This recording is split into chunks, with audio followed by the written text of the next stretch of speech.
皆さん、お帰りなさい。今日は266日目です。Welcome back, folks. It is day 266. So we had a new vocab day yesterday. I'm only checking because I wasn't really that focused. We talked a lot about really interesting things. I made a few errors at the end when I was calling what I set up for today's recall. We'll go over that a little bit. A few errors here and there. It's what you have when you're learning things and recalling things, right? So we rant a lot about random topics, right? Candy bars, shared experiences in language learning, the difference between sharing experience than being like instructor and advisee, sort of. So quite a lot of things to reflect upon. I'm sure we'll revisit those topics from time to time. So we'll get into our recall for today, see how well my practice outside of Duolingo has served and what I came up with yesterday. Yeah. Hajimemashou. Right? So I think I'm gonna go with categorizing this now. So we're gonna take, it's a discussion of interest. So I'm gonna take the predicates and or nominalized or noun activity and then associate them with like adjectives and objects. So we take the predicate, associate them with a noun, an object, or direct object, right? And then there's like one extra group as well, which is kind of like a noun or object to the predicates. So we got lots of predicates. One of the biggest features of Unit 68, Section 3, Unit 68, is the formal introduction of the plain form, the dictionary form. And interestingly enough, this is probably where they decided, hey, we're going to log these predicates now, right? In their dictionary form. So that is an interesting sort of, I'm a little mixed on that, because if this is the trend they're going, I'm kind of curious as to what their choices were about not including and doing the predicates even in the mas form, like, because the character itself doesn't change, so the kanji representation of the characters do not change. However, I could see that introducing predicates, the predicate kanjis, overlap with a lot of other things if it was stood alone. And it could be a little confusing because all of the, like in the character section, whenever one of the kanji comes up, they would have to review all of the existing forms over and over again.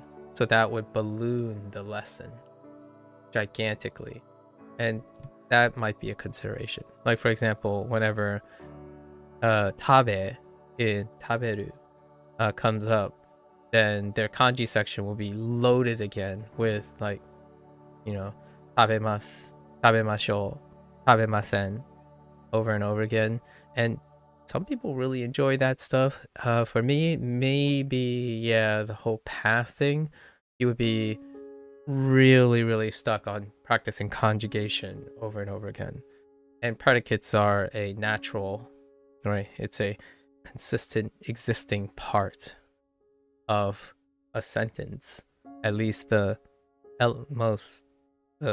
simplest of sentences.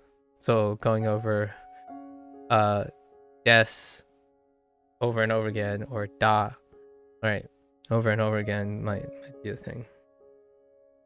I don't know. I could see a different balance, but today looks like this unit marks the first time that the predicates that are represented in the plain form are logged in the kanji section.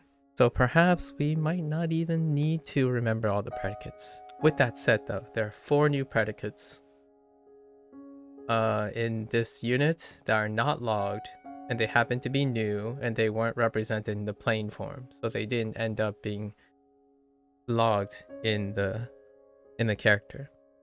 And the kanji section is borked, so has been an ongoing, that is literally an ongoing issue. There's no way around it. Like, no hand brushing, no excuses. The kanji representation is borked since the last 2 units. A lot of the new kanji characters are missing strokes. The strokes are unequivocally absent, so that's a big concern. Whether that's a concern for me specifically is non-existent, since I write kanji and fill kanji up with the acquisition of strokes. You can kind of fill in the blanks. In fact, I don't usually look at the stroke order or whatnot unless I'm very, very confused, like, or a 50-50 stroke order or something like that. So, however, I can see that being a really, really big red flag for QCing in this. If it's humorous because I haven't had anyone bring this up, so I'm not sure if it's unique. Actually, hold up. I can look at the mobile version, actually. Let me take a look at the mobile version. We're on section 368. Let's take a look. It might be okay on the mobile version, and that would explain why it's not an issue. Nope. It's completely borked. Yep. Yeah, so that is a really, really big red flag. I think this is the first time. I thought it might be a one-off, so it was excusable, sort of, in the last unit, but definitely not excusable. That is a gigantic red flag. I'm surprised. Honestly, it's a little surprising. I don't know how long this has been up, but it's an immediate fix. Like, granted, this is a very telltale sign that the way people interact with the Japanese course is not the same way I interact with the Japanese course. I would think this would blow up, right? Like, this is a really, really big red flag. Like, let me show you. So if you go to, oh wait, not yet. I should do my recall first, but it's a really big red flag. The kanji section is in need of a repair. Well, let's go right into it. It won't affect our studies here. However, yeah, it's probably the lowest point of this experience. It's a moot point for me, but that is quality control issue. So hopefully we see a fix to that soon enough. All right, so unit 68, we're gonna do predicates, and predicates come in pairs and groups. So that's kind of how I'm gonna remember these, or recall these anyways. We have iku, iku,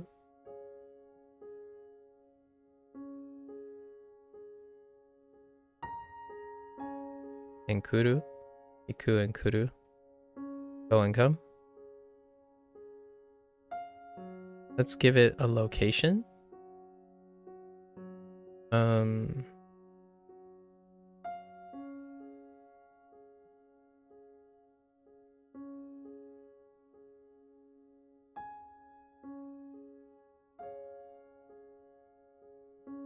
Tokyo.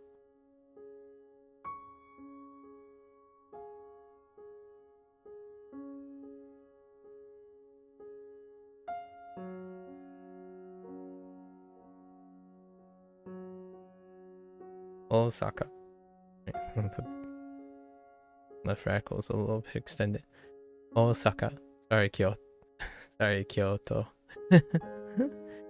So, Tokyo and Osaka.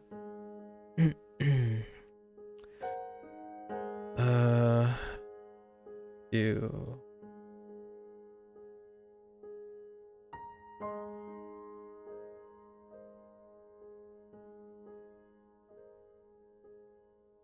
Miru? Miru and Yomu.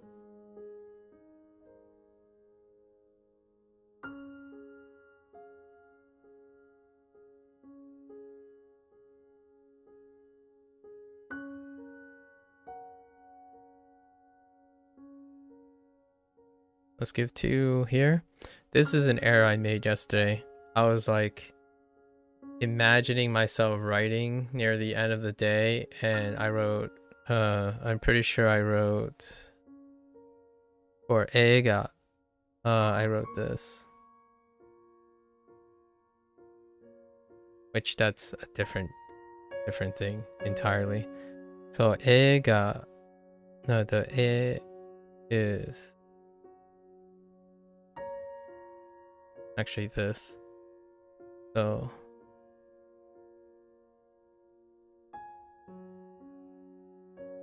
always nice when you have a track record of the thing you did recently. So eiga, eiga, and I also wrote this incorrectly. I think. I'm pretty sure the left radical is incorrect. I used this radical as opposed to water or manga for the man.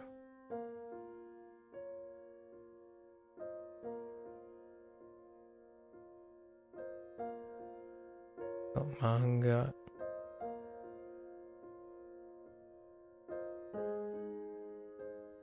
There we go. Thanks, Mark. Thanks. Arigatou gozaimasu. Gambaro. So we correct those. So I wrote the right radical. Pretty sure I wrote the right radical incorrectly yesterday for eiga due to the quick recall.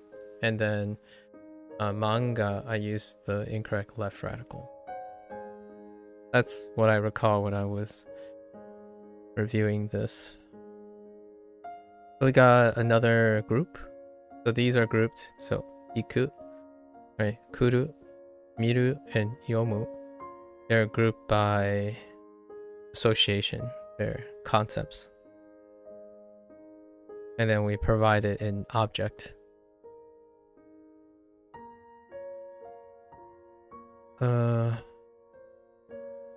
There's another group.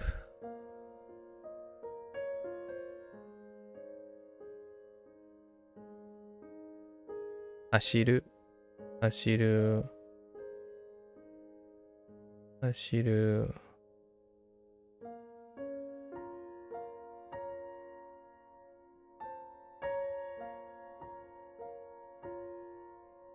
Aruku, aruku. Let's provide somewhere we can do these.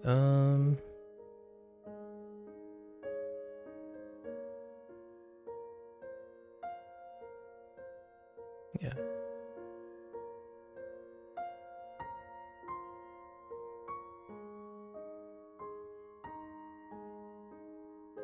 Michi, right? Michi, michi, poen.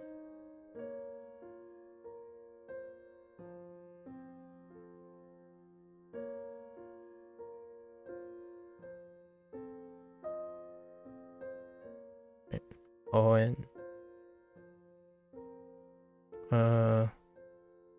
Throw in an extra. I said 3. Oh, yogu.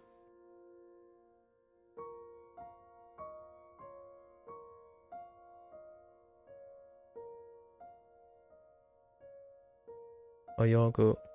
I used puru yesterday, but let's go with umi. Umi.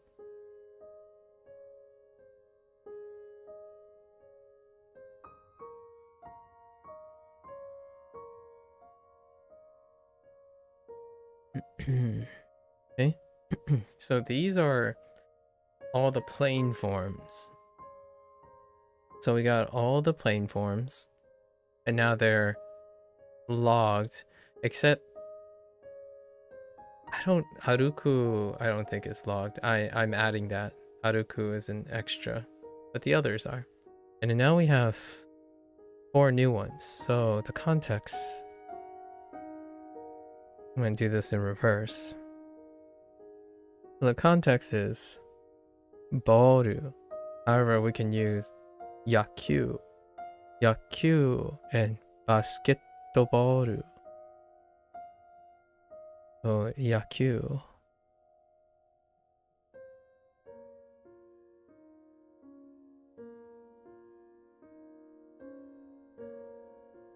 Yakyū.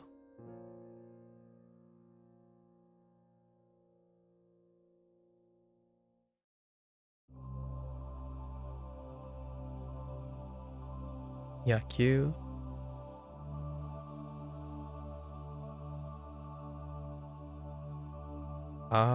Su. Get. Sorry. Get. Doboru.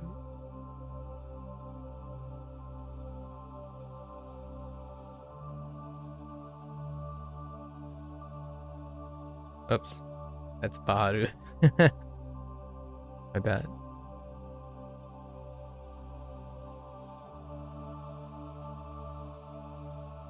And boru was separate, right? Boru.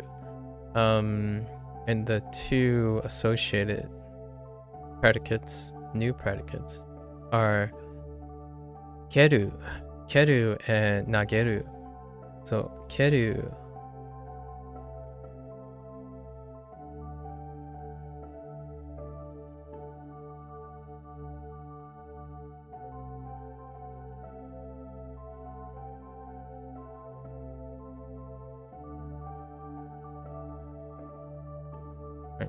keru, kick, and nageru, to hit or throw. Not hit, but throw. In this case.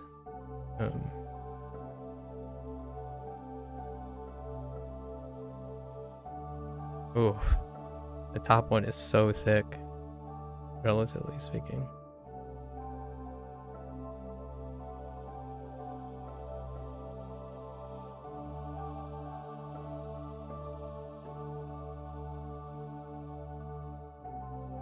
Nageru.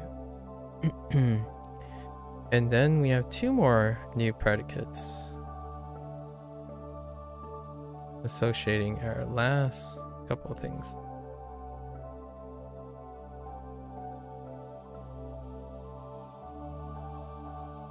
Omou,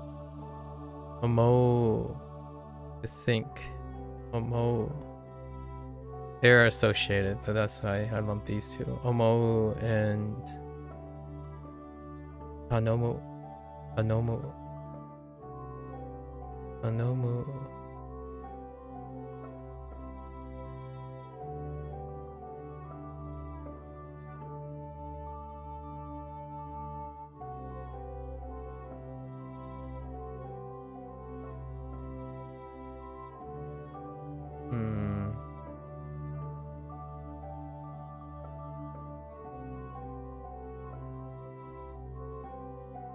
I remember one of the rackles. Let me lock it in before I forget. Oh no, I remember the whole thing now.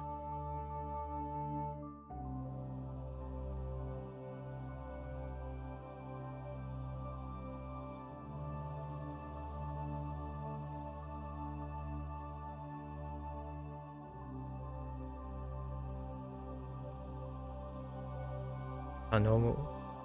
And these are associated with some phrases like hetta,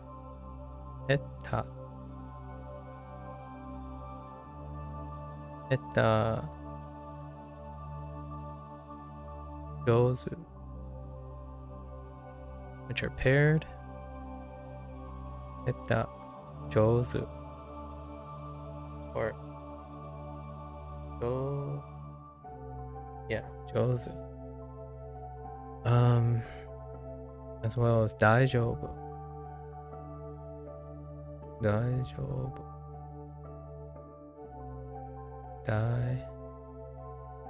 Daijoubu.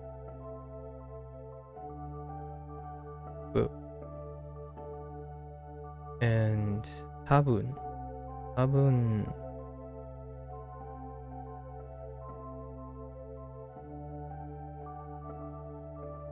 Yep. I think that's everything. For all these predicates, we also have like an expression, which is more of a construction grammar thing. So no and ga. No after. Oh, there's also da after one of them. Which one was it? I'll recall that. There is one other element. We'll say +1. I don't remember. And then there's no with the particle ga. I notice. Ga, like ski.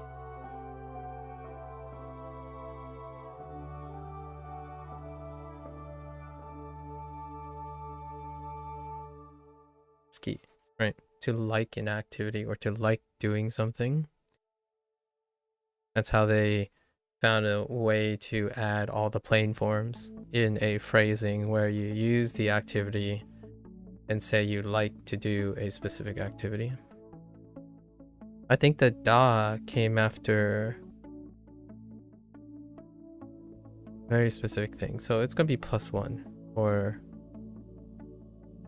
there's also da, the introduction of da, or the casual of des, right?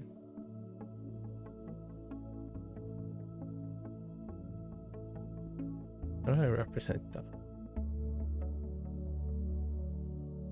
I guess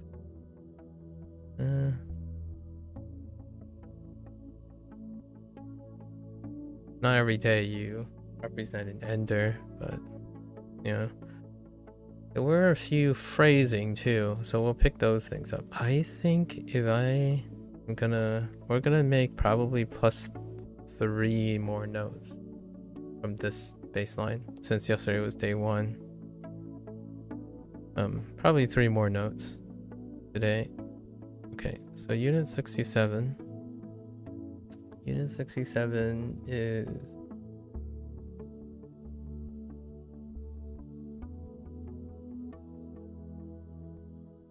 clothing. Describe clothing. This one was pretty good. I got to review my shorthand because people asked, which was helped me more or less remember everything.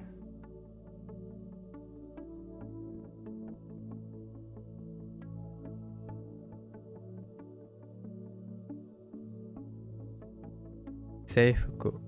Seifuku. Seifuku. Seifuku.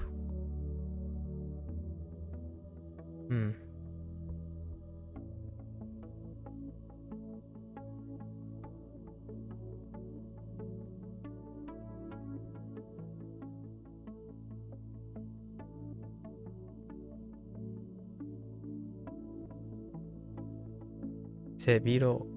Sebiro.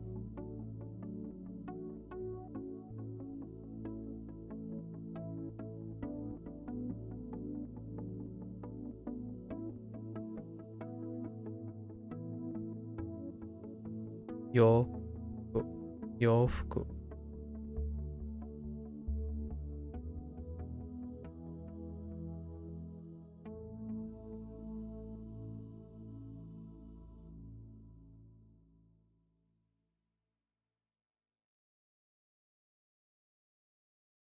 Uwagi.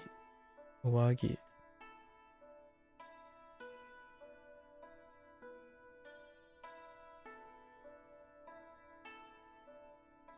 Kawa.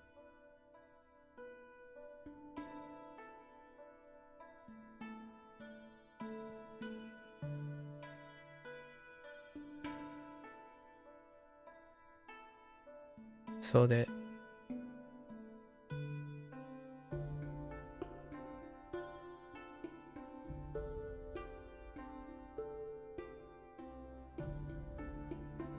長袖長い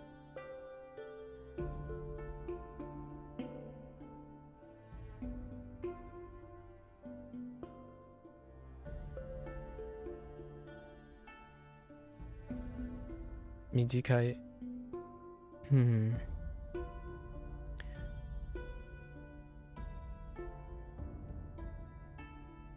半袖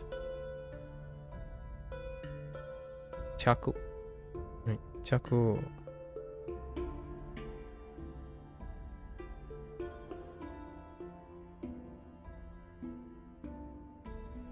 本本本本本本 right 着 actually 着 so far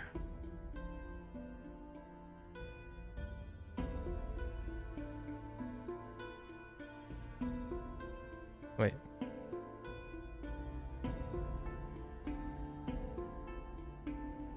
no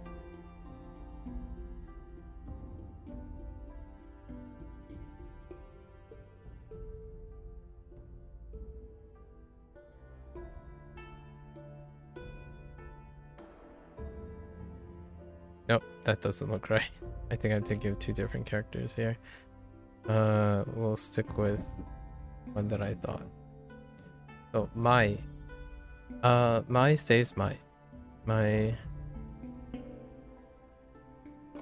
to it stays to kumi. Kumi stays kumi.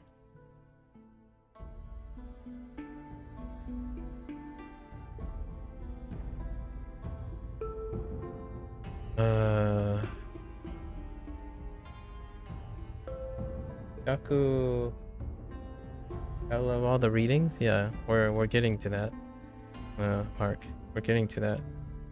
So, along with clothing, kiru. Kiru and kimono.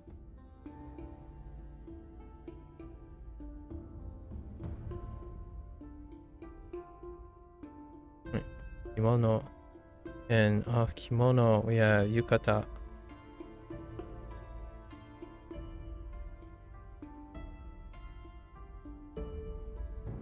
Yukata.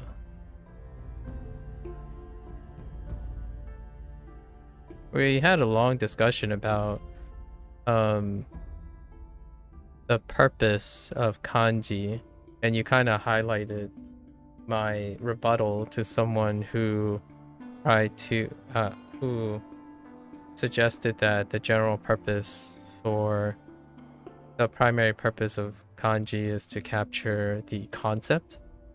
And I dug in a little bit to it, like to get a cursory understanding of how other like linguists and other people generalize things. It came from pictograms, the discussion on pictograms. And my thought was both.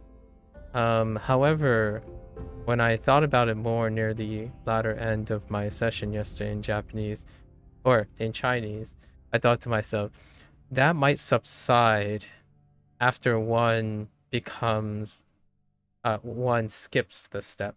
So for now, the reason why my opinion is that it's both is largely due to its effective, it's more information. So kanji captures both its read, its sound, and its concept, and I do both.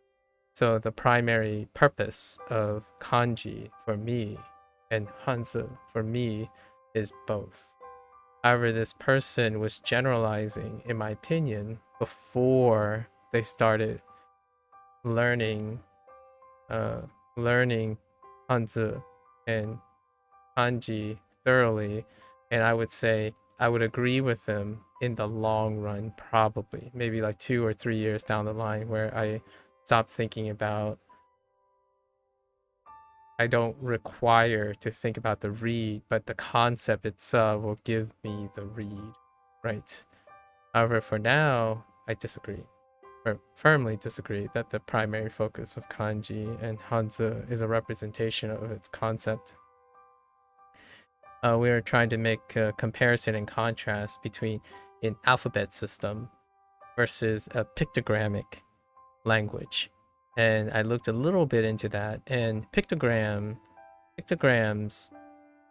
in order to separate pictograms from an alphabet is to, for me, cursorily, is to identify that the pictogram itself is universally used, as in itself a language. So if you have a picture of an apple, then it can have many meanings, right? It can have many meanings. However, that pictogram is universal for the object of those meanings. In terms of calling like hanzi and kanji a pictogram, that would be a little bit of a stretch for me, because you are arranging these characters, and these characters will carry concepts with them and or sounds, and you arrange them in order to create emergent meaning to the things themselves. Will be confusing if you speak a different language, if you look at a different representation. A pictogram is a capturing of an object's physical being, like a meaning and stuff. It is still somewhat of an abstraction, like say a picture of a person, for example, like a stick figure. That's a pictogram of a person, right? And it kind of evolves into its own, like emoting evolves into its own, and that's great. Now here's the crux of the conversation.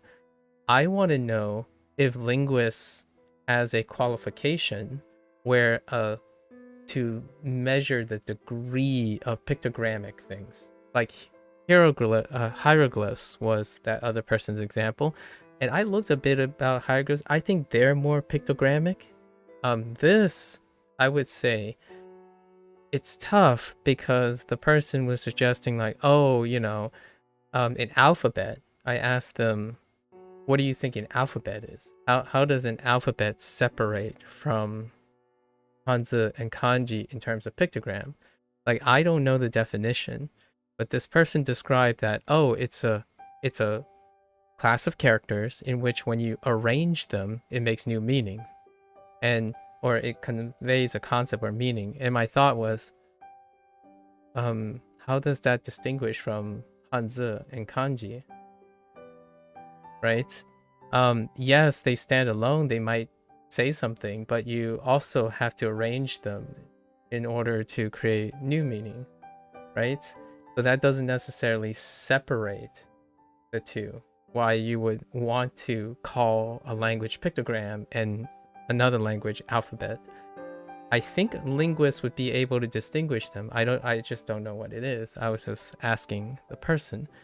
And then they went into a separate line of thought and saying that, well, it's more pictogrammic because these characters are recognizable as a picture. Like, if that were the case, in my opinion, we wouldn't be talking about onyomi, kunyomi, and the various meanings it could have, and having confusion between people who either know Japanese, Chinese, or not, right? Inherently, pictograms are a separate category where it kind of defies language barriers.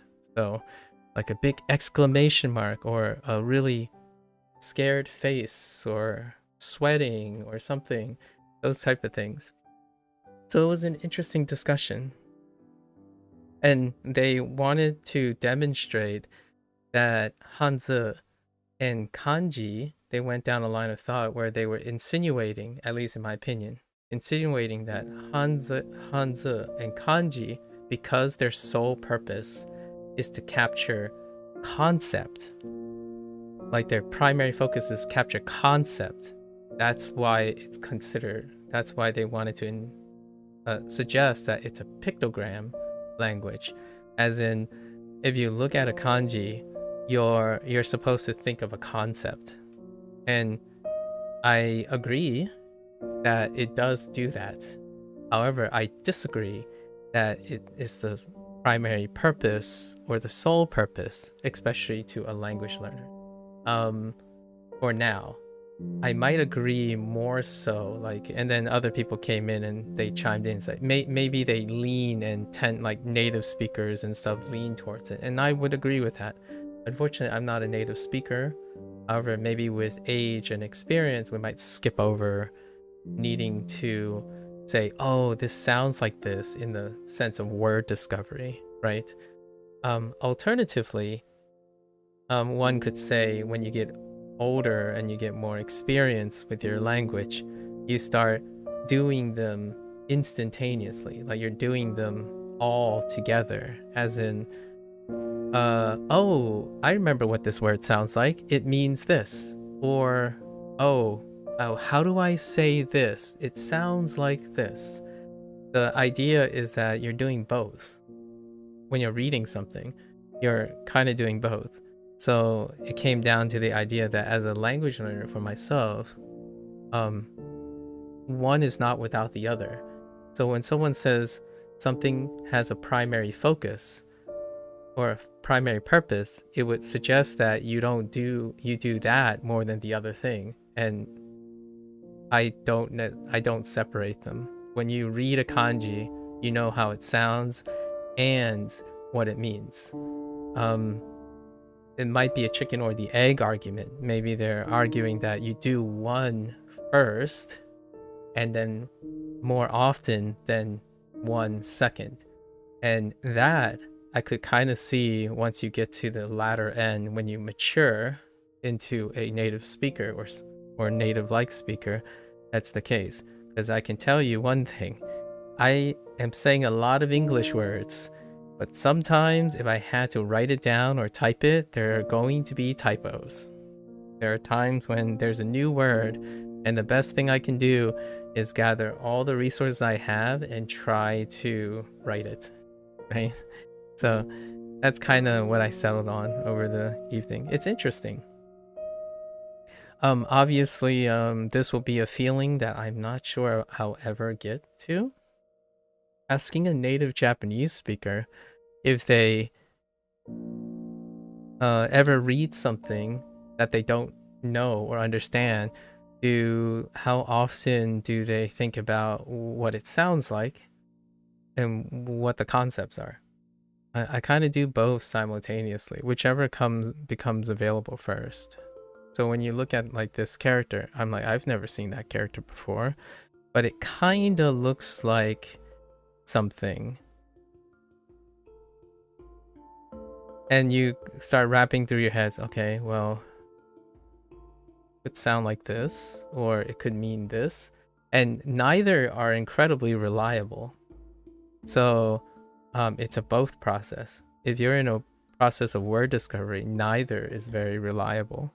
Like, you look at this, because pictograms would suggest that there's a consistency, right? If you look at this, it's like, oh, wait, this is han, right? So, han. And then this is shita, or below. I actually think shita first before below. And I'm like, oh, so now below han, that's got to be what it is. Underhand, that's not it.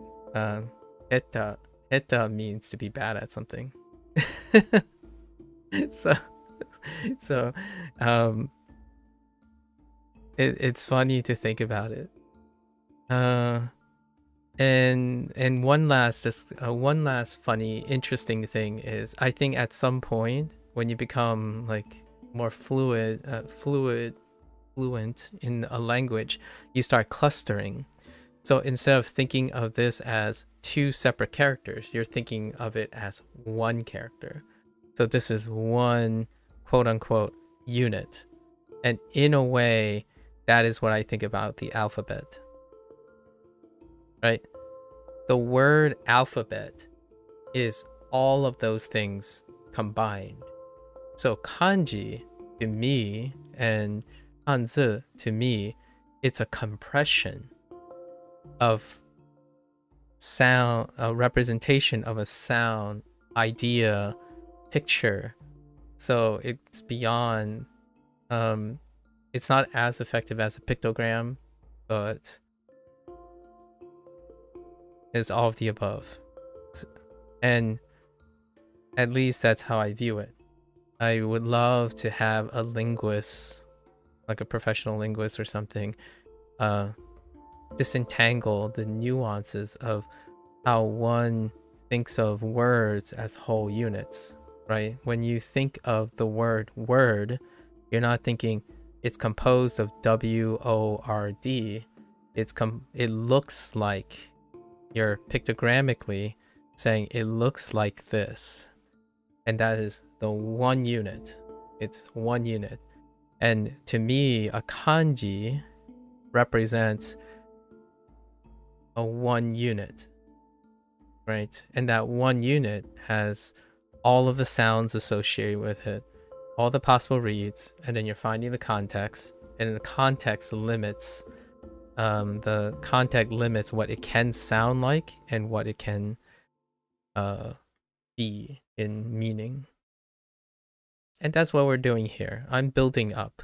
So now I don't think of iku, right? I don't think of iku as just e, like e as in one block. And you already mentioned a great example where when you look at uwagi, you also see chaku, kiru, right? Kiru, and I see kimono, right? So it's great. I think that's how people build up to a point. And then at some point, you cut the corner. So you jump across, you can make leaps and bounds across steps, right? Like, oh no, I don't have to worry. I don't have to cycle through that. It could mean kiru, or it could mean chaku, or what have you. If I stare at this, I'll know what it is, right? This is clearly uwagi. It's a really neat thing. Our brain does amazing things, cut amazing corners. It also means that you don't practice the stuff anymore. So when someone is learning, I think they're in definitely a different state. The reason why I probably was so into that discussion yesterday was the idea that if I thought that way, for example, if I thought the way this person is thinking, I would have focused on something and pretended like something, or been encouraged to think that something else is not important for my growth or learning. And generally speaking, the more tools, the more like nuances, the more things you have to consider, the more likely you'll reinforce it. Whether it will be in the long run useful to continue doing, that's a refinement of the process. So you may not need it anymore, and someone can certainly continue to like run their flashcards and only remember the concepts of these things. That works, right?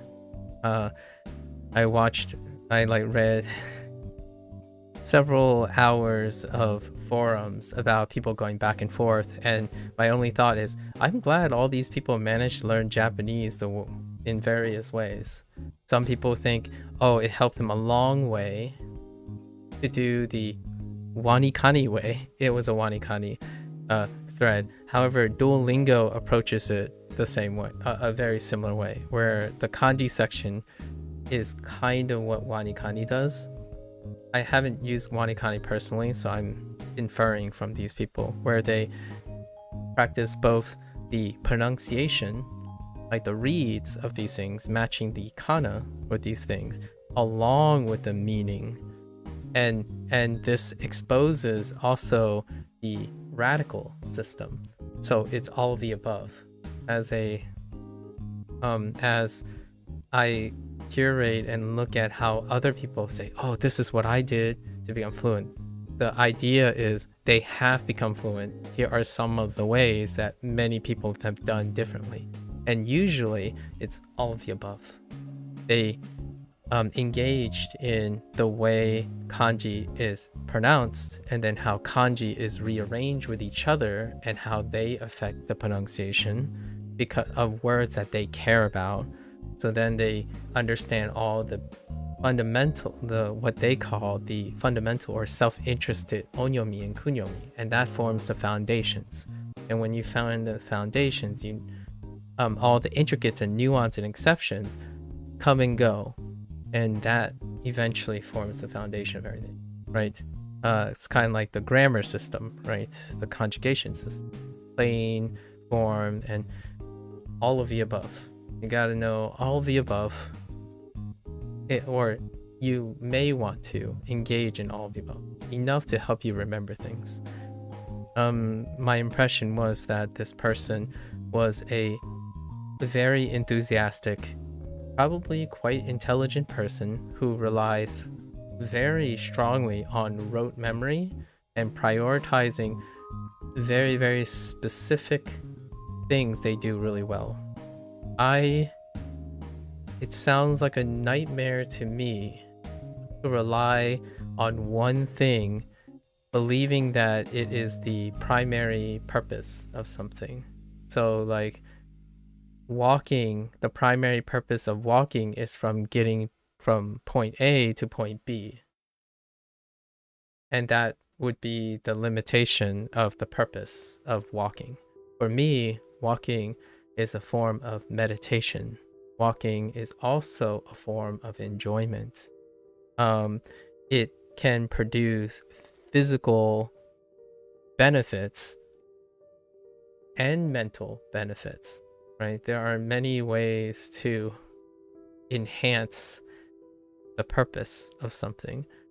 And I felt that I did not want to give the false impression that I agree with them, where like, oh, when you see kanji, the most important thing and the only purpose is that you break out your flashcards and make sure you know all the concepts related to them. Well, context, or the concept the kanji captures, is also contextually dependent on what it is in the sentence.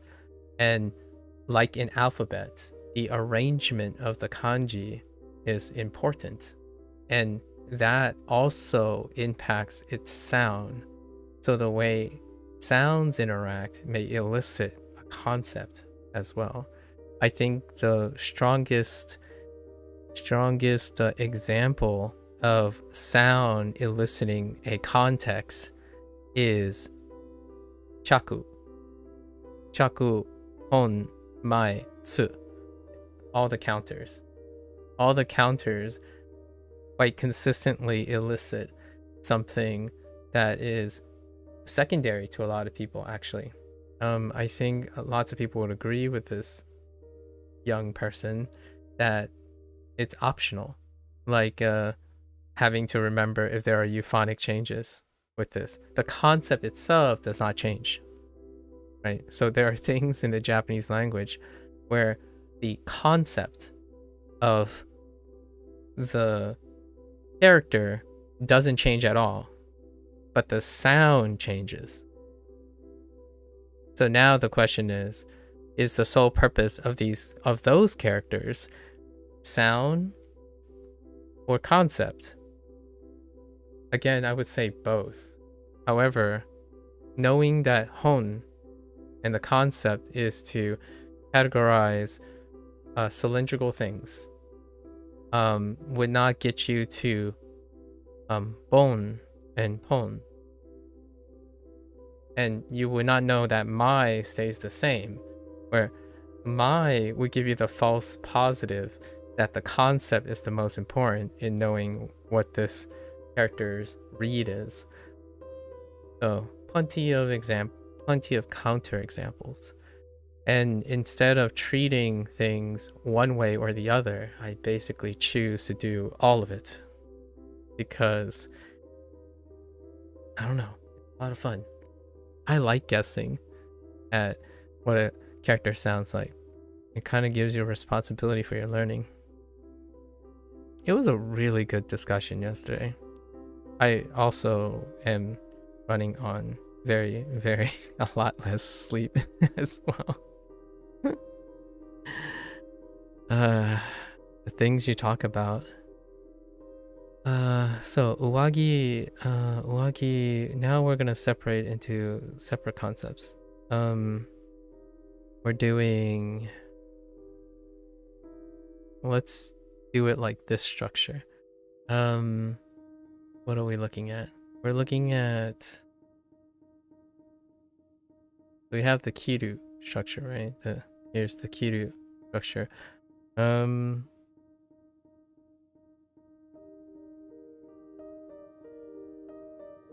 Shimeru.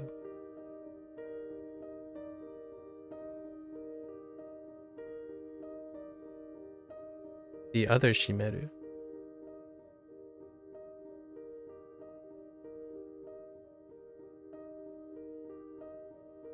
Right.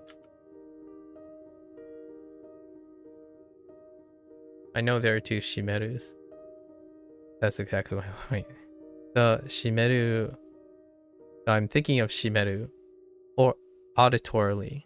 I'm like, oh, it's shimeru. Now I have to consider which representation of shimeru am I using. So I have locked in the sound, and now I'm thinking about the concept. And the concept is this, which is shimeru. The theme is clothing. So and shimeru is has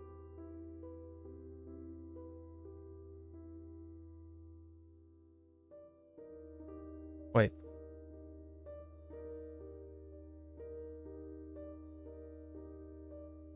Oh.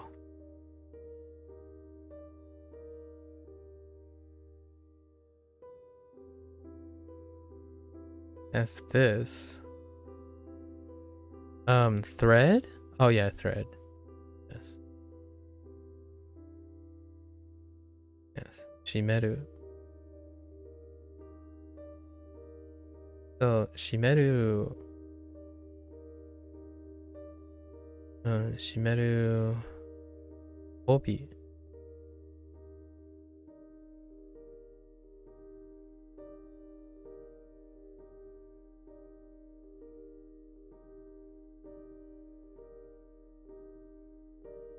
Obi. Belto.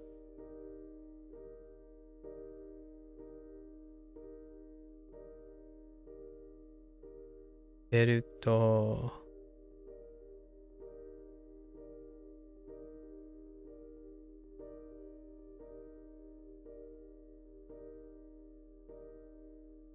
What's another thing you can? Oh, necktie.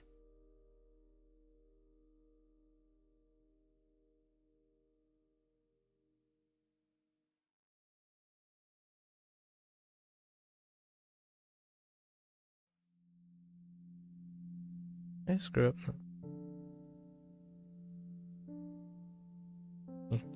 Necktie. Alternatively. Oh, I need another notation. I think another notation is we're gonna use this notation. Or like a denim. Like another category of this thing. I'm gonna need to work on another notation here. It's kind of funny because I use pictograms. I use pictograms in my recall now with arrows and plus signs and tildes and enter signs. So these would be pictograms. Like arrow is a pictogram, interestingly enough. Or like plus, and I don't even know how universal this is, but yeah, arrows are an example of pictogram.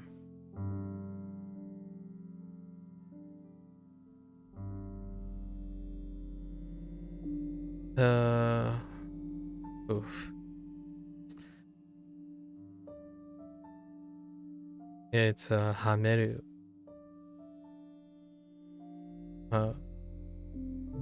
Hameru.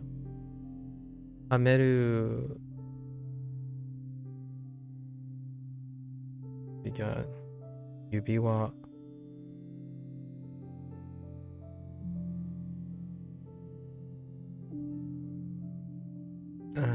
指輪 no yeah, I have trouble with you. Oh.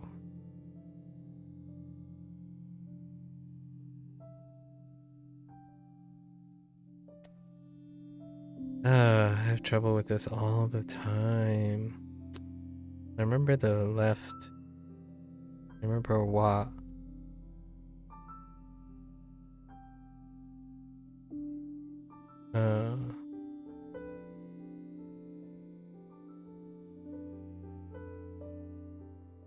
What's this wa? Oh. Yeah. Yubiwa and tebukuro.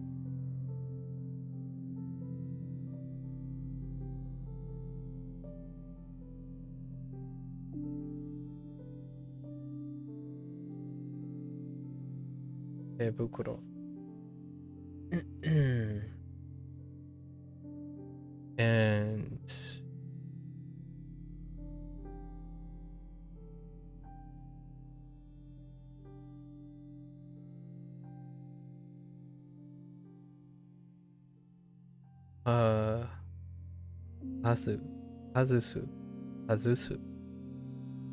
Azusu.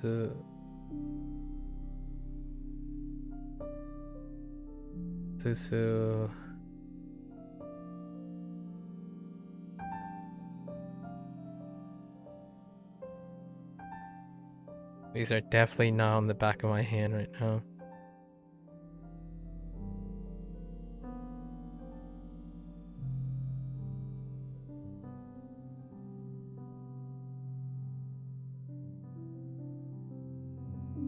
Does it look weird? Azusu is such a weird. I don't get a lot of zoos. Azusu.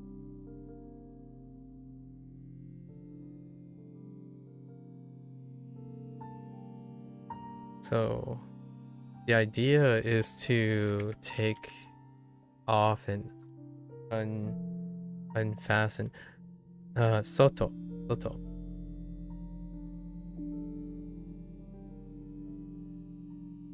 Azusu. And I use botan.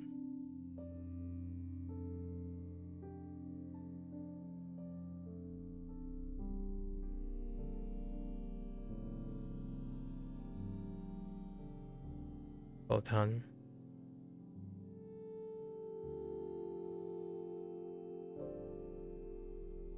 There's also no. Generative no.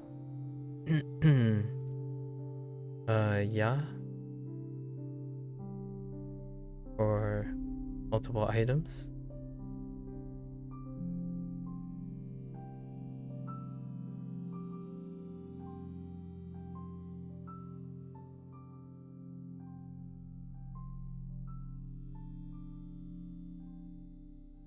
Kaga ii.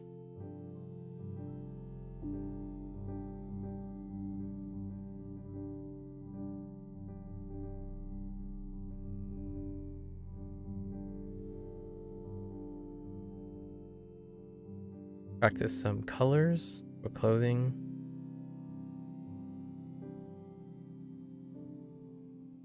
Oops. Don't want to talk about it. Iro. Right. Iro. Shiro. Shiroi. Iro.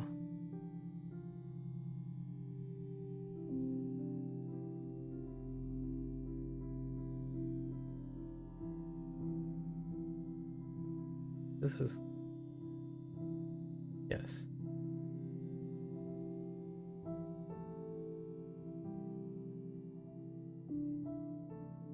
Right.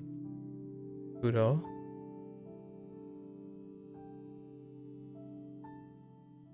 kuro saka.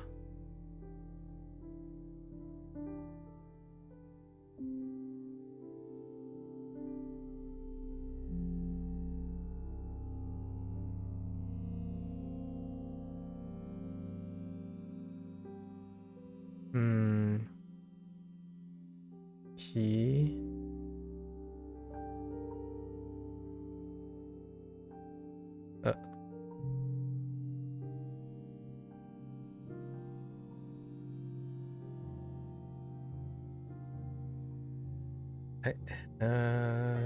He looks a little weird. I think I need to like extend it. It looks too tall. And something like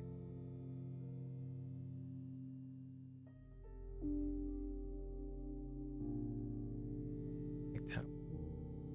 So kiroi.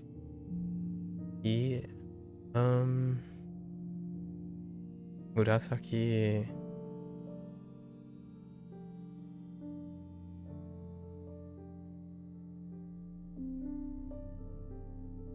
Murasaki. Kairo.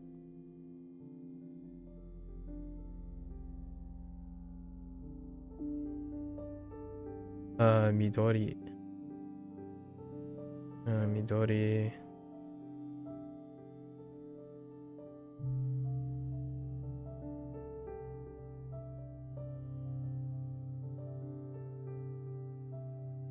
Midori.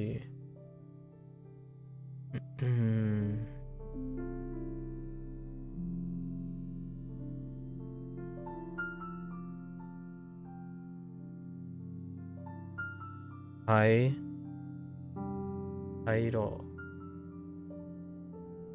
I feel like I have 9 colors. Oh. Ao.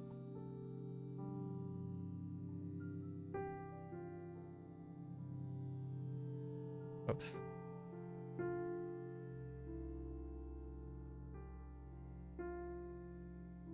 Oh. So. Aoi, akai, iroi, kairo, airo, murasaki, iroi, kuroi, and shiroi. We got our 9 colors. Alright, let's get back into this. I'm pretty sure I'm okay with everything from this unit. Oh, I've got 1. Urau. That's fine. Urau, and I was gonna use koe. Urau and koe as my association. Oh, I forgot bango. Okay. Bango and D. Oh, I did forget a couple of things. So we have bango, D, and urau, and urau with koe. It was quite a lot actually. So voice, right? Voice was singing. Bango and G, I was gonna tie with heta.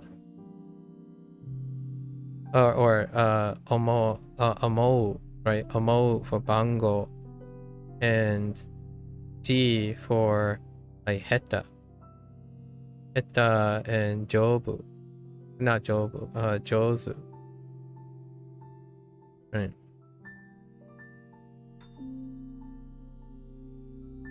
So 3 things. That's not too bad. Alright, let's get into this. Let's see what else we can pick up. 大丈夫ですか? 番号大丈夫ですか? 大丈夫ですか? 大丈夫ですか? 大丈夫大丈夫大丈夫先生の字これは先生の字です。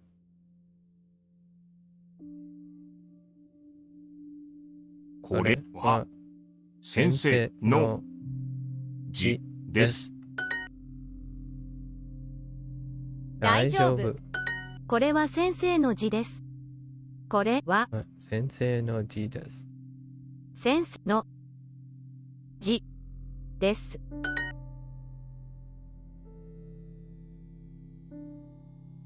番号。番号。 Oh, maybe that's a different country. I couldn't see it well. Have they thought, which means singer? Oh no, they haven't yet. However, if I read that, I would think it means singer, Mark. The reason why is I know what is a person now in terms of an action. And the way I know it is unten. So we know unten and unten shu. Unten shu, the read of this is shu. So that's probably, if it preserves like ua, maybe it's, oh, actually no. I might actually know what singer is. Hayu, no, wait, hold. It's kashu. Yes, this becomes ka. This is the read for ka, so it's kashu. The only reason I know that is because Duolingo already introduced kashu. Probably stream delay. Stream delay will catch up.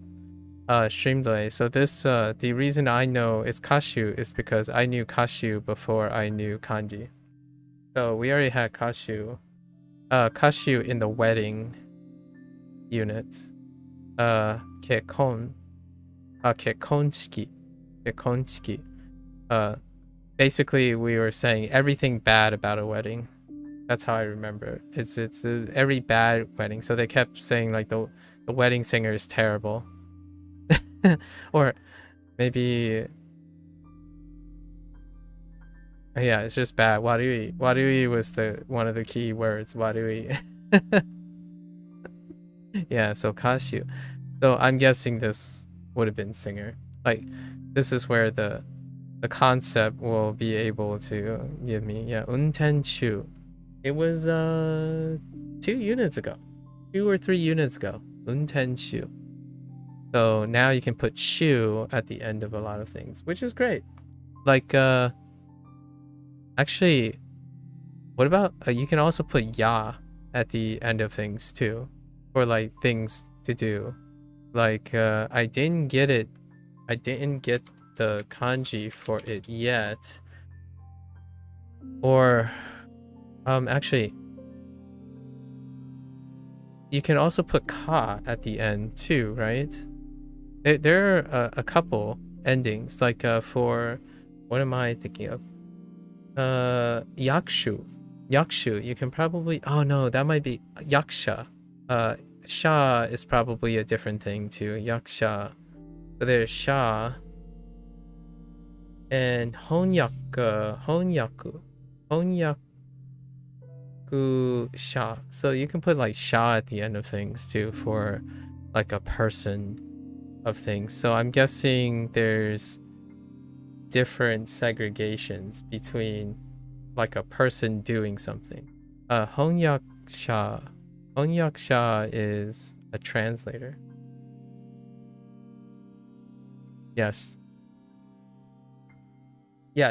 that's probably it. Yeah, for like maybe dealing with writing, things that deal with like linguistics, things that deal with like officiating or mediation, you know, information kind of thing, they would use this instead.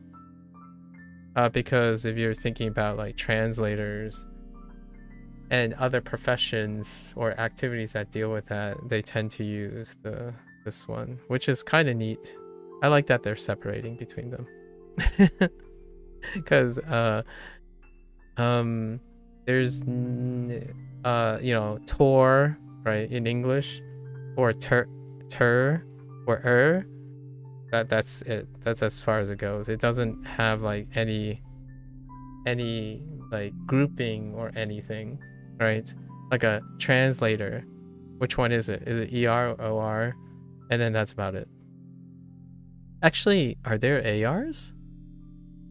Oh yeah, there are ARs. Gladiator. No wait, Gladiator is this one. Wait, are there any ARs? Are there IRs? I think it's just these two, right? In English? See, this is how bad my English has become. Or how, not really bad, but how complacent my English has become. So we have like Aviator, right? Gladiator. And then we have like Talker. I read today that Q is generally pronounced Q when referred to a person. Yeah. Okay.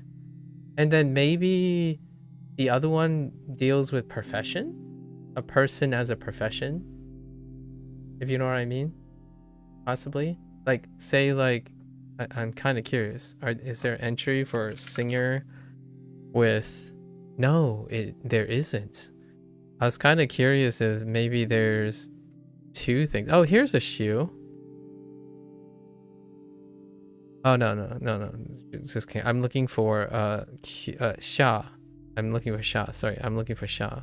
No, there isn't. Never mind. So they're still separated.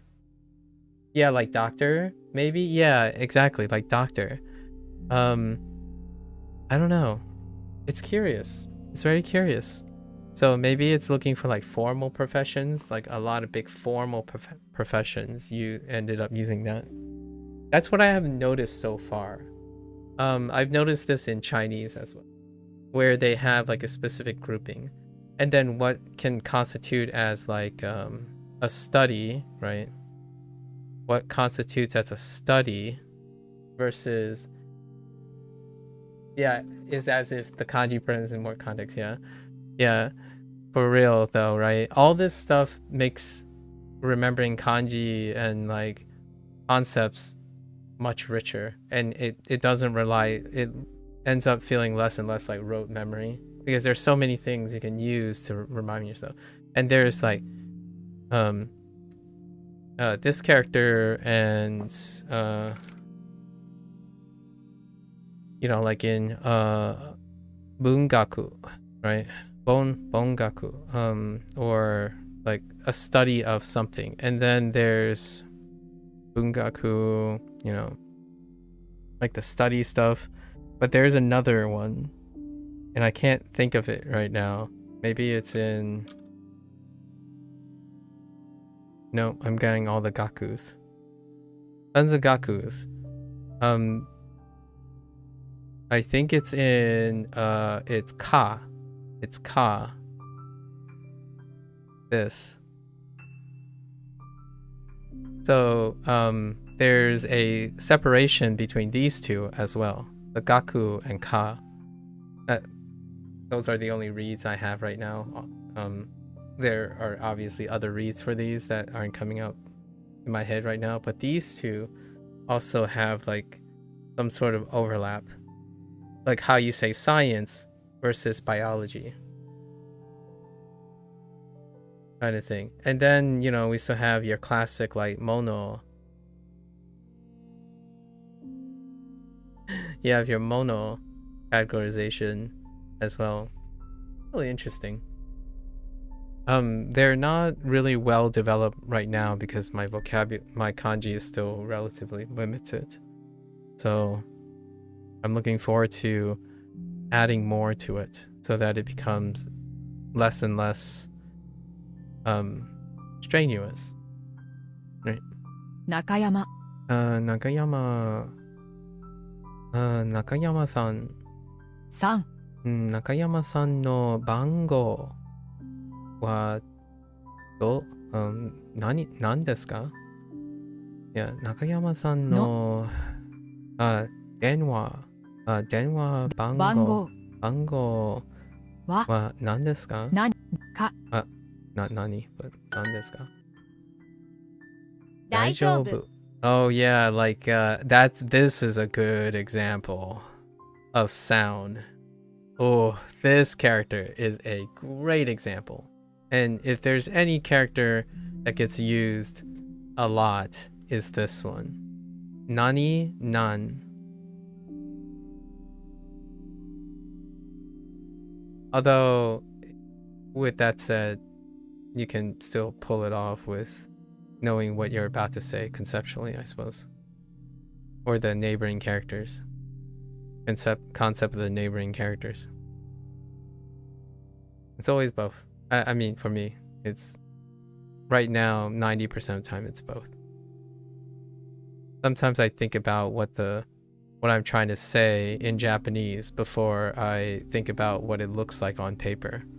Not sure how often other people think of it that way.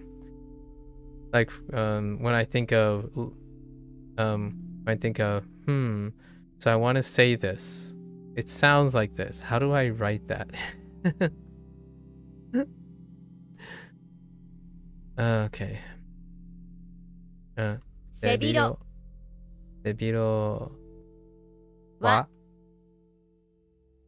は番号川これが私の電話番号です。これが私の電話番号です。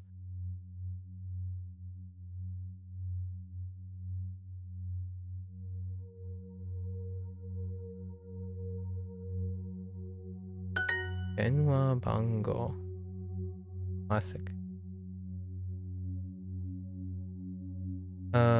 短い大丈夫制服洋服番号 Right これがこれ or これは Sure はこれは私の電話番号 Oh, this. Oh my goodness. And then you have this occasionally. I think Duolingo, I don't think this is an accident. I think occasionally Duolingo decides, oh yeah, you know what? Let's write the hirakana. Let's use kana this time around. And then you think about it, and then I'm kind of curious how seasoned people are over time on saying like, where the heck is denwa bango? I say the word before I say the sounds before I read or the words a lot of times when I'm using Duolingo. So most of the time it's actually quicker to see the kana than it is to see the kanji. Not that it's noticeably shorter, since I go through the same routine most of it. And then when I'm not speaking, when I'm practicing, I'm actually doing a lot more reading than I am speaking. This is probably the most literal speaking I do each day. Voice to be harsh. 根膜今日は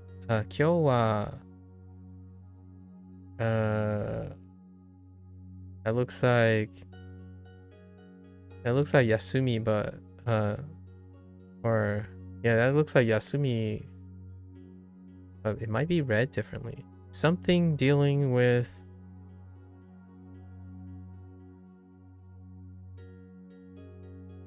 oh, that could mean body too, like shanti.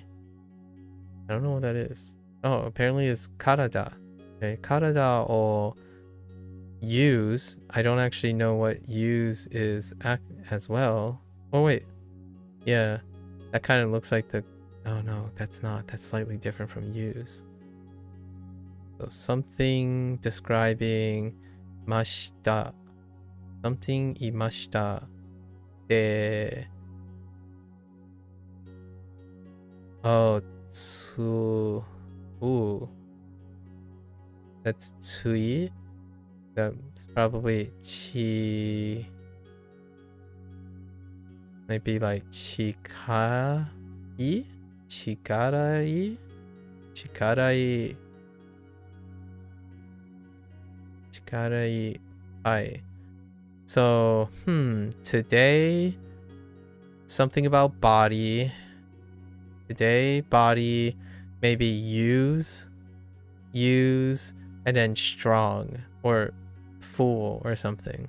And then we have, what do we have? Hajime, oh yeah, that's hajimete go kilometeru o hashirimashita.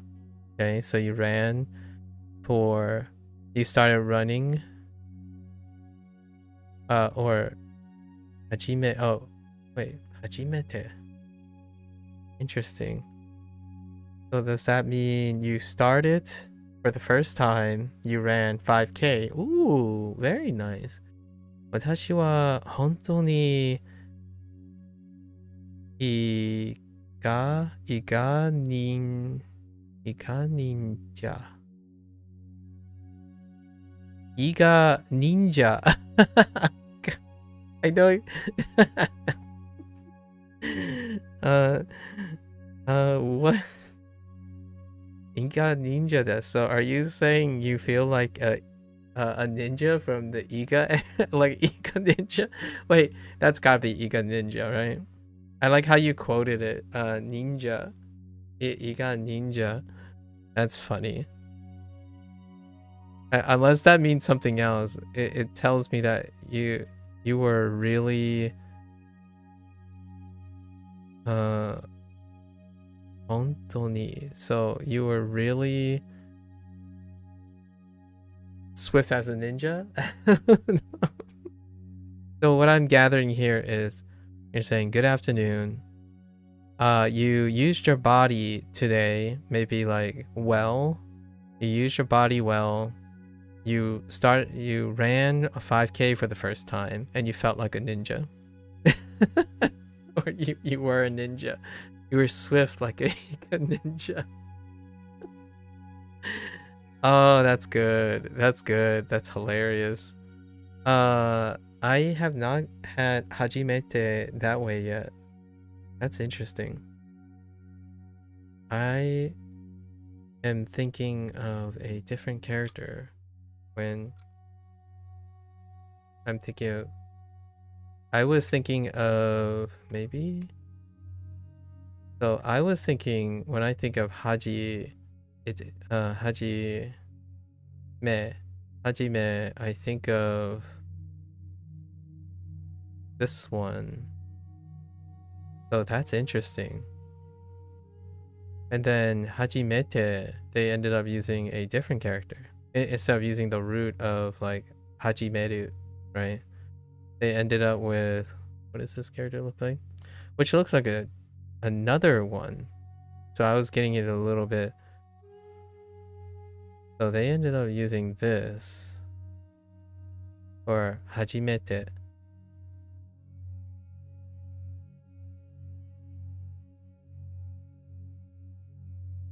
Interesting. So there's another thing out there. Oh, maybe it's like a maybe it's a expression based. No, it's not expression based. Interesting. It's interesting that they decided. Oh, see also hajimeru. If it's in the, that's so interesting. So another form is using this. I went down this rabbit hole the other day. I found a really good Stack Exchange post about about this, like very specific. Oh, well, here you go. Hajimete. Here it is. Who would have thunk it? Those are okay, these are both the stem or noun forms. Technically the version of verbs, and then hajimeru, to begin, something to start, is transitive. Yeah, in terms of usage, the kanji is never used to spell the transitive verb. Oh, okay, so that's kind of neat. Yeah, I figured it was a use case. So the nominalizer, right? The nominalizer form, the noun, the nominalized form uses this character, and then the predicate, the transitive, is using this character. That's kind of neat. I think that's cool. Like when you say, you know, when English says you start versus a start, right? To start versus a start, it's still start. This is the stuff that is cool. This is the stuff that's cool, especially from a reading standpoint. If you know what I mean, from a reading standpoint. From a listening standpoint, it will still come out as hajimete, and you know, haji you already know by context, right? Because listening ends up being order dependent. But that's cool. It's another one of those things. Isn't it neat? I don't actually know what this character is. I was reading Valentine's. So me and Valentine's has this thing going. I'm not sure if you caught us in the act before, but Valentine has been trying to use their vocabulary, their kanji and vocabulary that they are using, and they're going to use whatever they can, and I'm using whatever I know to like try to decipher what it's supposed to say, and then we're discovering new things, you know, like this, right? So I have a knowledge of this, but I don't have a knowledge of this. However, with the context of the sentence, it allowed me to think that it has something to do with start, right? Which is great. And then when I think of hajimete, I already know what it sounds like. So I know it by sound. And because of the sound, I could make this association. Neat. Very neat. 妹は友達とサッカーをするのが一番好きです。What's another example of that? I think I have another. I don't remember off the top of my head, but so far there's another example where the noun is substituted. Not sure yet. I don't think it's as simple as like hashiru or like oruku, haruku or something. But it'll come up when it comes up. Very neat. Very neat. Thank you, Valentine. Here's your daily dose of Valentine. Oh, there. 妹は友達とサッカーをするのが一番好きです。妹 wasn't paying attention. 妹は友達とサッカーをするのが一番好きです。妹の友達は I heard something that I couldn't make out. 妹は友達とサッカーをするのが一番好きです。するのか、する something.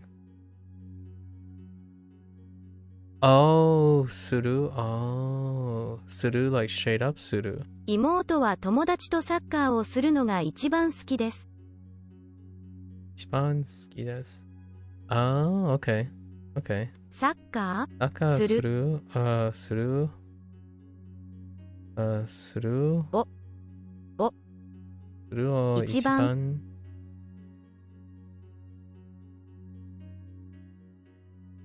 一番とが好きです。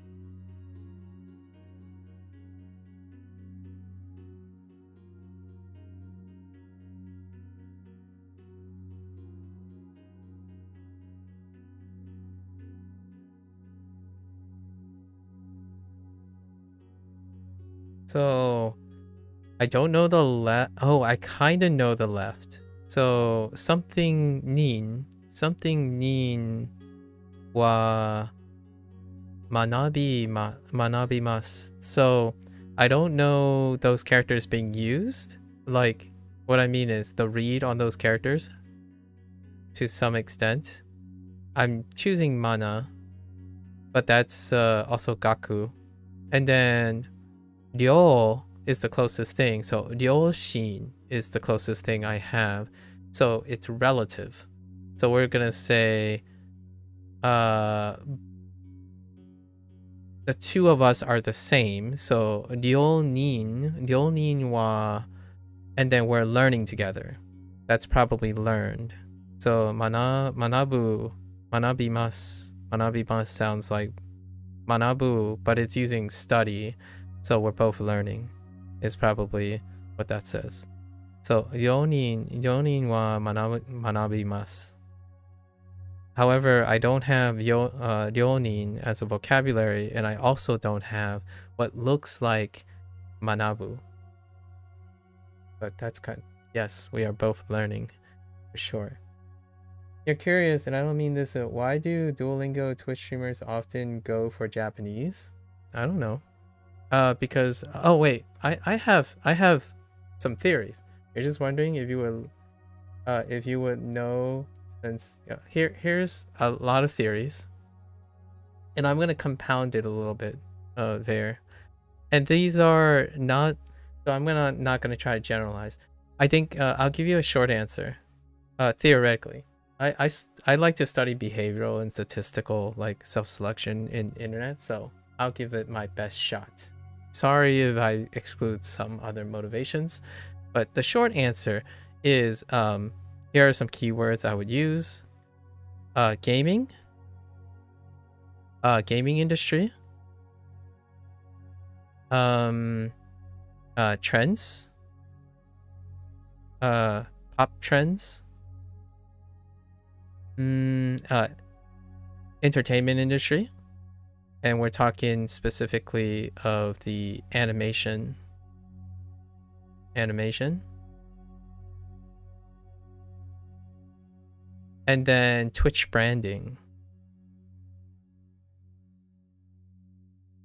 So the longer answer, like a longer answer from a selective standpoint, is internet culture. So internet community tends to be self-selected, right? They tend to be self-selected. Yeah, SD, I'm getting to that. So the internet culture, the internet community, it tends to be self-selected, and it's boosted by algorithm-based algorithm-based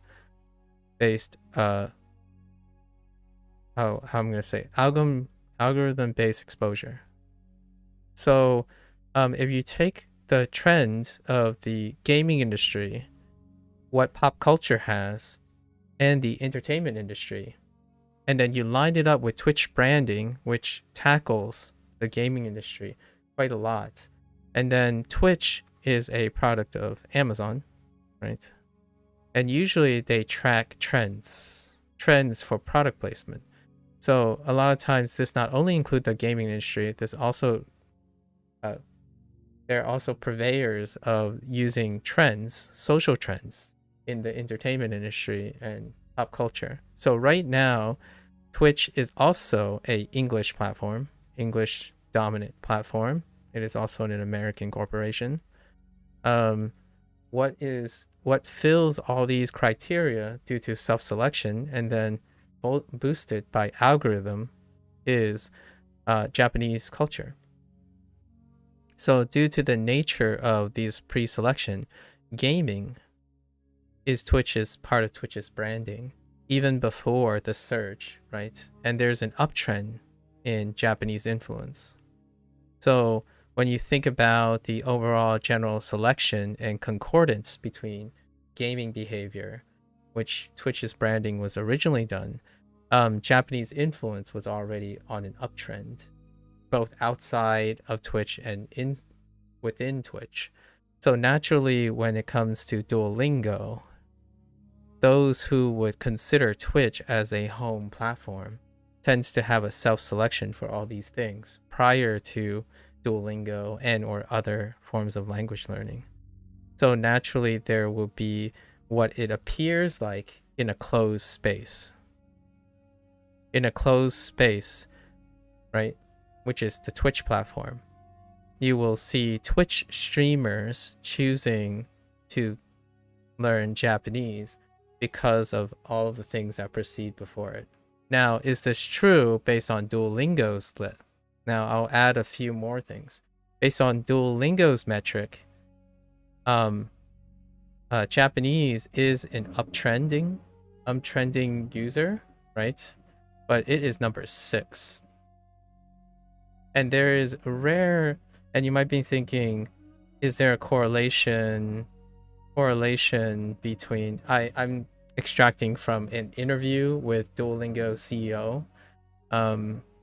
Is there a correlation between the number of speakers or its outside like political influence that dramatically affects Duolingo's user pop? Well, in this case, Japan is disproportionate with its population, right?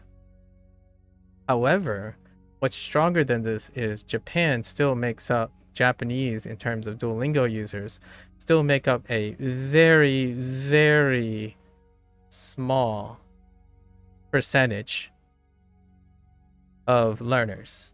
In fact, English is, I think he said something like English is roughly greater than 35%, following Spanish. After second place was Spanish, and third place is French. So while it might seem like Duolingo streamers, like you mentioned, like Duolingo Twitch streamers, the key, in my opinion, the key word is Duolingo and Twitch. So Twitch streamers are self-selected because of Twitch's branding and how big the influence is. And it's so heavily influenced because of the online community. And we have to remember that Duolingo is also a mobile app. So it will self-select into people who have behaviors that are already linked to online activity. Even given all these factors, English, Spanish, and French make up like, he gave me the impression that's well over 50% or more. Like it declines dramatically. In fact, I'm learning Chinese right now because my family happens to be Chinese. That Chinese is at number 8. And usually how like the Duolingo development cycle is, they weigh based on metrics. So like the more popular something becomes, the more likely it's more, and Chinese only places at 8.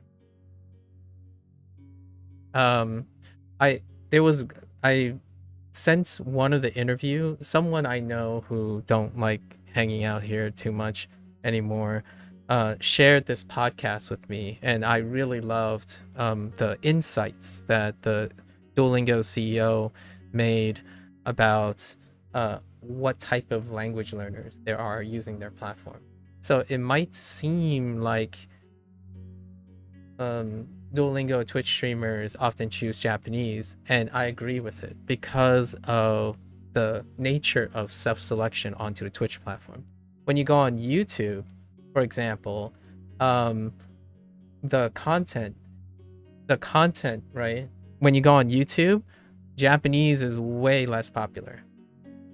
Like what I mean is, I'm sorry if you guys are worried or anything. I try to be discreet. These videos go on YouTube. So these same videos, I'm actually streaming simultaneously on YouTube and Twitch right now. However, the last format, the most exposure I have for language learning is actually on YouTube. When I first started my my journey, right? It's been 266 days since I started the learning or recording Duolingo Japanese stuff. And that stuff has garnered far less attention than when I started Duolingo Chinese. So it's disproportionately more exposure for Chinese than it is for Japanese. So that shows a distinction between what I mean by why it seems like, which you are very accurate in saying Duolingo Twitch streamers, for sure, because of the self-selection. There's a huge self-selection. And the nice thing is though, because of great self-selection, you know you're at home. So when people learn Japanese, they will likely also talk about gaming, VTubing, right? Like VTubing is not as popular as you might think. That's on YouTube. YouTube is well lower on VTubing, right? And VTubing is also enhanced by the Japanese subculture. So many things involving that the Japanese industry has their hands in, like, and let's just say if you're into gaming, which I am too, I am a gamer, or I like to say I'm a gamer. I don't play Capcom games too often, but or FromSoft or something, but you can sure as heck know that Japan's hand in gaming, which is Twitch's baseline community self-selection, is dominance. Like, it's absolute dominance right now in the Japanese industry, right? In fact, Monster Hunter World is right around the corner, and it is going to take up a substantial amount of the bandwidth. And Monster Hunter World is bilingual. And the bilingual, it's, bilingual, not multilingual, bilingual, and you will have Japanese and English.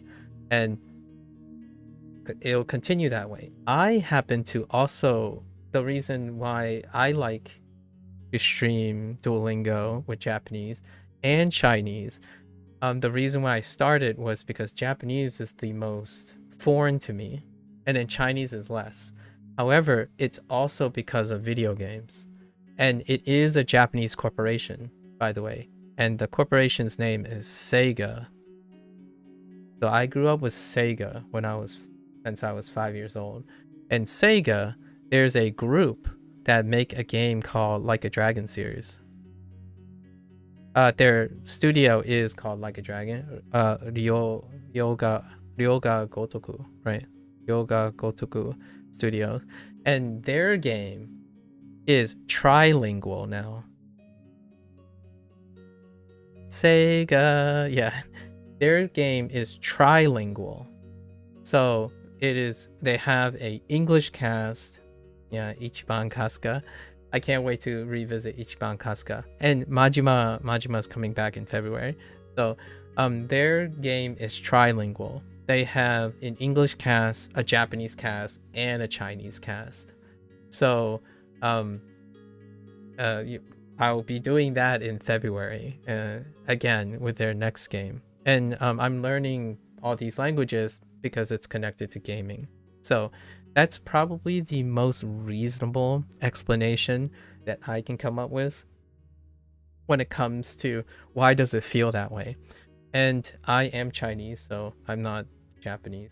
And I actually know more Chinese than I know Japanese in a shorter amount of period. So it's an interesting thought. I think with this, if you like video games, it's difficult to ignore Japanese.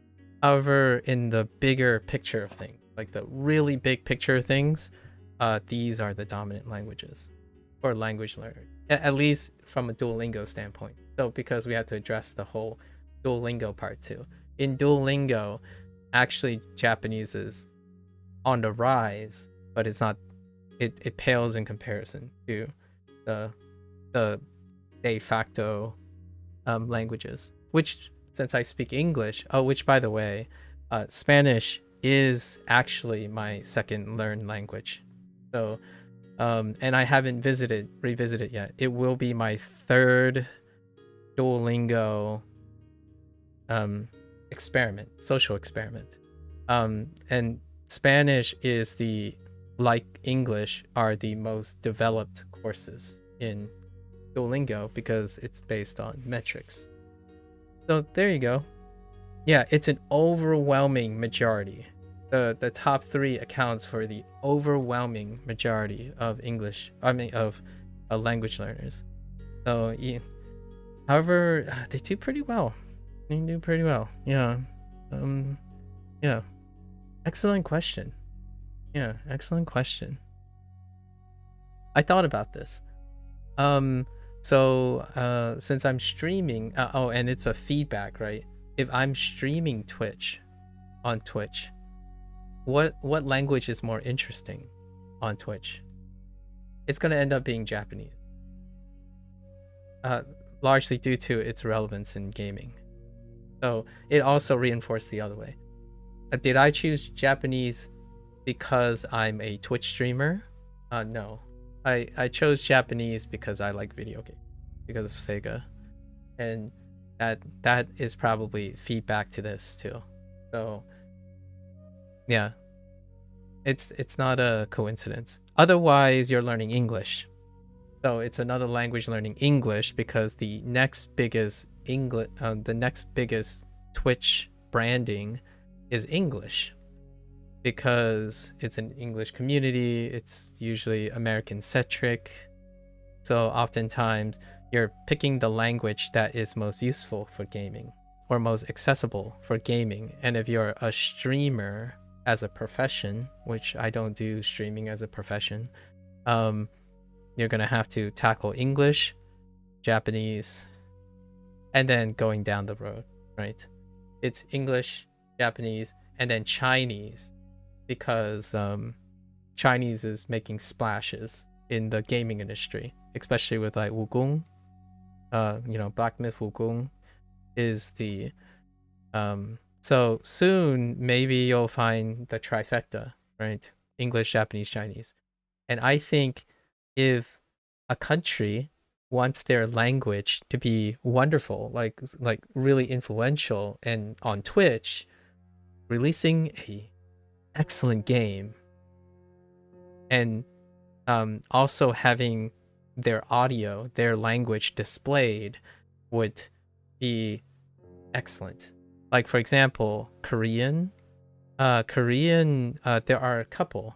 The Limbus developers made it so that there are quite a lot of Korean enthusiasts in this space.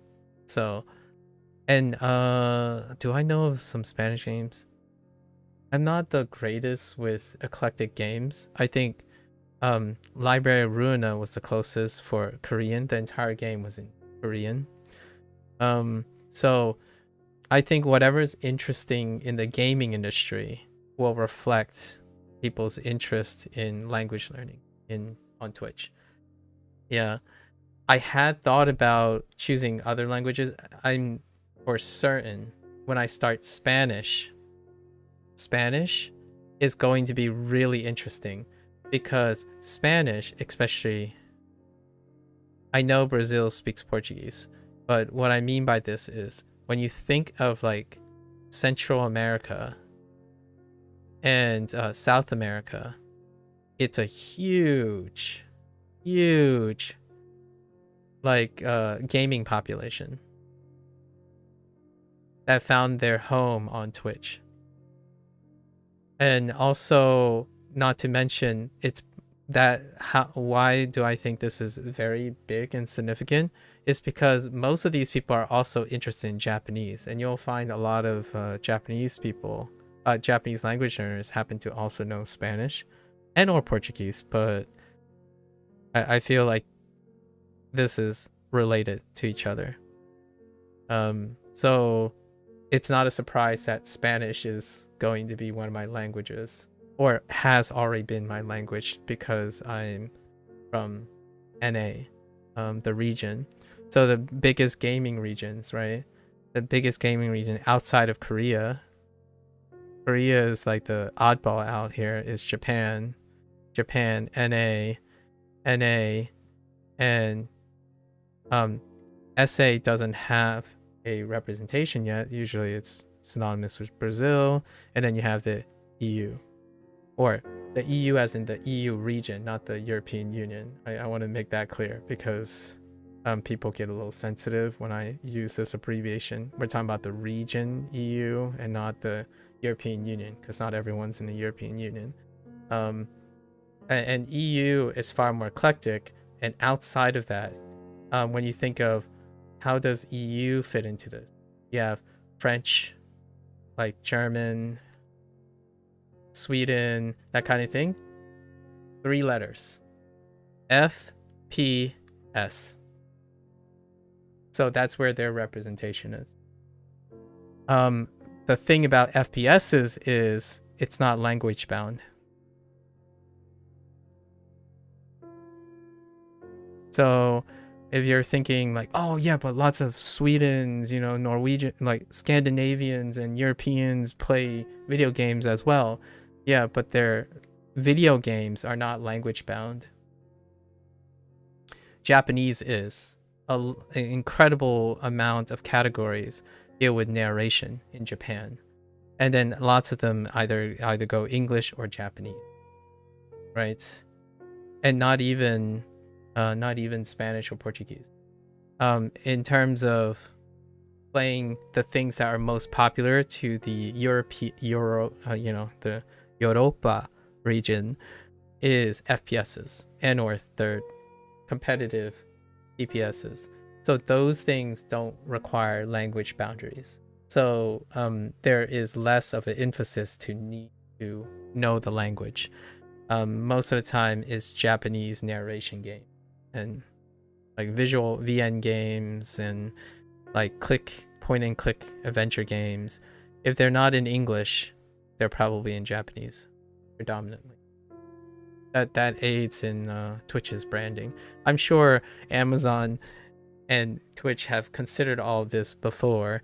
I don't know if Duolingo has, interestingly enough. The CEO of Duolingo has said that, at least the impression I've gotten is they stick to the data. So it's the data that speaks their direction. So if the data dictates that, it's likely going to move the company there. So instead of targeting an audience, they established what they had and then see where the data takes them. So that's kind of how it fanned it out. It's very different from like the way Twitch is doing business, right? Twitch is trying to target audiences, and sure enough, the more targeted an audience is, it's going to be more reflective of its closed community. And I call that a self-selected community. So if you're here, how I present myself as a Twitch streamer and how I like answer questions and whatnot, right? Like I as a person who streams on Twitch, I don't do this professionally, so I don't want to loosely call myself a Twitch streamer. The way I answer things are from the perspective of self-selection. It makes more sense when you're describing Twitch because it's a targeted platform. On YouTube is still targeted, but is less. It's much less. It's noticeably less. And then it becomes more reflective of the reality. Like, for example, I'm an American. I'm a born American. And unanimously, the second Asian language is probably Chinese.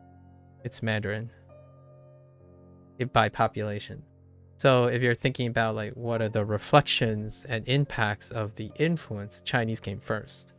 It's most dominant. Not that the Asian population literally came first, but the influence, the highest influence is Chinese currently. It might change in the future, maybe, but it's not Japanese though.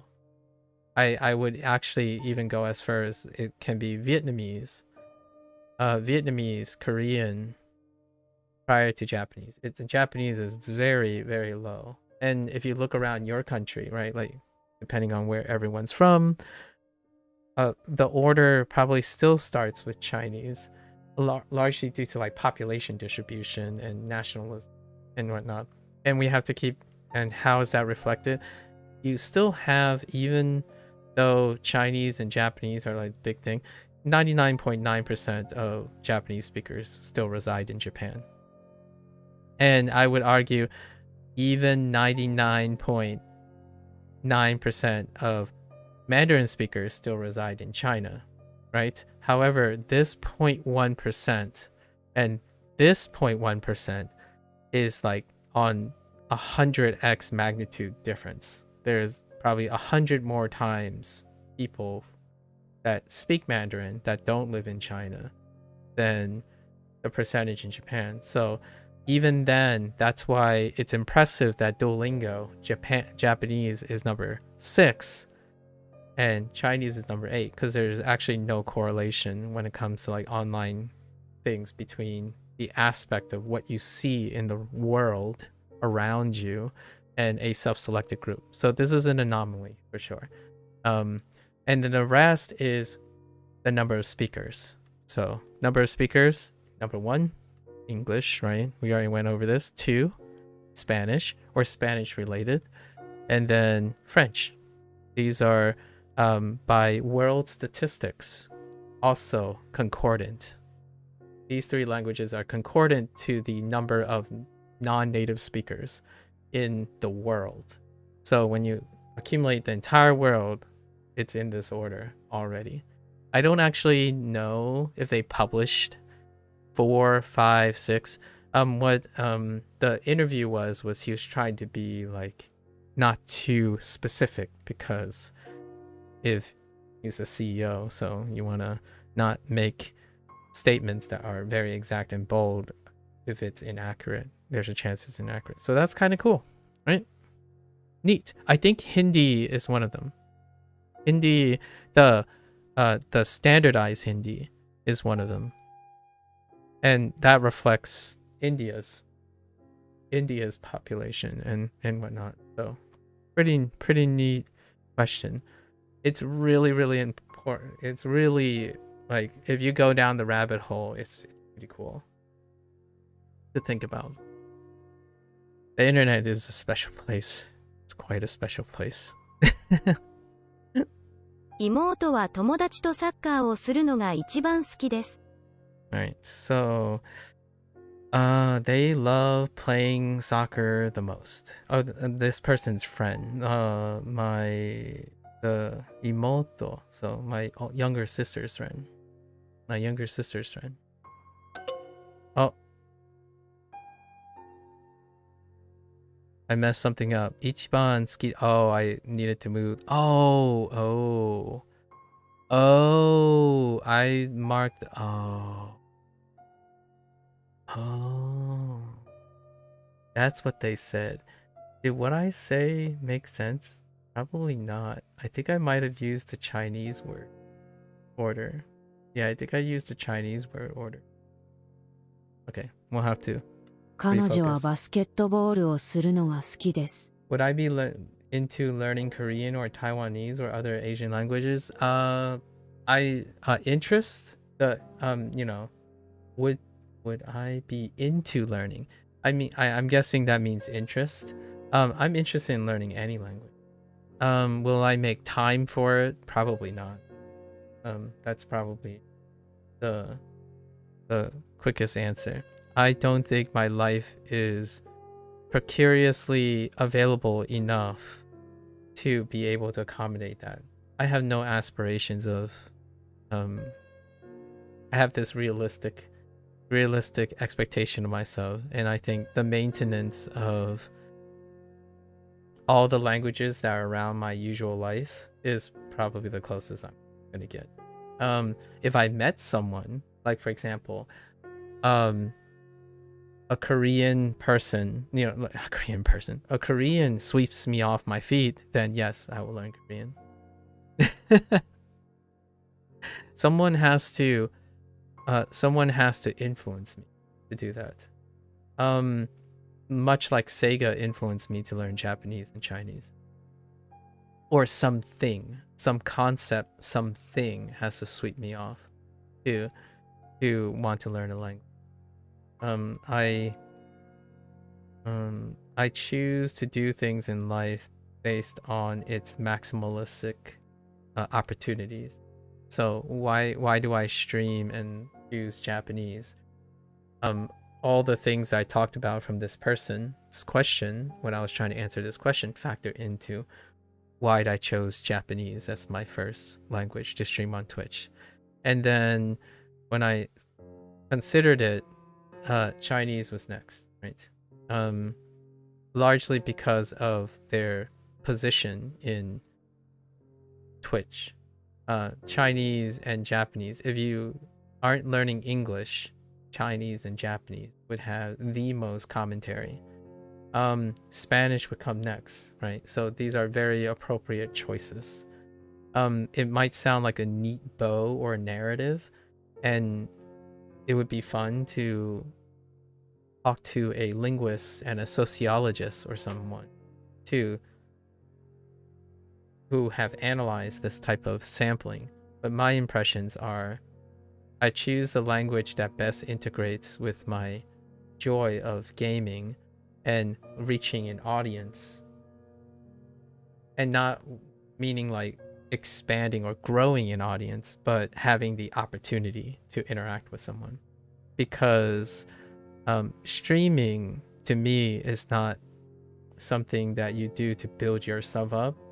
It's an opportunity to be, well, sort of. It comes with the territory, right? Like, we're not saying one or the other. It's all of the above. One of the primary objectives or benefits of streaming is to have exposure to other people. So if I chose Korean or Taiwanese, I only talk to 1 or 2 people every day, or maybe every other day, or every 3 days. And I've been streaming for over 6 years about education. The chances of learning Korean or Taiwanese can happen. I wouldn't be a streamer anymore, like, pragmatically speaking, because the exposure of Korean and Taiwanese on the Twitch platform is non-existent.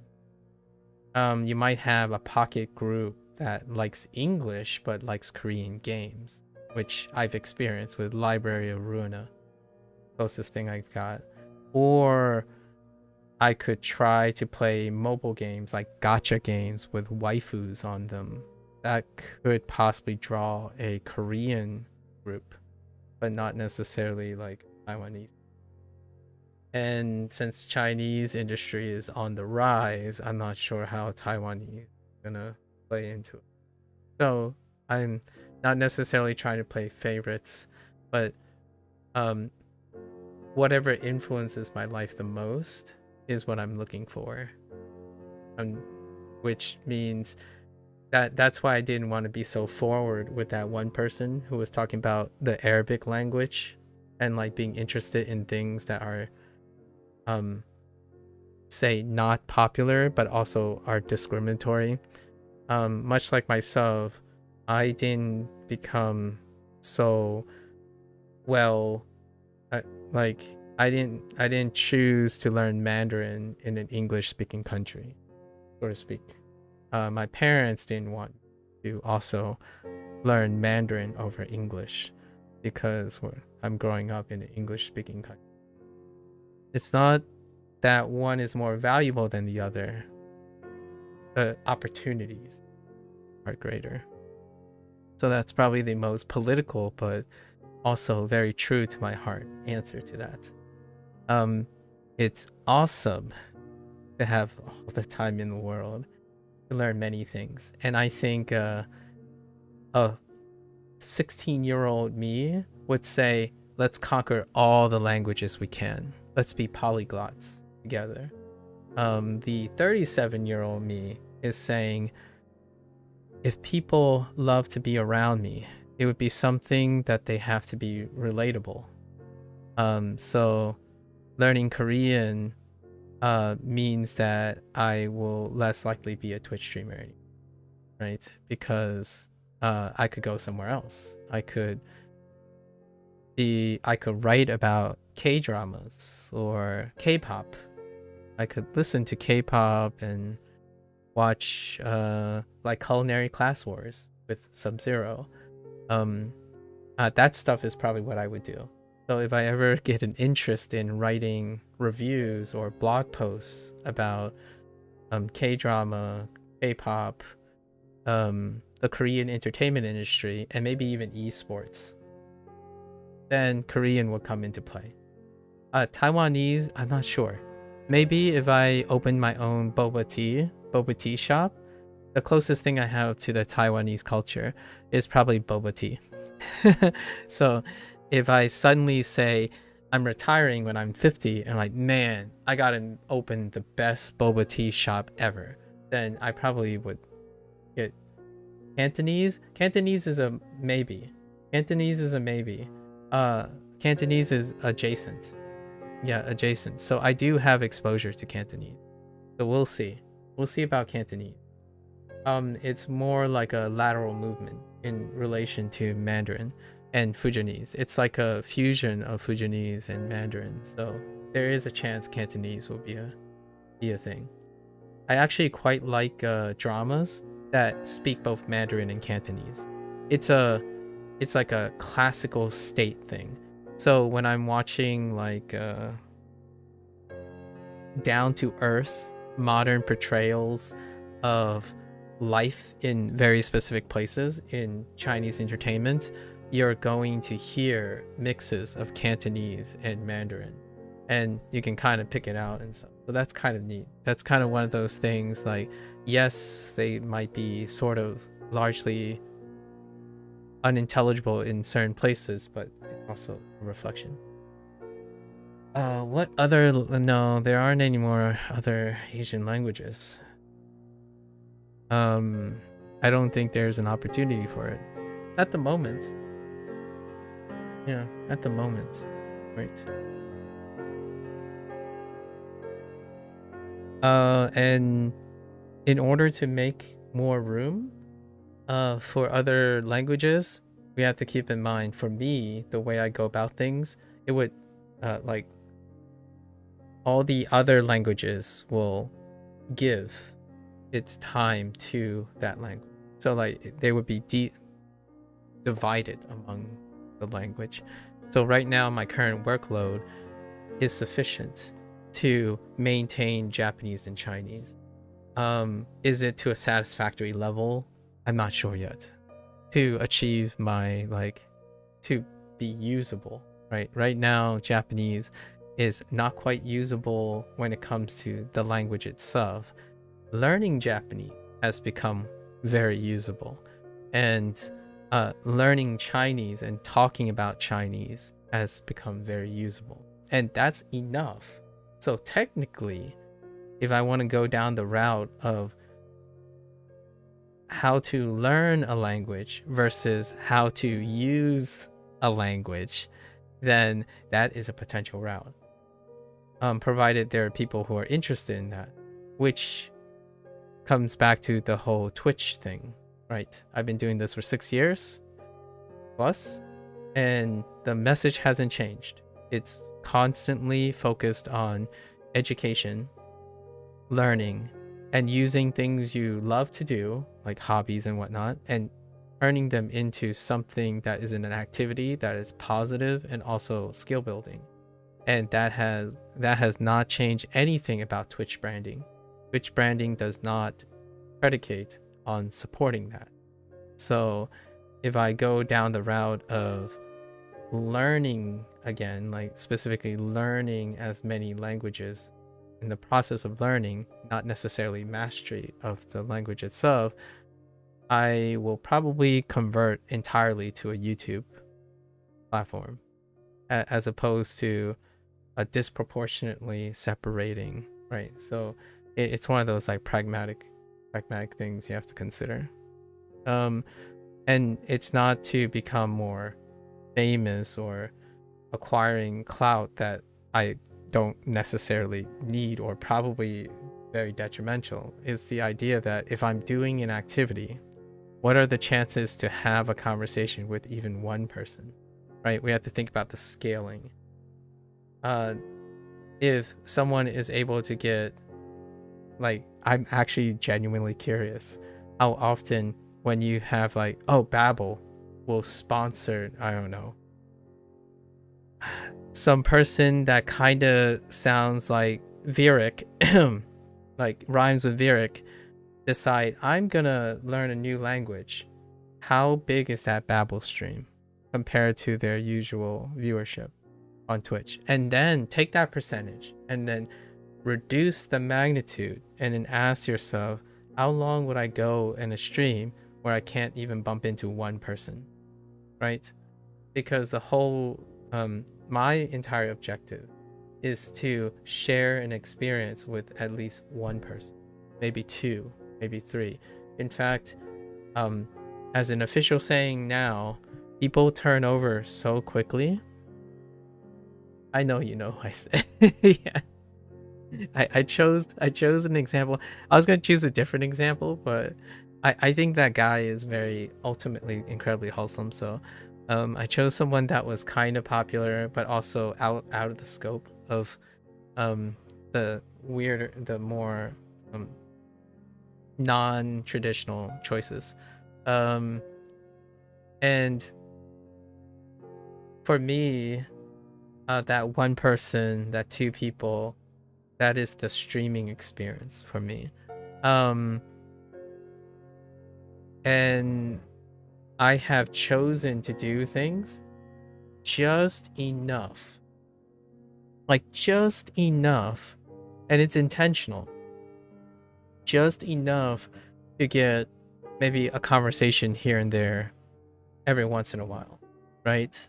As opposed to getting thousands and thousands.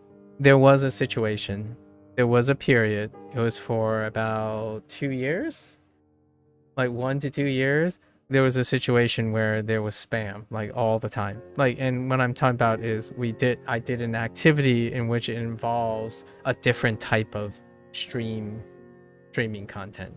And that streaming content ended up being like endless spam of your gaming like thing. So we've gone through periods of that as a social experiment, and it is possible, and it was sort of lucrative. It was very popular. It was kind of merchandising all the time, that kind of thing. So it is very possible. Like when you do your research, you do your due diligence, you can convert things to your thing.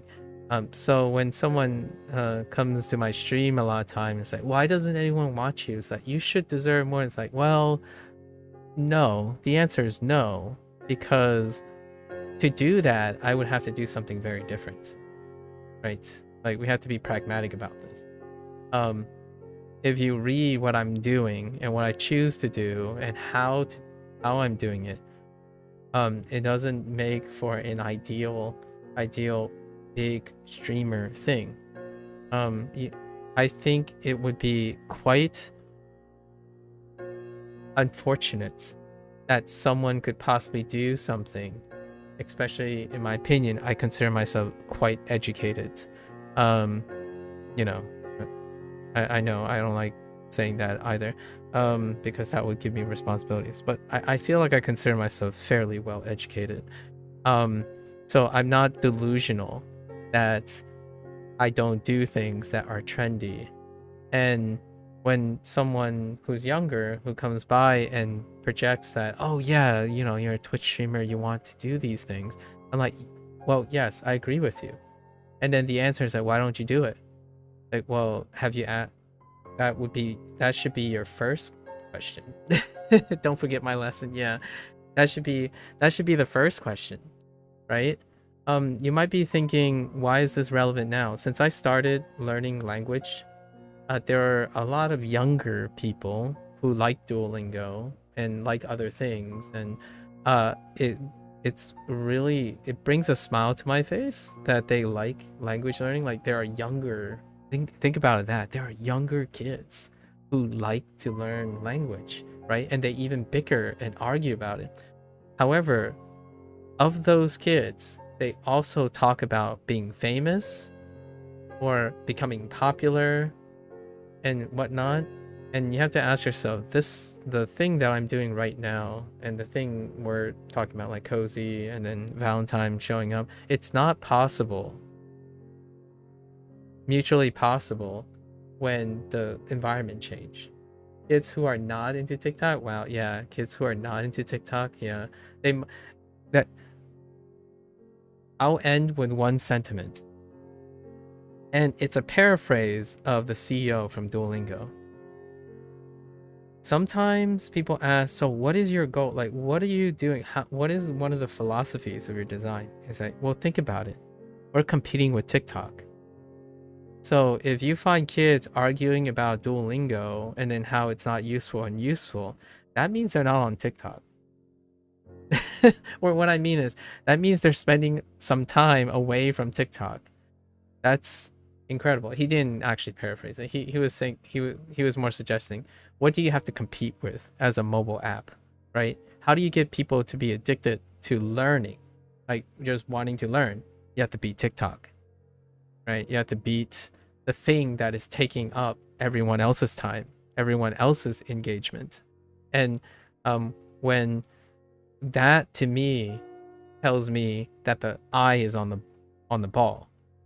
When Anki favorite communities come and attack other language learning things because they believe it's better, the question I have to ask is, you mean TikTok, right? Like that's the competition here. You're a language learning community, and you're going to other language learning communities to demonstrate that they don't deserve to exist, or they're superfluous or obsolete. Yet the one thing that's making all of these things obsolete, like if we're talking about superseding, is where's the engagement? Like if you're so petty enough to bring down language learning as a whole, yet you don't address the elephant in the room, meanwhile TikTok is doing their thing, then that is short-sightedness. That's a narrow-mindedness that can come with self-selection, right? Oh, you know a lot about language learning. Yeah, but step back a little bit. You know a lot about engagement too, right? The chances of Duolingo potentially stunting the growth of Anki is far, far negligible. In fact, I actually think Duolingo's success promotes Anki's success. Anki, for whatever reason, not the developers, sorry, the community at large is using it so that, oh, Duolingo is like the TikTok of language learning. So we should go and reduce Duolingo's footprint in order to gain more footprint on your own desirable platform. Meanwhile, Duolingo's target is TikTok. Like, I rarely in a conversation with like people from Duolingo, their comments are like, oh yeah, you know, our competition. Well, yeah, and who is their competition? The big dogs, the ones that are taking your kids' engagements, right? So it's such a interesting dynamic. You have lots of subcultures attacking a titan who has, and in a way, it's kind of a bittersweet moment, because then some people could take it the wrong way and say, whoa, oh, they don't think that Babbel and stuff is their competition. I'm sure they do. However, their sights are on a very different target. And I really love that. I'm sold based on leadership as opposed to what the product actually does. Like, for example, the kanji section is borked right now. I'll show it in a bit, but it's really borked. So there's still QCing problems and whatnot. But it warms my heart, in my opinion, when someone doesn't come up to me and say, skippity toilet, Riz Ohio Phantom Tax, as opposed to arguing like, oh, I found Duolingo didn't work for me, but I really, really love this, and I use these things and these things. And I'm like, cool, keep doing it. Learn things. Be excited for learning. That's awesome. I'm glad Duolingo made you angry that you want to learn more, and then now you're going to learn even more instead of, you know, regurgitating some thing with like hashtag like, you know, I know I just said skibbity toilet Ohio Phantom Tax all together because I have no idea what that means still to this day, but that's kind of what happens. Learn but stop saying skibbity. Yes. That's probably where I'm going with this. And I think it's very heartwarming. Keck W. What about Keck W?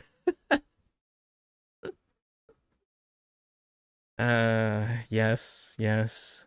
One of us. I would be floored when one day a kid would come up and say, "Hey, how do you think I should maximize my budget for this month's living expenses?" I'm like, What universe am I living in right now? Did you just poll someone for living expense budget commentary? Like, what is that? That would be the day. I think Sub-Zero gets the crown of all my 6+ years. Sub-Zero has gotten my crown for like to be technically the first to ever talk about their career decision making process in a public space, like in a discreet place, because I feel like there isn't a platform for that. You don't do that anywhere, like discreetly, like learning how to navigate talking and expressing about one's interest in their career paths, and then talking about how to negotiate and problem solve. You see them in YouTube commentary, right? Like YouTube comment section, even though it's like kind of broken and forum like. However, YouTube has those things. But if you see it on a live Twitch stream or like a live stream, my mind would be absolutely blown if you can hold a conversation like that. There are others that are doing really well though. Mental health goes a long way. I really love those streams. I actually quite literally from time to time, when I encounter someone who has a specific problem, I would go to someone who engages in that type of conversation and watch the YouTube video, that like the live stream, and I would look at like 2x speed or even skip to the very end, and I would scroll through how the chat is interacting so I can like take notes. I take notes about the frequency of, so what kind of questions often come up, what are the general concerns. That's kind of how I data mine, like personally. But there's obviously far more efficient ways. You could script something to see what keywords come up all the time. Maybe you can sort by frequency. There's so many ways to data mine how people interact live on a platform. I'm sure someone out there is going to make a lot of money automating this process, where they would you can select any channel, it would mine all of the live commentary, and you can parse all the frequencies of specific words, specific type of things, probably using an LLM to show the association, then have it break down into a box of frequencies.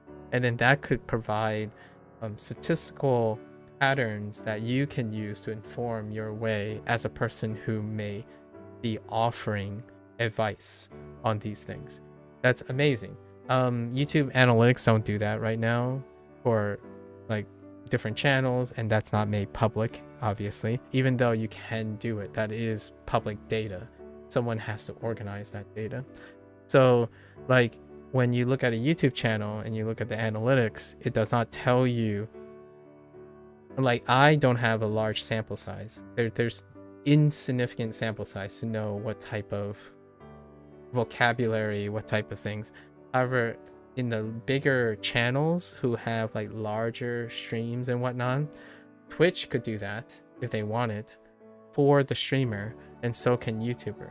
I think one of my favorite features, or quote unquote killer future features that deal with like AI or machine learning integrated into a Twitch situation, like a Twitch streamer situation, which they can better inform themselves, maybe for better or for worse, because people can abuse it, but they can also use it as a informed power, right? Like to empower them to be more impactful. And YouTube can do it too. I have yet to see Twitch thinking about a feature like that, where if someone's very popular, which I'm not because I don't have a large sample size, I might be encouraged though to want to get a larger audience. And because Twitch offers me the analytics, the back end of accumulating how often people say certain things and how what is the most common topic that comes up in a conversation. It helps me organize all these things. I do all these things manually right now. So in order to be able to comprehensively do these manually, it also means I need the time and the number that's appropriate. If I'm having 100 discussions every day, with the time that it takes to have one discussion, then all 100 of those discussions will be divided by 100th of the time, will be 1/100th of the time on average, right? If you were to think about it that way. And that wouldn't necessarily provide enough data for me, at least in my opinion.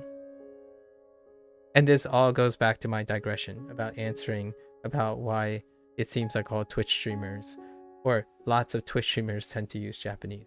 This is how I process my thoughts in decision making, right? You gotta analyze based on your own interests, experience, and also take in and integrate it with how other people perceive things. And it may end up sounding very reasonable. I think most of the time with this way, and you try to explain these things, and you can explain them in an understandable way, makes you a very useful source of information for the rare and occasional encounter. I don't think it's possible when you're interacting with 1,000, 2,000, 3,000, unless you get a crew to do that.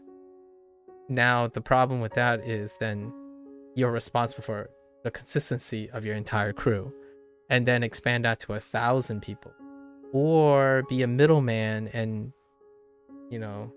matchmake. That also is lots of various, spuriousness and QCing and what. Yep. Fun things. What does that icon mean, Cozy? What does that mean? Is that a new thing? Okay. 彼女はバスケットボールをするのが好きです。するのが好きです。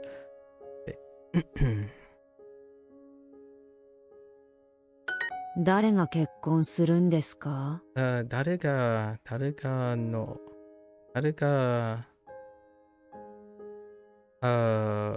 I told myself I would write this yesterday, but I didn't. Oh no, not this. How is this related? Oh, it's Renshu. I need to write Renshu for next time. 誰が結婚するん結婚するんですか? For emphasis, するん。来週大丈夫ですか? What does it mean? The little character that you're using, this Oh, is that like a euphemism for, I don't know, it kind of looks like an F to me. Sorry. You can't remember, but people used to use it or something like it. Yeah, I have no idea. Yeah, I don't remember. It's a pound sign. Oh. Oh, yeah. No, yeah, the unit pound sign, but I don't know. Yeah, the British pound. Yes. But maybe it means like money? No, that doesn't. That's too on the nose. It's pre-boomer? Oh. Okay, yeah. No chance. Oh, hey, there's Sub-Zero. We were just talking about you. By we were just talking about you, I mean we weren't. How are you doing, Sub-Zero? Renshu. Oh no, Raishu. Raishu, daijoubu desu ka?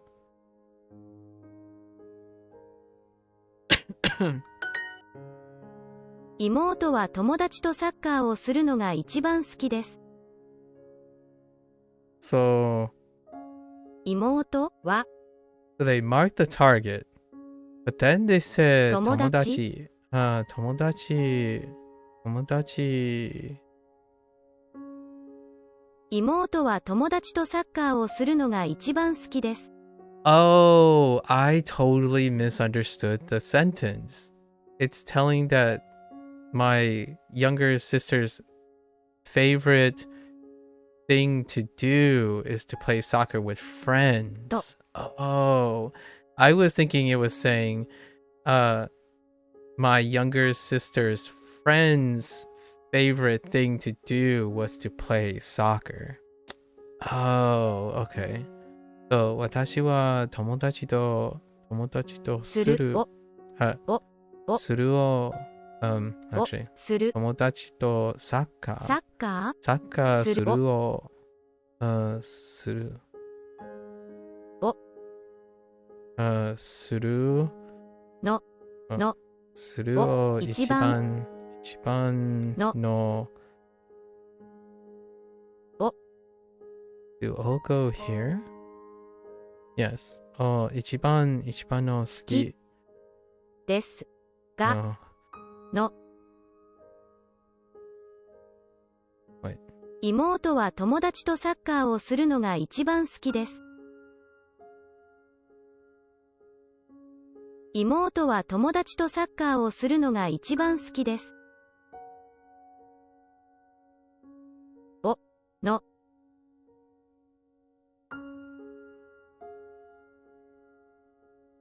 妹は友達とサッカーをするのが一番好きです。Oh, and then it would be after because of no ga, and then ski, but ski is being modified by ichiban. Oh, okay. All right. Fair enough. This is probably a representation of easily one of the more complicated ones, if not the most complicated sentence with the most things. So you're marking the topic, then playing with friends. So like playing soccer with friends, and no ga. This is a generative no with ga about playing with friends, playing soccer with friends. And then how, to what extent do the younger sister like ichiban the most? Your sleep schedule is so weird lately. You woke up not too long ago. What the heck? In the middle of midnight? Or a little bit after midnight? Now that Sub-Zero is here, he has a spotlight now. Oh, really? Those afternoon naps turn into full-blown sleeps? How are you negotiating that with your class schedule at the moment? Sub-Zero. 明日は野球の練習があります。明日はね。明日は野球の練習があります。野球の練習 Yeah, I'm gonna add 練習 to the list. Maybe I should add 結婚 to the 練習の野球があります。妹は走るのが好きです。妹は走るのが I even wrote a note about no ga and I totally forgot about. 妹はやるのが好きです。やるのが好きです。走るのが妹は走るのが好きです。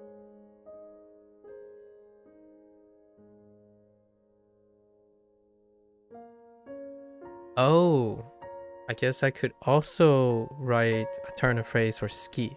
So if I say, or like an opposite of ski, which I think they used kirai. So I will have to add that too. 仕事に行く時間です。So we have three things now, right? 練習、結婚、一番 and kirai for phrasing for tomorrow's recall. Yeah. How are you negotiating your other things you have to do during the day, Sub-Zero? 仕事に行く時間です。時間 maybe. 仕事に行くなんです。時間です。Time to go to work. It's time to go to work. Okay. 上手。上手。野球。野球。Oh. 彼は彼は野球がexcuse me. 野球が上手です。熱い本を読むのは大変です。You don't have a lot of responsibility during the day after moment. Most classes have ended because it's exam season. Oh. So what you're saying is you should have been learning Chinese instead of sleeping. Oh, I totally get it. I totally get it. I'm kidding. Well, every time you sleep, you said yesterday that there's that reader right next to you, you know? That reader is calling your name. I can imagine every day you're like, I don't know, if you have an alarm clock or something, you just look over, go grab your phone, and right next to it is the reader collecting dust. 熱い本を読むのは大変です。熱いの本。熱いの本。熱いの本。本を読む。読む。読むは大変です。大変です。熱い本を読むのは大変です。Wait. 本。熱い本を読むのは大変です。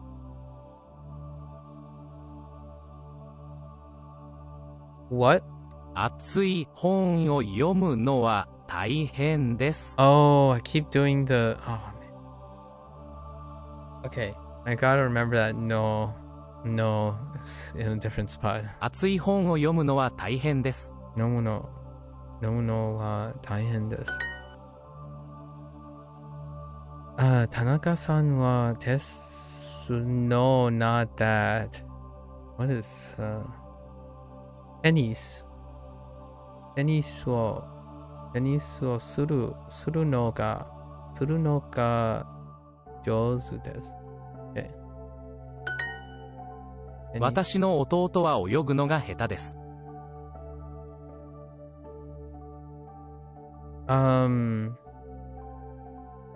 私の弟、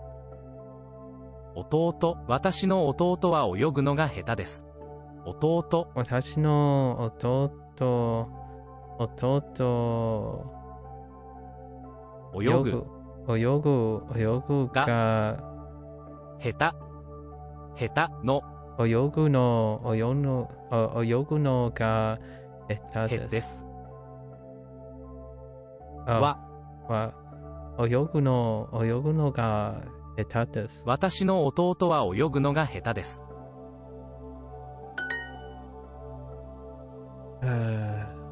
New grammar. Gotta lock it in. Lock it in. 閉めません。閉めません。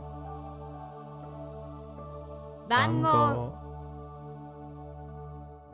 We're on time right now. We made some room for a slight digression. It's all good. 短い。In before we start talking about culinary class wars and everything goes to kaput. Oh, which by the way, I'll talk about later. I basically won't be here for the next 3 weeks, so. 大丈夫。We're taking a break for another wedding. 野球。Okay. 私の弟は泳ぐのが上手です。Oh, 下手です。Oh, 下手です。Whoops. Not 上手。ボタン At first, for a moment there, I thought that said butter. 読む泳ぐバター走私は走るのが嫌いです。私は走るのが Kirai desu. Hate is such. I'm kind of curious how strong this kirai is. Like hate. Like how strong is kirai on the hate scale? Like absolutely no way, or it gives me negative feelings, but strong, strong dislike.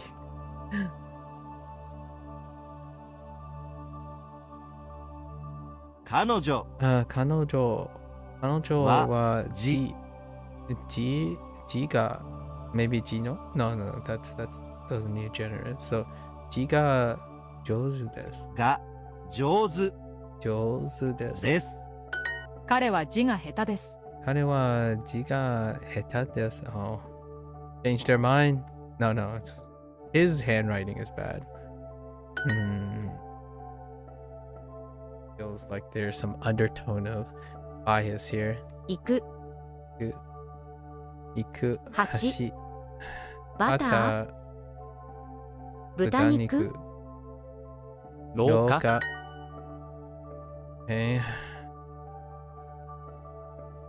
Oh, 中学中学からYeah, 中学から maybe do we need a topic? Yes. 私は中学から野球をする。野球をして Oh, right. I have been playing.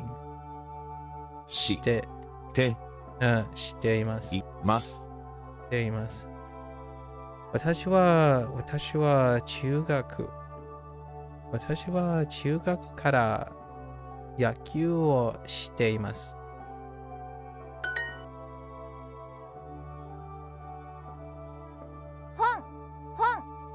本の私は sure. 私は本を読むのが嫌いです。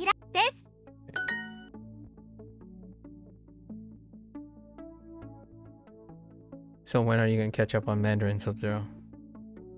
Now that you've secured your ideal internship and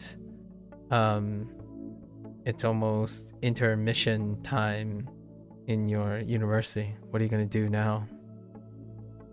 In before you take a what do you call that? What was that? How long was that vacation you took? Like three weeks? I remember every time saying, "Oh, hey, your bags." Like, no, I'm still on vacation.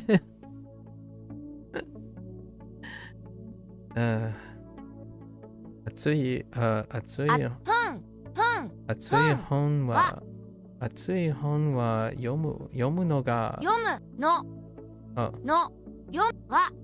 熱い本を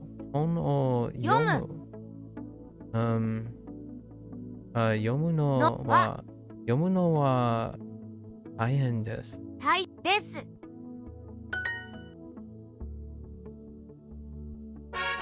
You want to go back? Vietnam was pretty fun.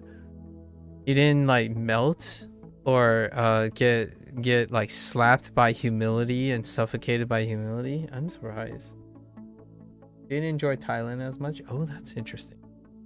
I guess you got slapped by for a Norwegian to straight up hit like Vietnam and Thailand. I imagine like the humidity and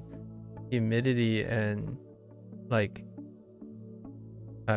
weather would slap you pretty hard in the face. That's quite a climate change. We're not talking about the other climate change. Yeah, the temperature was crazy. Yeah, like it's an ever-present thing. Such a dramatic change. Even I would say for myself, if I visited Vietnam and Vietnam specifically, I'd probably say the same. Like it's probably a dramatic change for me too. I've seen a lot of like clips, like funny comment clips about how weather is one of those things that you don't think about when you end up traveling to like a rather tropical place like Vietnam. 思いません。思いません。思いません。写真を撮ってください。写真を撮ってください。写真. Oh, I totally dropped 写真. Toru. We could have added toru. So what? Now we're up to 6 things. So what do we have? Kekon. Kekon with suru. Alright, kekon suru. Which is still in kana. Kekon suru renshu. Renshu. Toru and urau. Right? Toru and urau. Which gives me an opportunity to write shashin. Sashin. Sashin for toru. And koe. Koe with urau. Especially when you're eating like a steaming hot bowl of pho in the heat outside. On the bright side, it's not really awkward or anything to go around sweating. Pretty everyone does in that heat. That's fair. But the question is, do you smell? I'm kidding. I don't know how that works. But there is a thing about smelling. Like what I mean is, you know, people smell different, but you are in a different country. What you call it? What was I thinking? Your older brother, though. Here's one interesting thing. I don't know if this is true still. However,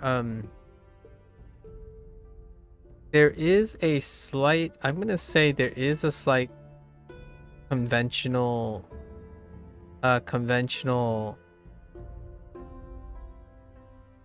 misconception here. Possibly a misconception or like a miscorrelation kind of thing. And the idea is that if you eat something hot in hot climate, it'll make you hotter versus eating something like warm in cold climate will make you warmer. And there was a very interesting observation. I don't remember in what context. It was about like a documentary. Because hot climates, it's not... If you're thinking about like, why do people eat pho in, you know, in Vietnam? Like, it's so hot. It's like, because there actually isn't quite the strongest correlation of this. Where you consume something hot and your body ends up becoming hotter. Actually it moderates that pretty well. In fact, sometimes the hotter climate ends up feeling less hot.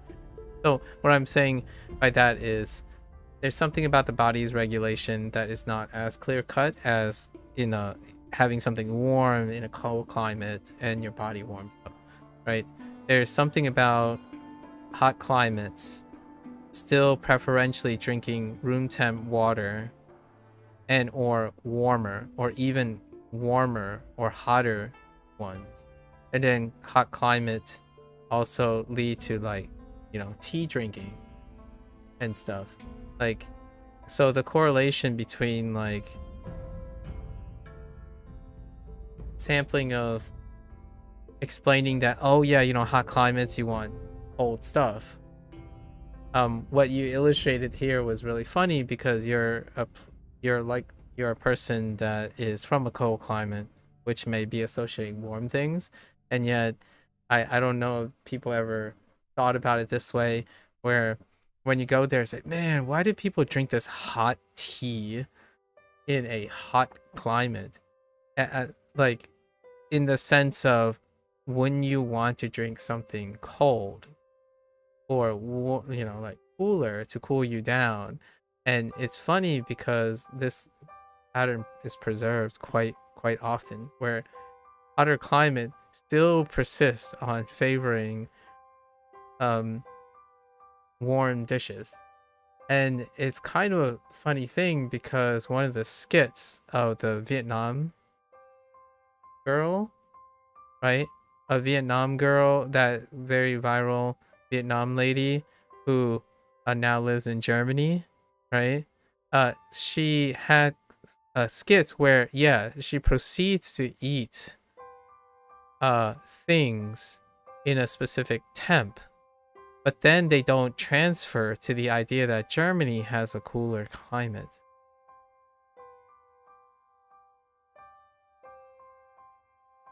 Body adaptation doesn't correlate very well with the perception of like, oh yeah, if I'm hot, I'd be cooling down kind of thing. The tea allow your body to be warm to match that. Yeah, it's a homeostasis thing. Like the body is homeostatic, so it's actually, the closer you get to things in the situation around, it can help normalize the body temperature, and then the normalization becomes like a natural response. Your body tries less. It's spending less energy trying to make the temperature the same or around where it's steady state. Yep, I was ordering more iced tea than coffee, to put it that way. Yeah, like I've done this before. I've done this experiment before when like it's really warm out, and my friend would like order the the coldest thing they could possibly have, and then when they finish, I decided to order like tea, like a warm tea, right? Not like scalding hot, like burning my, but warm tea, something that is slightly warmer than outside. I was drinking it slightly warmer than outside, but it wasn't like dramatically colder or dramatically hotter than outside.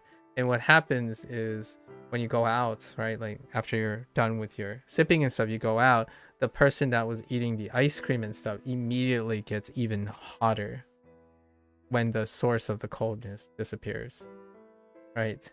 So they end up getting even hotter as they're going out. Meanwhile, I go out and I feel like everything's normalized. My body isn't like rigorously trying to bring down the temperature or bring up the temperature, right? So it's an interesting thought. I'm not saying it's like causation or something. It's an observation that has occurred many times, especially when someone goes from a cold climate and make comments like, dude, is there like no ice water here?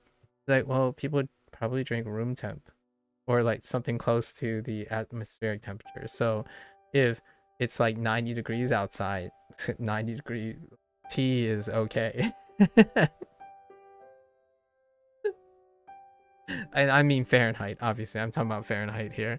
But, you know, something like if it's 37 degrees T, and it's 37 degrees outside, it's actually more likely to probably keep you feeling like you're not out of place or uncomfortable, as opposed to jamming back like a Sub-Zero. Aha, you see what I did there? A Sub-Zero beverage, and sorry, that was unintentional. A Sub-Zero temperature beverage, and then immediately go outside that is like, you know, a delta of 10 degrees Celsius between your body, the thing you're consuming, and then the atmospheric temperature. And it ends up like blowing your mind. You're like, your mind gets, and then when you perceive it, it's like, dude, why did it get hotter all of a sudden? Why did your body get even hotter? Why like you throw back the really hot, the really cold beverage, and then suddenly when the beverage subsides, it feels like your body overshoots and it elevates and makes it even hotter.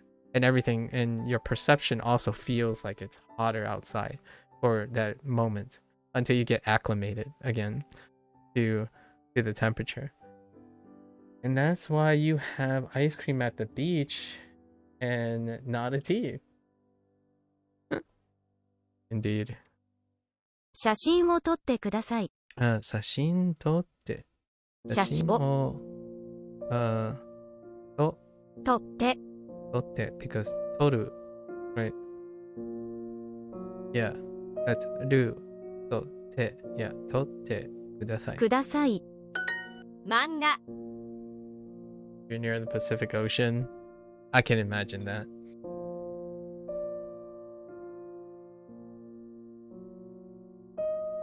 I don't know the science behind it. So it was an interesting way to look at body temperature. I'm going off of like third hand interpretations and whatnot.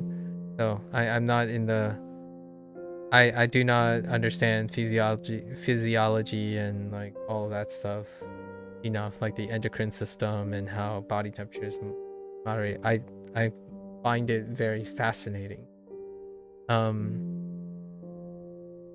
I eat bowls of ramen on hot days. So and I still eat bowls of ramen on cold days. I still drink hot cocoa on cold days. So that temporary comfort is interesting, right? Versus the normalization. I mean, generally speaking though, it's a double standard. Like on cold days, I kind of like the comfort, the temporary of spiking my body temp. While on warm days, I don't really have a preference. Not that. Provided I'm hydrated, right? That's pretty much as goes. Temperature, dB temperature wise. Sometimes I do the rag thing. Like you put a wet towel around your sensitive areas where you have the most heat exchange, right? Some of the most heat exchange is your cheeks. Not those cheeks, guys. The other cheeks, your face cheeks, and the palm of your hands, and then the bottom of your feet. Those are one of the highest vascularized places of heat exchange. So yeah, if you're thinking about sandals and flip-flops on hot days, there's a merit to that, exposing the bottom of your feet, right? And also your palm of your hands. Holding on to something cold with your palm of your hands is great. Slightly to like normalize, maybe like steadily normalize. And a wet towel is very different from like blasting yourself with a really large thing. Like a really cold thing. Have like some sort of thing that normalizes eventually. You don't mind the snow? Nor do I. In fact, I wouldn't be surprised to see some snow. I run in the snow. Snow is nice. Running in the snow is kind of iffy. You kind of change the way you run, but it's also kind of a great break. 漫画 Manga. 番号 Oh. 漫画 Alright. Enough of the yaps. Manga. 漫画ピアノを弾くのが好きです。 But ice is annoying? Yes. I feel mutually. It's a mutual understanding here. Running on ice is dubious at best. I deliberately, what I do if there was icing potential when it's running, because I run regardless of rain and snow, is I have to deliberately run on people's lawns. So like, instead of running on the path, like the walkway, I would walk slightly next to the walkway. So I would have to pick up my feet. So I would be doing like a marching run instead. And I would still run the same path, but it would be on the grass. So I know that when I'm landing, there's a higher chance that I will land on grass and not on like, you know, how sometimes when snow hits right around melting point and then overnight the bottom layer freezes and then it continues to snow and then snows on top and then the bottom layer. When you're running, the moment you run on them, you're going for a skate. And I suppose I don't have to tell you how disruptive that would be to someone who runs every single day. Almost every single day consecutively. Yeah, you're either going forward or you're going back. You're either going forward or you're going back. Hopefully forward. I think if I had to choose, definitely I hope people fall forward then backwards, because oof, backwards is devastating. It can be very devastating, especially if your head does the little like whip thing where the last part of the whip motion is the back of your cranium slamming into the ground. Then that's a concussion. That will be a very bad concussion, you know? There's a very high chance. ピアノを弾くのが好きです。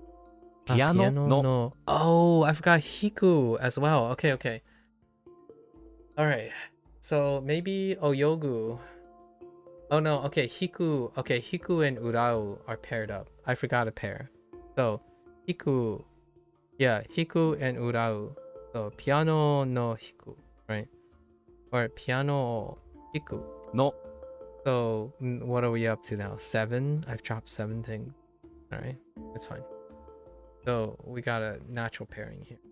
Ga. Piano. Ga. Nage. Nage. O. Hiku. 弾く Hiku no ga suki desu. 好きです。ピアノを弾くのが好きです。Choose that grip ice. Yeah, I am probably not. I'm gonna hedge my bets there since I have trainers for road running. Yeah, they're not gonna get grip ice that well. However, it's like at the moment we're doing $100 a pair like every year. So having like half a pair every year, maybe. I don't think it snows enough to warrant it yet, but we'll see. If it occurs substantially, we might need an off pair like every 2 years or something that would not involve road training. Since I run on concrete, right?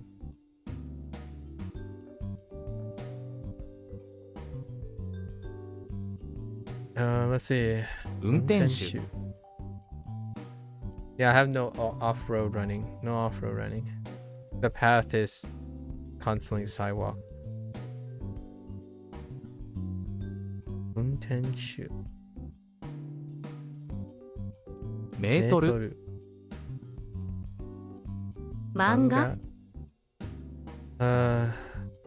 廊下グラムサッカーを見るのは楽しいです。サッカーを見る。Oh, no. する？見る。見るね。Like watch? Oh. サッカーを見るのは楽しいです。見るは楽しいです。楽しい。Okay. のは楽しいです。Oh, it's fun watching soccer. 写真を撮るのは楽しいです。写真を撮るのは楽しいです。Ooh, I could add like adjectives to this. Like, oh, okay. So now we can structure it. So we do have ski, right? But we can use tanoshi and omoshiroi, any type of emotion. So we'll expand our recall for tomorrow. There's quite a lot of things I have added. I thought I was going to pick up like 3 things, but now it's looking like 8, 9 things. We can expand the association. 写真を撮るのは楽しいです。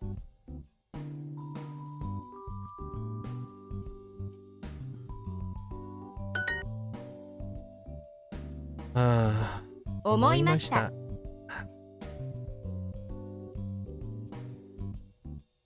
Sorry, I'm thinking like omoi. Man, if you hear omoi, how often do people think heavy or related to heavy just based on the sound?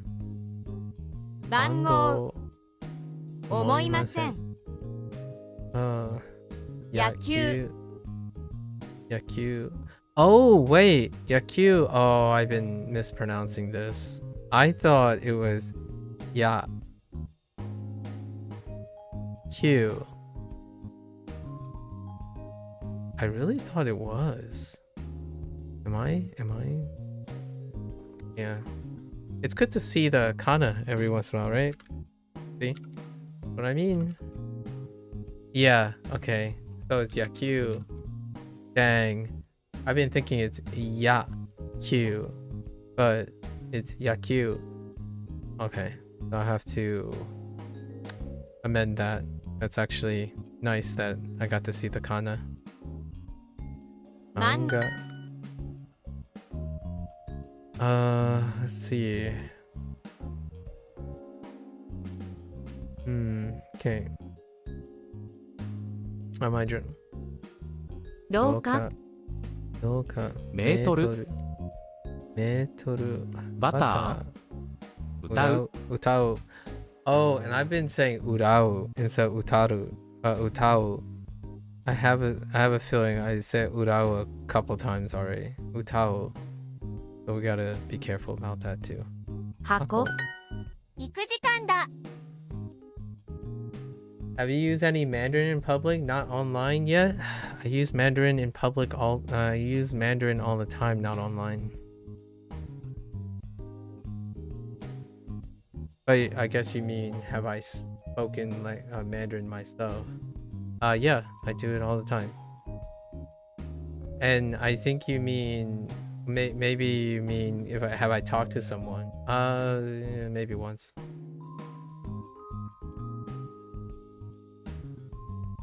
I'm covering all the possibilities. I'm gonna say yes to all of the languages. I use all the languages all the time, not online. Every single day. Every single day. I think we talked about this, right? When you were talking to that other kid earlier. That other kid when they were talking about Spanish. Was that person? Oh, the New Yorker. The New Yorker.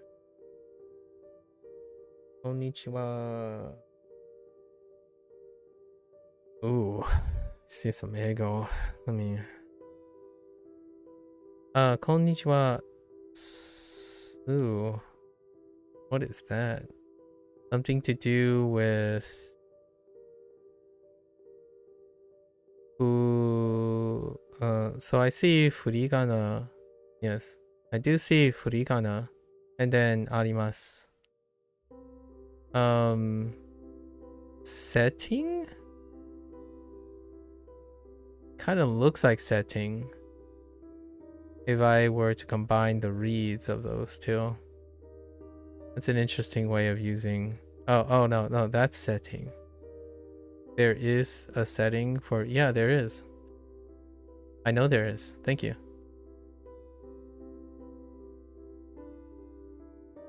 Sete options. The furigana mode. Yeah. Thank you. I know there is. Thanks. Iku jikan da.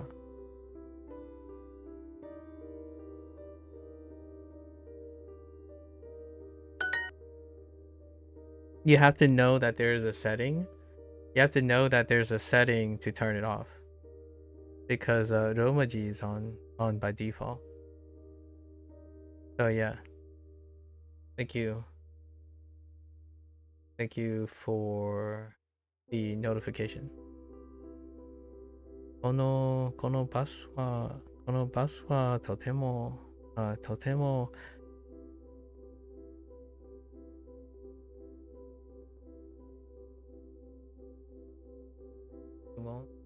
Well, just in case you wanted to see the reading more. Okay. Yep. It has been a hot minute. Yeah, it's been a hot minute. このとてもゆっくりだ。Oh, wait. このバスはとてもゆっくり、ゆっくりだ。だ。ゆっくりだ。Interesting. ゆっくり to list? 映画を見るのは好きですか？映画を見るのは好きですか？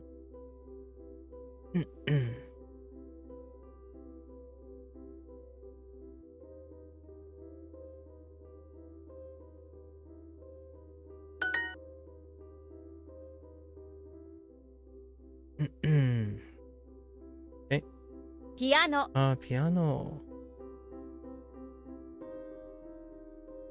を弾くのは大変です。難しいです。弾く弾くのはは難しいです。難しいです。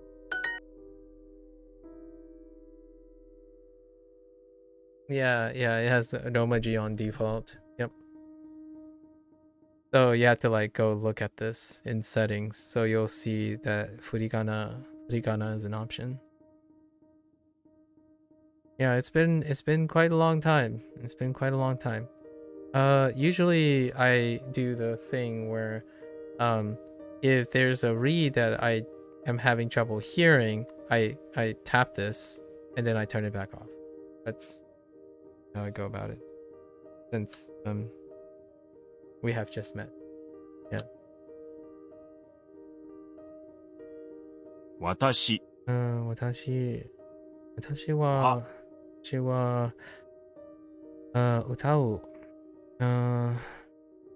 歌うのが下手です。歌のが下手です。です。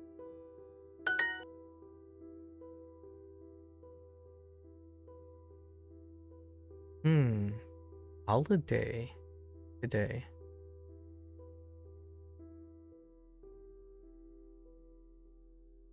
I guess what they're going for holiday is probably a phrase that I'm familiar with, so yasumi.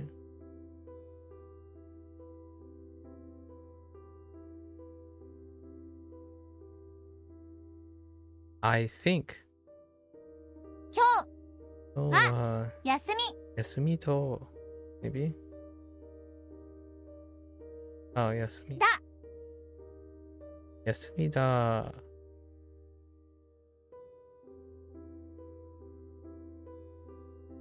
Da. Hmm. が重いとます。Hmm.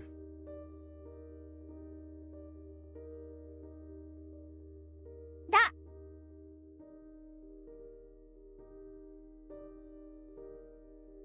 Oh, they could be doing the.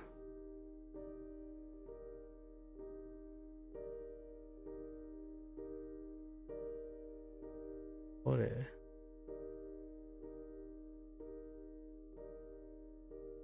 これ What do they want with kore? は今日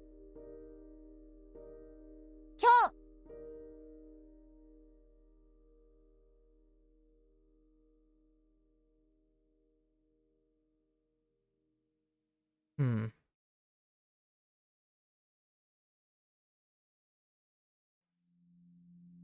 が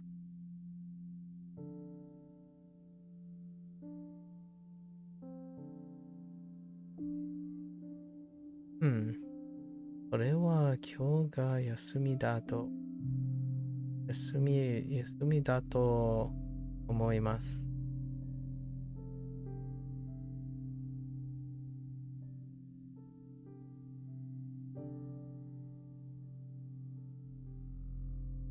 Okay.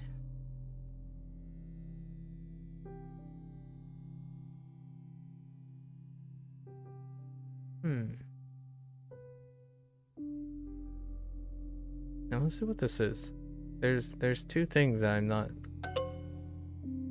Okay, so they wanted today is a topic, right? Kyowa. Kyowa, and then oh, school. Oh, I totally skipped school.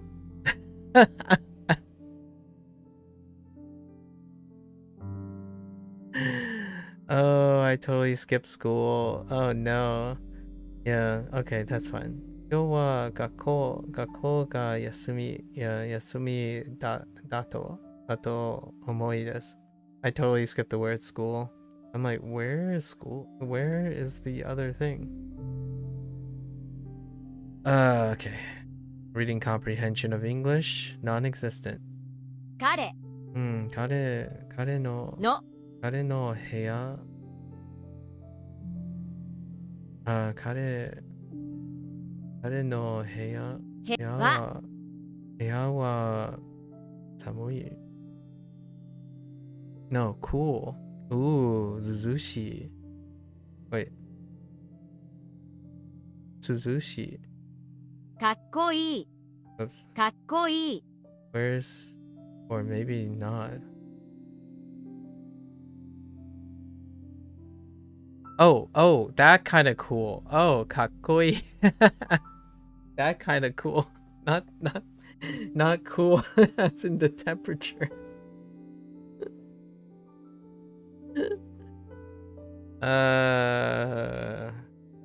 That's funny. Oh my gosh. I was like, I think his room is cool, as in cool in temperature. Cool in temperature. I'm like, wait a minute.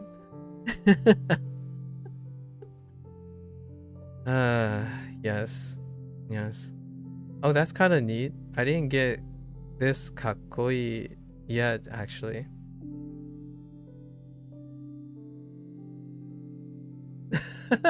I was like, where's Suzushi? I know. They do. We didn't get the kanji yet, so we didn't get the kanji yet. So both is acceptable. They would accept both either way. But that's an interesting kakkoi. I don't think that's intentional though. Kakkoi wasn't introduced. But that's interesting. We might add that to the list. Let's see. How will I remember that? So okay. Interesting. They went with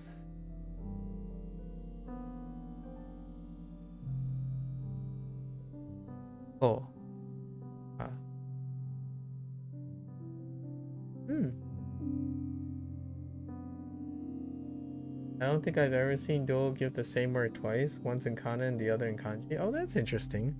I see it fairly often, or not fairly often, meaning like maybe 5% of the time. 5% of the time this can happen. Not the first time. Definitely not the first time.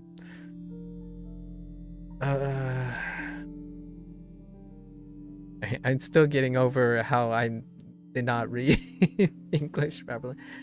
Kare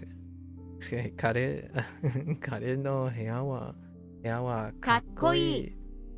Kakkoi to omoimasu. Oh, what did they want? Oh yeah, they wanted the kanji. Oh, they think, wait, they're suggesting I know this kanji. Okay, so let me write this down. They're suggesting I should know this kanji. So let's do that.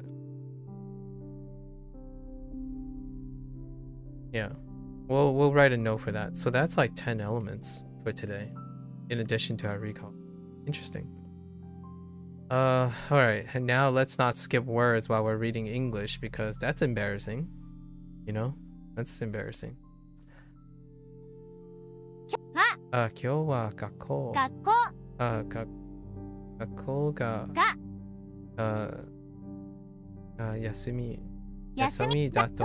休み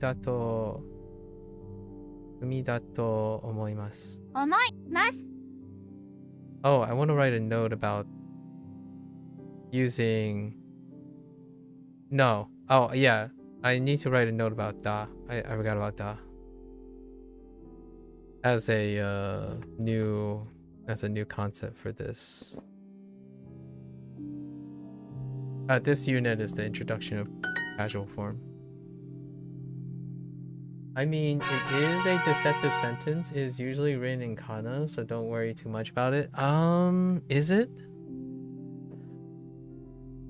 For kakoi, probably, yeah. Yeah, usually written in kana. I don't particularly want to say just because it's written in kana alone. I like to learn all of it. So, usually it's fun. Language is fun not because of its pragmatic use, but more of its nuances. So, I don't tend to worry about most things, but I also like to remember. So, like for example, I write Japanese, and for the uninitiated, writing is very fun to me. And a lot of people have already said, don't worry about it because people don't write anymore. You just like to prioritize words by their most common form. That's understandable. It's a very pragmatic way of going about learning Japanese. For sure. Yesterday we had a long conversation about how someone was prioritizing the concept of kanji over the sound of kanji. And again, conservatively, I would say both. So one can do one action that can do multiple things as opposed to prioritizing. So sometimes for me, a holistic approach tends to be more memorable than a prioritizing. When you prioritize, you are also actively ignoring something as well that exists. Like, for example, if Duolingo keeps giving you the kanji and you keep saying, I want to prioritize kana, then you're actually not becoming more efficient. You are ignoring something. You need to actively ignore something in order to make up for the efficiency. If you're not using Duolingo, I totally understand. You also do that because reading is your interest, not speaking, which is very atypical way to learn a language. Yeah, exactly. However, I try to do all of the above. It's how I get invested in my craft or whatever this is. It is nice to know what prioritize. In my opinion, the word prioritizing to me is whatever keeps you learning is good. You highly doubt it, but has Duo taught you about, like, as in, like, I don't know. The answer is no if you're talking about just this. I feel like there's a tilde here.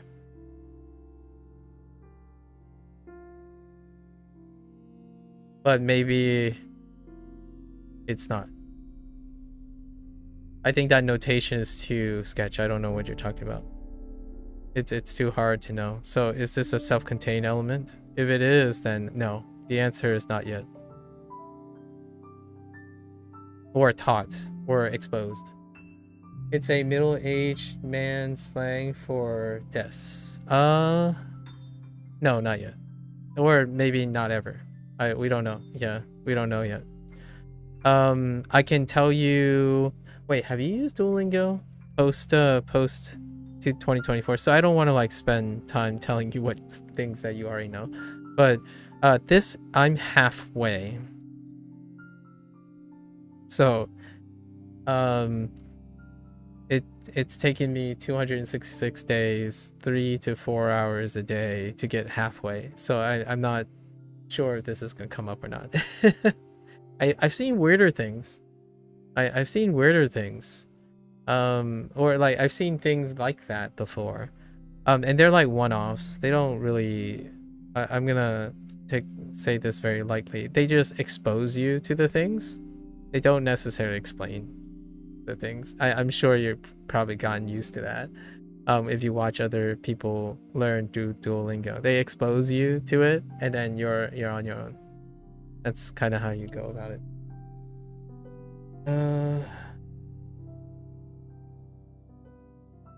Just more gruff sounding. Oh, okay. I see. Right now, this is section 3 the key theme of this unit is formally introducing the plane form. So it's been a long journey to getting to plane form. So it's thrown in every once in a while. So at most, we've only got plane form and the polite form. And then any other like colloquialisms, not so much. I haven't hit any other colloquialisms. That's interesting.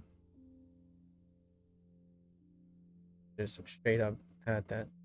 An example of a character using this can be found in Ace Attorney. Gumshoe uses. Ah, I see. Someone gave me an example of a fiction thing too. In fiction, there's additional endings as well, for fun. But I've seen the endings of things being added like that. So conventionally, I wouldn't be surprised if I encountered them. Yeah, like even works of fiction have endings modified to reflect like a race or something like that. Someone used Zelda, like the little characters in Zelda. Someone that no longer hangs around too much, but they mentioned when they were playing through Zelda. Not that we're talking about like what is real or what's not, but works of fiction also do that type of thing. ボールを投げました。 Not my knowledge, someone else's. ボール。ボールを投げました。投げました。ボールを投げました。投げました。投げる投げる。投げる。投げる投げる。頼みます。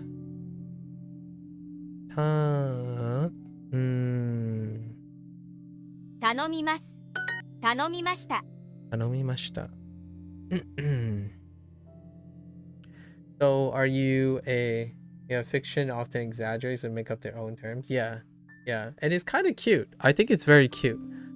English. What do English do? English use a lot of onomatopoeia or like slurring and stuff. I mean, English is fairly flexible, but like holding notes out or adding a word is English's thing. And then when you ever translate, when anime and stuff gets dubbed and stuff, it ends up leading to an addition of a word at the end. It's just kind of cute sometimes, right? Like nyang nyang is adding nyang at the end, but when you hear it in English, it's like, yep, that's it. Or alternatively, what they would do is just add yao to like random places in the English term, right? So if you had like a character that goes like nyang all of like in places, especially at the end, instead they would morph all the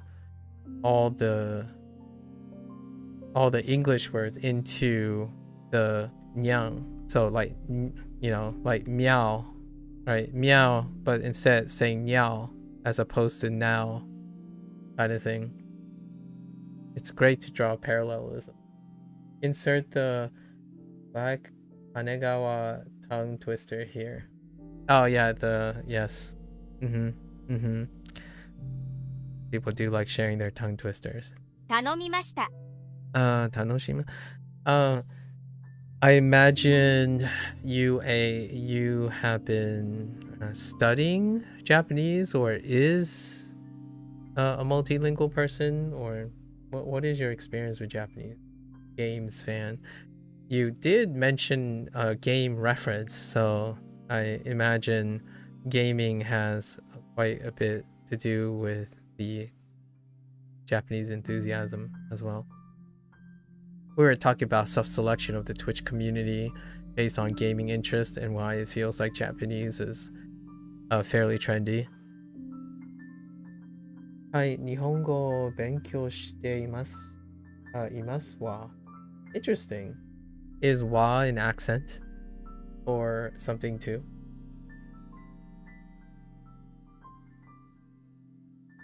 頼みました。Tamamimashita. I don't know what the function for wa is.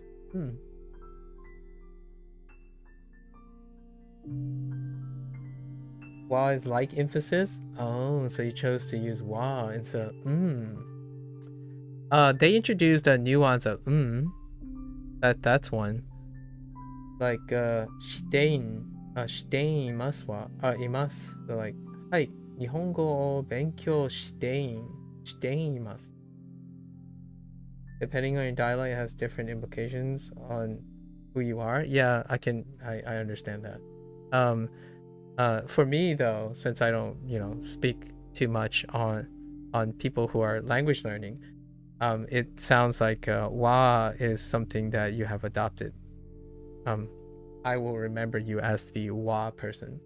I kind of like the a lot of times. So I would pick like, the parental root of your final predicate, and then they introduce that so like shitein imasu, or sorry, shitein imasu.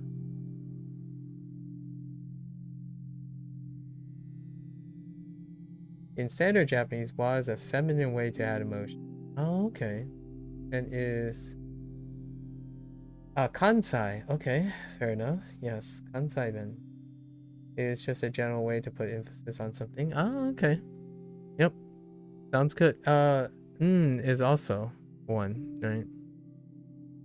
There was someone else used something else.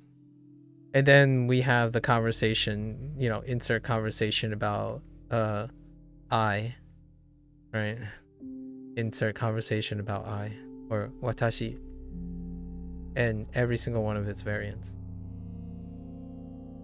Like, yeah, kind of like desu. Yeah, kind of like desu.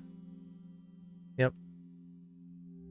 More of a liberal, funny use of desu, but it's a generalization of desu. They used that as the example. But yeah, it's playing around with the Japanese language. Yes, all of those. Yep.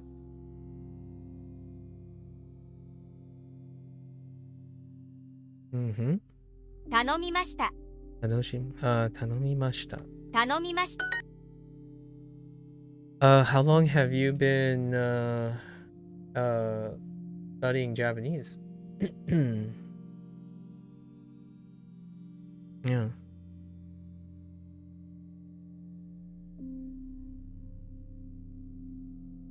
Keru. 蹴るボールを投げて、OK。投げてください。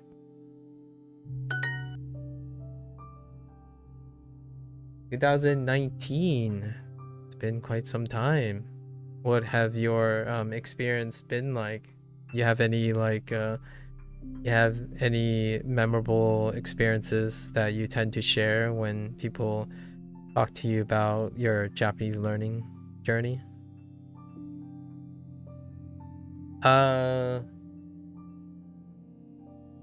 266 days. 200 Yes. 今日は266日目です。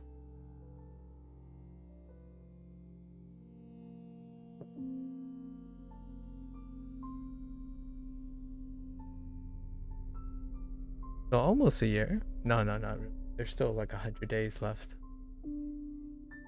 行く行く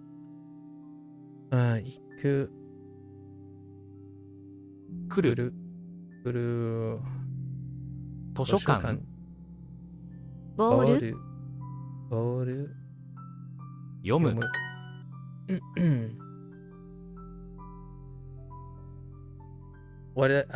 How are you using Japanese at the moment? Video games, perhaps? And I don't think I could give any specific stories about learning. I can give various stories in general though. Okay, alright. Fair enough. I'll take a story. Anything that comes to mind. I'm a collector of stories. I certainly like collecting stories. 野球、野球。野球。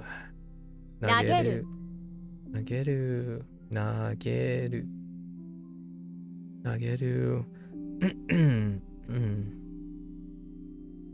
頼みます。蹴ります。蹴って。ボールを蹴ってください。You do a lot of immersion through gaming, and you started with Dragon Quest VIII, PlayStation 2. Dang. And then Omega Ruby, Pokemon, yes, classic. DQ8, huh?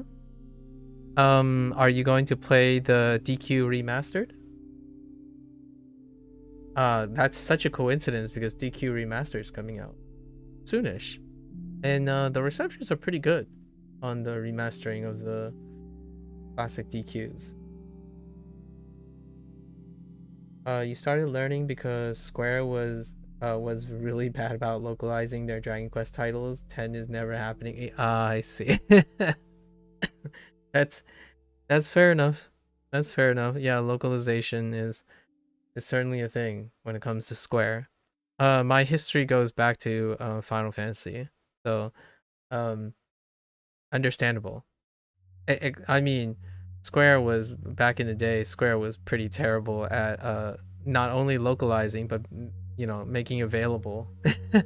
So before I learned Japanese, I learned how to play Final Fantasy in Japanese, as in like you could still play Final Fantasy in Japanese. Like play but infer things through its visual telling, especially from from Final Fantasy 3, or actually 2, Japanese Final Fantasy 2 to Japanese Final Fantasy 5. And then Final Fantasy 2 and 3 were actually 5 is probably 2 and 6 is 3, now that I think about it. So largely playing Final Fantasy 2 through 4, the Japanese 2 through 4. Pokemon specifically had a funny story actually. I wasn't very good at reading the writing in general, much less understanding, so you had to put in Google Translate. I was cursed a happy birthday. I am cursing from my heart that it is a good one. What's the phrasing? That's interesting. Huh. Was this recent? Like with the recent Google update to translate, or was this before the recent Google? I'm kind of curious. I haven't used Google Translate because I haven't participated in language learning myself. However, due to the recent updates and whatnot, like the moving of LLMs and whatnot, Google Translate has been updated recently. Okay, because not their voice sample is different as well. So they because of the whole like AI rush, not generative AI, but more like the LLMs. I want to be very clear about that because I feel like AI is a deceptive term. The LLMs now, recently, the whole Gemini interface, the Google Translate actually changed remarkably. So it's very different now, like recently, like really recently. So I haven't used Google Translate long enough since I only started. Like this is 266 days ago was actually in fact the first time I've considered language learning outside of Spanish, which Spanish was well before Google Translate existed. So now other people might have learned for like the last 3 years or plus. They might have used Google Translate, and now I'm kind of curious what their experience is like now, within the last 2 or 3 months. I notice that the Japanese LLM model that's used for the output of the pronunciation, right, the sound of the things, and then also the voice activation, like when you're talking in to get to fetch the Japanese phrase, like if you speak into the voice command, has been overhauled. So it's now even more of an interesting product, even though I don't have enough experience, how much it might have changed. I'm thinking of doing something related to using Google Translate, in the sense of using it as a transcriber of my commentary. So then I would get a feedback as I'm experiencing. When you're experiencing, your results will very depend on your to and from languages. Oh, that's a good point. Yeah. What to and from languages are you using most of the time? I'm referring to Japanese to English, of course. For example, someone who's might be streaming right now too, actually a little earlier. They usually stream before me, like 7 hours before. So yeah, they're offline now. I think they go by corn, like Sukorn or Sukon or something, and they do the side by side. They're doing something that's learning, and then when they want to say something that's in English, right, they would say it in Japanese, and it would flip it to English so they can see the English and hear the English that they said in Japanese. So I haven't incorporated some sort of component like that yet when it comes to reading. I'm doing it manually at the moment.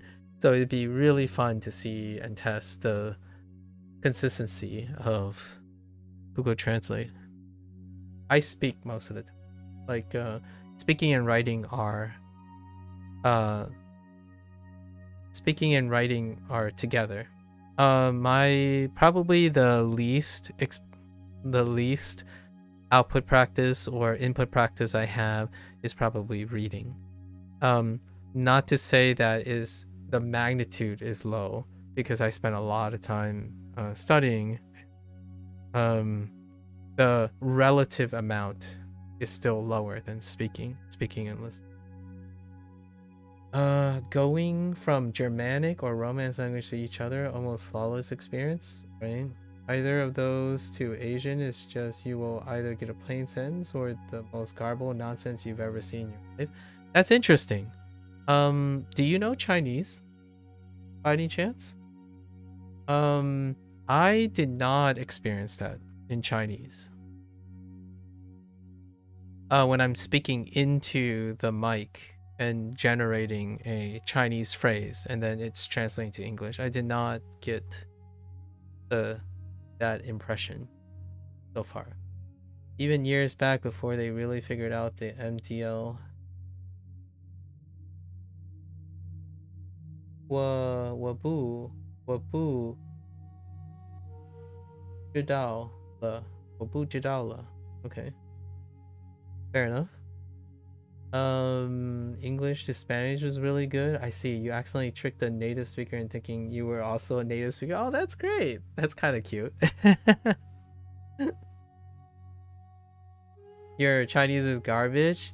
You can join me if you want. Like what I mean is, don't be shy to join in. Like I've been slowly getting people who are really comfortable in just talking about the relationship between Japanese and Chinese. It's such a extra layer of fun. Like, it's extra, obviously. Like, for example, when you're looking at this character, it develops an extra meaning. It's quite transformative. Currently, I'm also learning Chinese. I staggered Japanese and Chinese. So I'm learning to read and like pronounce Mandarin largely. Listening is different. Most of your Chinese is because of the Japanese, you know. Yeah, I know, right? I think it's wonderful. Obviously no pressure or anything. You'll hear me make commentary about Chinese and Japanese every time I'm doing this. You cannot tell you the reading of anything, but I sure can tell you what Hanzi means. Yeah, you can definitely guess what Hanzi. Right now, my Chinese is about 100 days plus staggered with my Japanese. It was planned this way. And I go back and forth. In fact, I prefer to think in Chinese when I'm doing this as opposed to English. That's why my English is it's very obvious that my English is very under practice, like doing the translation stuff. And also while we're meeting and explaining things, I believe translation is it's a property, it's a function that I use every day. So if you're concerned about whether I speak fluently or I would slow down my progress, it's intentional. Translation and interpretation is the purpose of me learning additional languages, not being fluent in, not necessarily being fluent in exclusive thought. That's not what motivates.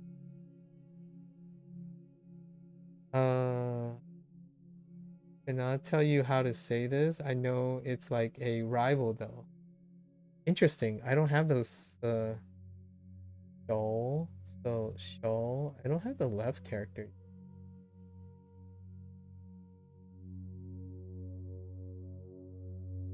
Something with hand. Neat. I need to hear it, so I'm gonna see if I can hear it. Oh, D. Oh, D show. D show. Yeah. D show. That sounds about right. A rival D show. Where'd you get that? D show. Oh, is that rival in Japanese? D show. What's it in Japanese? D. Cute. Very cute. It's funny that it uses that left radical. Huh. D show. Teki show. Enemy hand. Oh. So it did end up using it.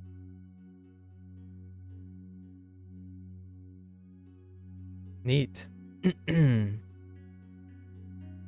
I think I did do a lot of comparing your Japanese note and writing Mandarin notes. Oh, so are you currently doing like learning that, or is Mandarin one of your other languages already? Hear me out here. Whenever meeting someone who likes language learning, I don't think when someone earnestly like language learning, they're really satisfied with their language proficiency, so they always say like their language is garbage, when to an outsider it's probably not garbage.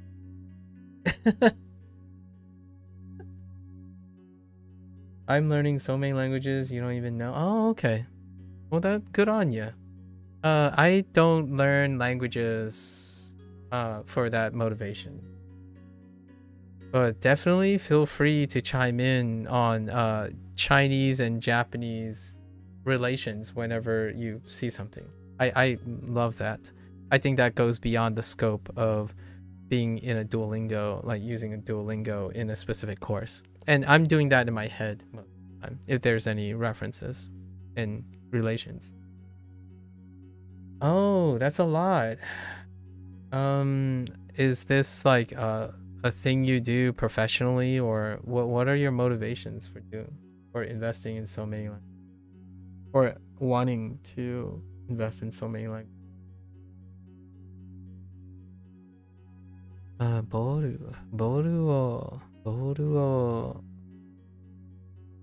kette kudasai.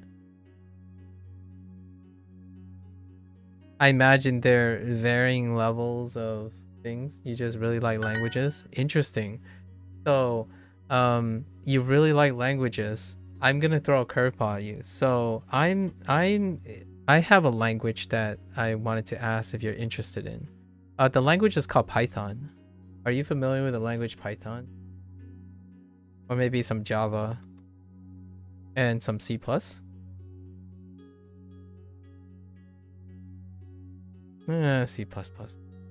Kind of a normie thing. I didn't grow up with basic, so I didn't learn any basic. No basic. Python. Isn't that a coding language? Yeah. You'd be surprised how familiar it is. You don't get coding language, your brain refuses comprehension. Oh, okay. Well, that's fair. The reason why I ask is you like video games, right? And you like learning language. Oftentimes, people who enjoy learning language, like natural language, they also have like the propensity to engage in some sort of conlang, like a constructed language. And coding languages are a great example, or an accessible way of getting the idea of constructed language, like conlangs for like instruction material and whatnot. So I have a background in Python. Some of the people who like Japanese and whatnot, they tend to like video games too, and then they had picked up some sort of coding language along the way. Calmant making general language learning and coding all feel very separate to you. Oh, okay. I mean, that's fine. I'm not comparing them like in the sense of their semantics. So like grading them on their semantics, right? I actually think saying Germanic languages and Romance languages is already really generalizing enough, right? Already generalizing too much for my nuance taste, because it's separating cultural distinctions as well, or it's generalizing cultural distinctions. For example, like I speak Fujianese, right? So when someone says Chinese, and if they ask me if I speak Chinese, I kind of, by Germanic and Romance categorization, I would say yes, I do speak Chinese, but I don't. I'm learning how to speak Mandarin. However, I speak Fujianese with my family. So I feel like, yeah, I understand. The coding languages themselves semantically are definitely different. Yeah, definitely separate things. I was thinking about the enthusiasm that you have. Throwing a little curveball, as if you will, when you said you love learning languages. It's more like a family tree. Etymology is also a pretty interesting topic to you. Interesting. It's more like a family tree. Yeah, it's more like a family tree, like a phylogenetics, right? Or etymology. I view etymology more like phylogenetics, because my background is in genetics. So, I see a phylogenetic tree. That's a great way to visualize the relationship between languages. Culture, though, I don't think necessarily culture follows etymology anymore. Like I don't think etymology explains all of cultural norms when it comes to using the nuances of the language. Geopolitics and geography and political constraints affect the greater thing that's attached to language. Especially seeing how the same kind of words morph into separate things, like how padre and father are slightly from the same root, but these are not remotely the same sounding words. Yeah. Well, saying padre and father, yeah, or father in the padre sense, but if you're talking about your paternal guardian, then padre and paternal are related, right? Phylogenetics, right? So we're more referring to the term paternal as opposed to father.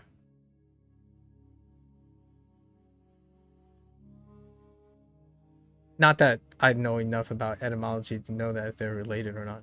But I think of the word paternal. That's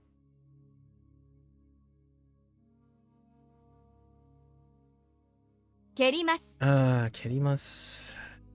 Anyways, yeah. Interesting.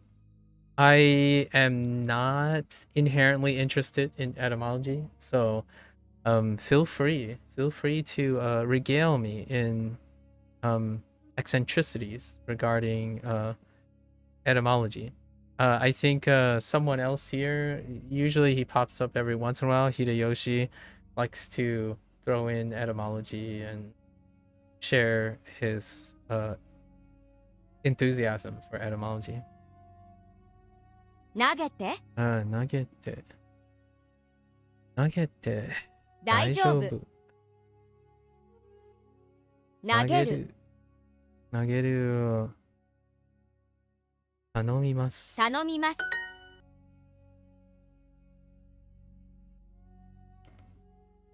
Do you have any interest in converting your interests? Do you already do things with your interest in language? I imagine. Or this is more like your personal passion project kept to yourself.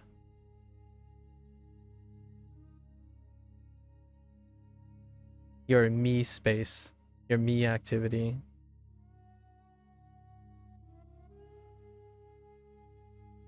ボール Boru. Oh. It's a roundabout way of asking, does this have anything to do with your daily like obligations? You got a big old language tree picture saved actually. Oh, Proto-Indo-European, the root language as we know. You have split into. Okay, I see. Yeah.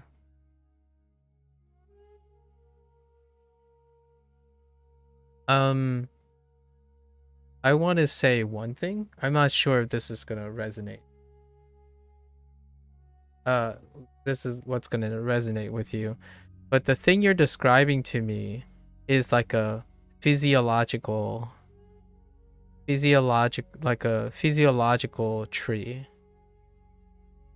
Like, or, right? So, something that's guised in something where it's related in the sense of is chronology, and like what relation to each other in terms of its chronology.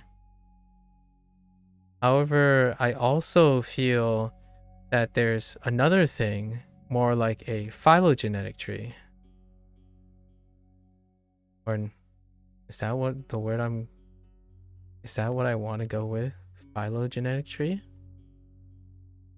Hold up. It shows you how long it's been since I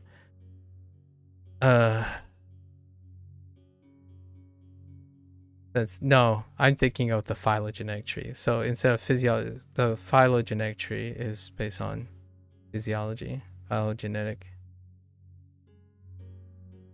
There's also like one that's based on its like granularity in terms of like a genetic related tree. I don't know the technical term anymore, but this deals with elements that impact, like it would look similar like this in a representation, but it would take on different factors that relate them. And I feel like a lot of times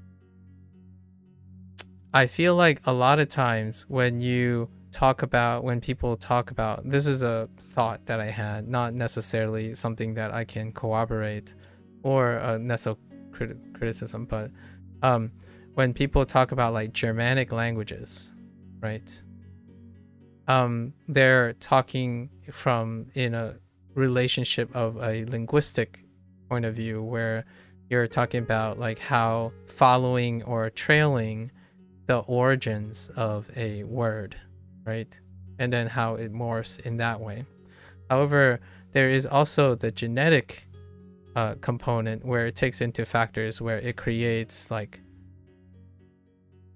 crossovers, right? Crossovers and then jumps, right, between each other. So then you would have to rearrange what this is into something else. Actually, I should have drawn the arrows up here, like where there are jumps here and there with other factors in place, and then they would reorganize it, you know, into a similar representation, but it would take in different characteristics. And I feel nowadays with the internet, right, with the online culture in existence, and self-selection and whatnot, I feel like it would be interesting to see how much all of this holds up moving forward in one's lifetime when it comes to the current aspect. Like the Japanese we're talking about now, kind of interesting to see how it reflects how Japanese was learned prior. It's a really interesting tipping point for Japanese at the moment. Obviously, I won't live long enough to see it compared. At least I get to live it, I think. And that's roughly how it's. Obviously, you can't perfectly separate them like. Well, I'm not trying to separate them like that, which is kind of the idea that I'm trying to emphasize.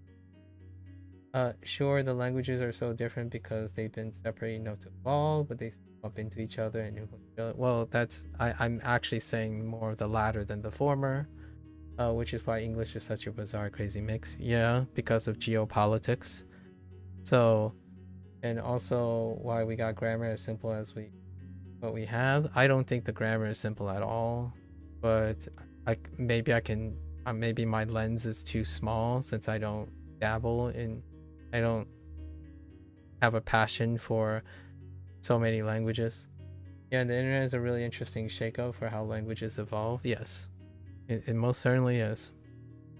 So, trust me, Old English was way worse. I don't think it's a competition. And I live in the present. I think etymology, in my opinion, if I had a professional criticism here, I think doing that type of comparison from past to present is something that I don't resonate with.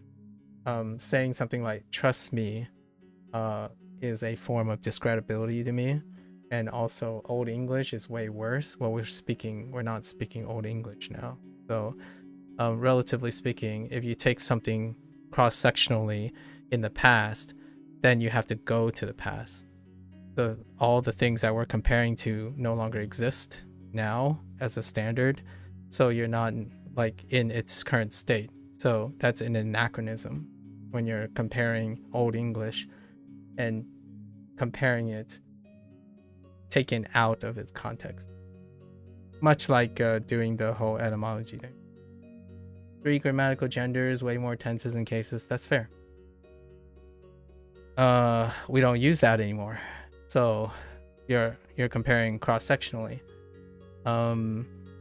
That's fine. We talking about Latin or I don't even know what the last thing is. When I say worse, I mean this is exceeding complex in comparison. It's not a competition. I mean, I'll believe you. I trust you. Yeah, I'll trust you. It's probably more complex. I feel like my point in all of this is being lost. So I'll leave it to you because it sounds like you're really passionate about making comparisons, and that's it. Like I wouldn't know. I wouldn't know if English was way worse, as in exceedingly complex in comparison. How you're expressing things is exceedingly not complex to me. So if I'm as bold as I can say, I think there's a vast generalization that's happening that I'm failing to communicate here, where I'm saying that it is probably far more complicated than that, as opposed to gravitating towards generalizations. Like Old English is way worse. It's like, okay, I don't know how I can relate to that. that I have nothing to. So fair enough. Fair enough. Fair enough. I think my only commentary is when you're trying to one up someone, it kind of deflates the other person's willingness to contribute anything because they typically don't. ボールを読む。Oops. 読む蹴り蹴りました。田中さんにドアを閉めてと頼みます。Comparisons are how you comprehend things. If I don't know why it's different, I don't know how to make it work. Okay.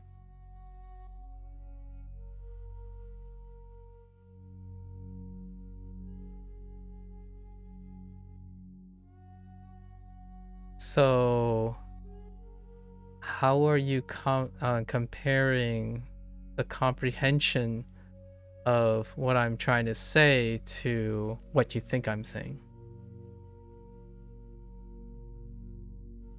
I'm not sure if I'm communicating very well that the stuff that you're saying makes me feel like you're not, like I'm saying something that is being misconstrued.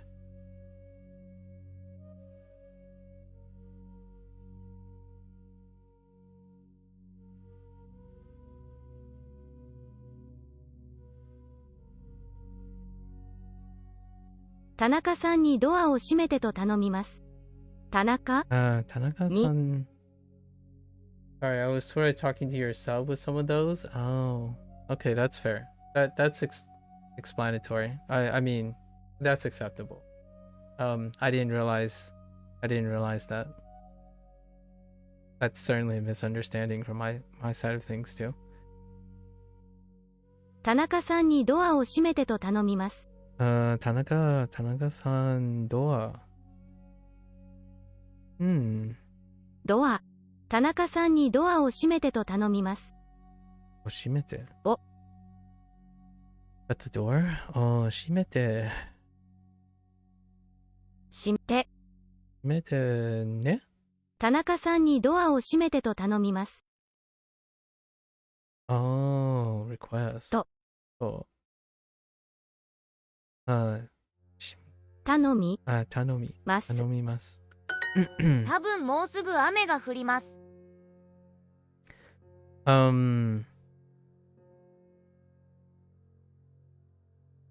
What is it that motivates you to do this stuff?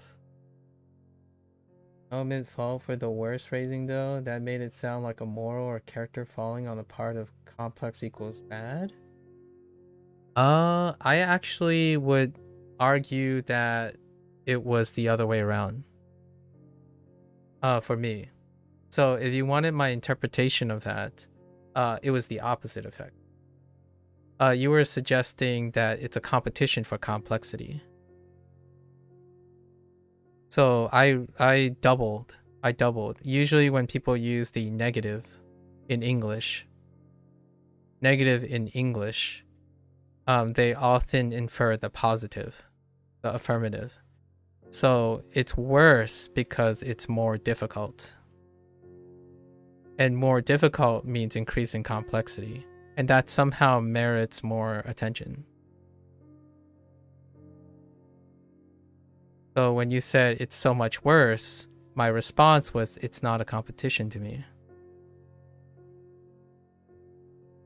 So what you said that it's much worse, it doesn't make it any more interesting. To me, is what I was trying to communicate. It's not any more interesting to me. It's a blanketed generalization that I do not have any knowledge.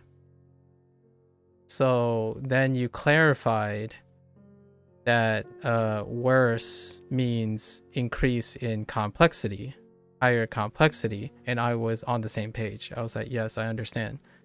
However, I spent the last 10 minutes talking about the idea of overgeneralization and comparisons.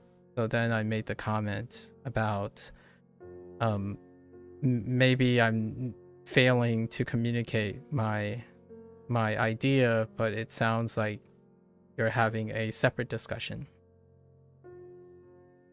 And then we apologize to each other about perhaps the intent was lost. That's probably like how I interpreted most of it. Yeah. I think for me, it's difficult to talk to a very passionate person who may have a very preconceived notion of what I feel is very important to me. And sometimes I find it's quite easier to listen to that person. Although I wanted to tell you that I have minimal contributions to that. I believe there's an elegance in simplicity and a nuance that is emergent in simplicity. Much so where complexity can actually make things oversimplified.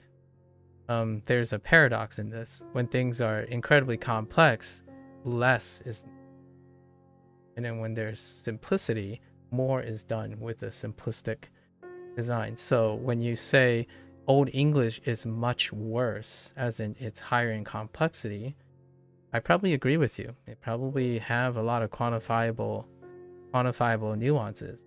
But how many populations are speaking English now versus how many populations were speaking Old English? That in itself is not considered in the metrics of its complexity.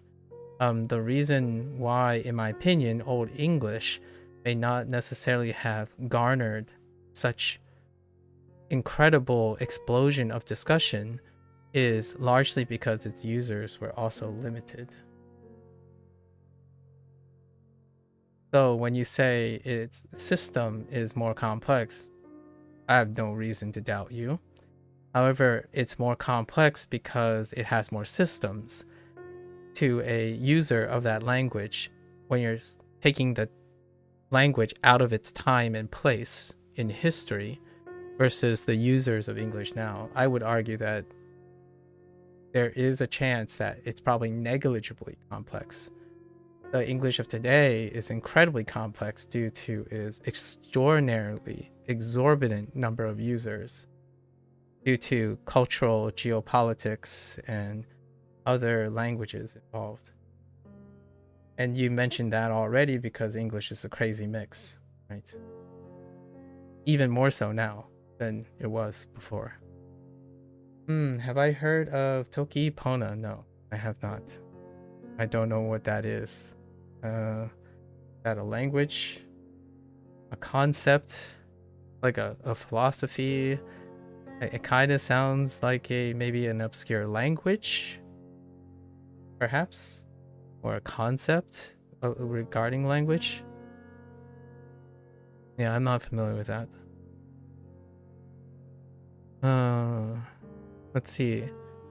多分もうすぐ雨が降ります。Oh no, 降る。What can I pair up with voodoo? Nah, we're just gonna ignore voodoo, huh?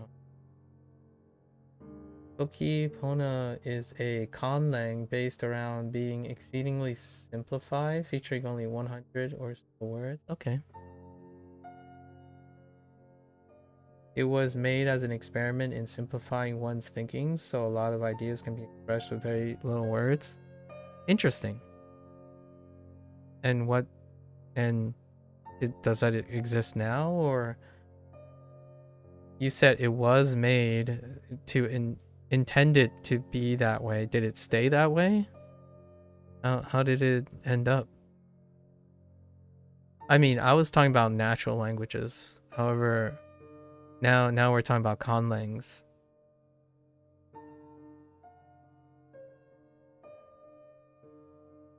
Yeah. And I'm not talking about simplifying people's thoughts using simplified systems, but using simplified systems to allow emergent evolution. So like using refining and simplifying something leads to allows emergent properties to happen. So the simplification of the English language enabled more users to influence its evolution,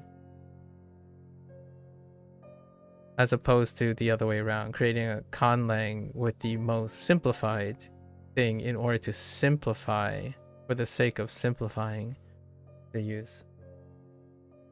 This does also mean you might struggle to express a thought because it's not made to talk at great lengths on things. I can imagine. Indeed, especially if it's a conlang where it's have no capacity to have emergent properties. Or it's designed not to do that. Oh, wait. Is this the one in the 1900s? No. That can't be the same one.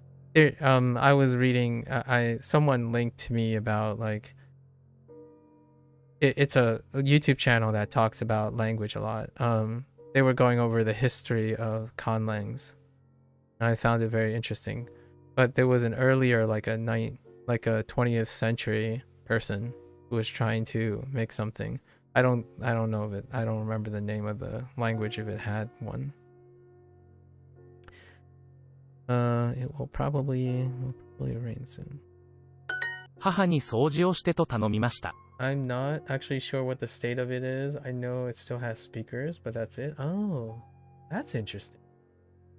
Yeah, I can imagine a conlang without the capacity to inaugurate, like create and assimilate new things, like emergent properties, for example, to be difficult in making it possible to talk at great length. I didn't pick up attention quite like, oh, Esperanto. That's it. That's the one that I heard about. The moment you mentioned that term is what rings a bell to me. I see. Which was made to facilitate communication between nations. Yeah, that is the one that I was thinking of in the little like YouTube. It was like a TED talk, like not literal TED talk thing, but it was like a summary. You like to learn that too? I imagine you do. You had a long list of languages. So I can foresee that you're one that has quite a bright future and possibly a very long future in language. I wish you the best in your endeavors.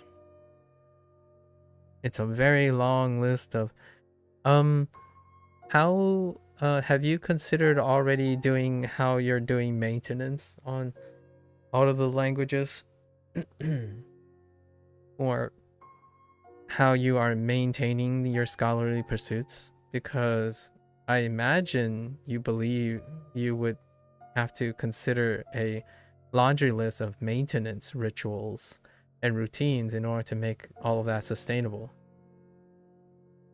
It very much feels like speaking many of the languages I already have interest in, but without needing to worry about is the table masculine or feminine? Oh, are we talking about Esperanto? Are we talking about Esperanto here? Yeah, how do you maintain that? How do you maintain your skills? What is the routine? You listed like 10 plus. So far, you've mentioned like 10 plus interest. What is your maintenance schedule like? 母に掃除をしてと頼みました。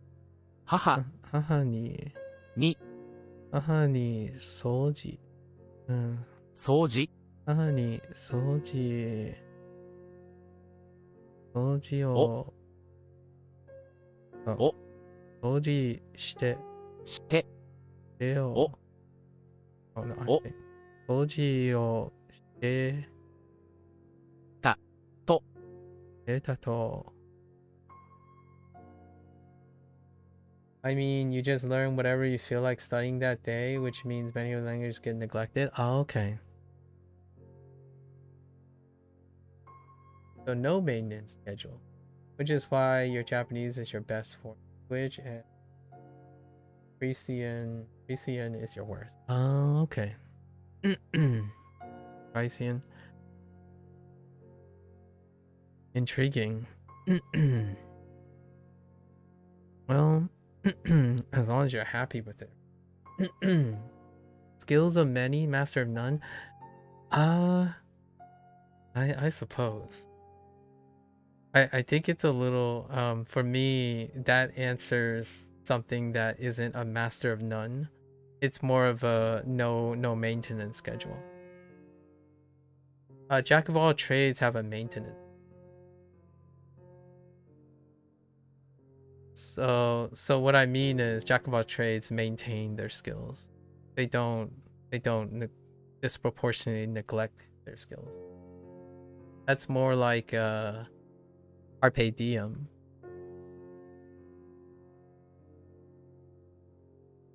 I'm more thinking about a carpe diem, or go with the flow. Go with the flow.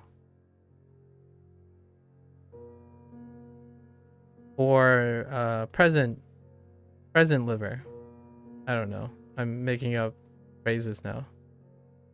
Jack of all trades involves someone who actively maintains and distributes their proficiency. So like I would consider myself maybe a jack of all trades by taking on skill proficiencies, but only maintaining the proficiencies in a way that normalizes all the skills, or attempting to normalize in all the skills.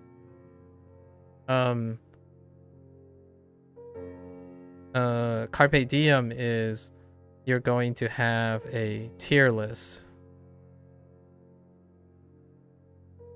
of skills. There are going to be worse skills and there are going to be great skills.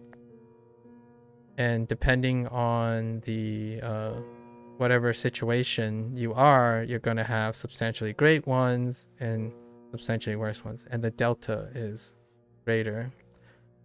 I feel a jack of all trades, they try to make the delta as small as possible between different skills, so that they know from the beginning to the end they can tackle all these skills within the small delta. So like a director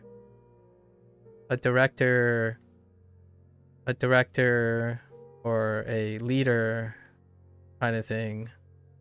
There are fundamentals, and then they would maybe choose one skill to specialize kind of thing. Yeah, like you want to be a jack of all trades, as in, oh, I don't want to necessarily be good at any particular thing. I want to make sure that I know enough about a lot of things and make sure that I continue to know a lot about other things, so that when you go to lead, you'll know sufficient things about all the things that require to round out a person, right? Round out your skills. Jack of all trades, round out your skills.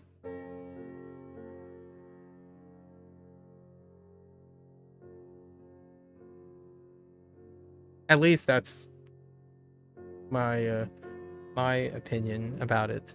I think other people have different interpretations. I was going to use the word dilettante, but this has a negative connotation. That I don't think went away. So I don't usually use this word around strangers. I don't know that's ever faded for using the word dilettante. So a dabbler, interested dabbler, a passionate interested dabbler. So what dilettantes are, in my opinion, are people who are exploring their interest. they're constantly exploring their interests until they find what they choose to specialize in, or they may never choose to specialize in anything. But a dilettante is someone that would explore consistently and constantly, and then let the ebb and flow determine which categorization of skills they will have to end up eventually specializing in. And how I feel about that is someone who is younger, have lots of ambition,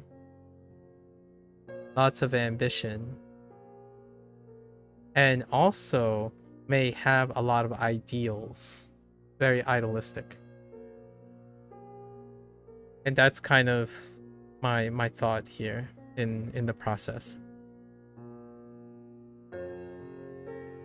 I mean, if I were the kind who could self-direct, I would round out my skills, but I know that's not how my brain works, so I just don't fight against it. Okay, yeah. So that's, yeah.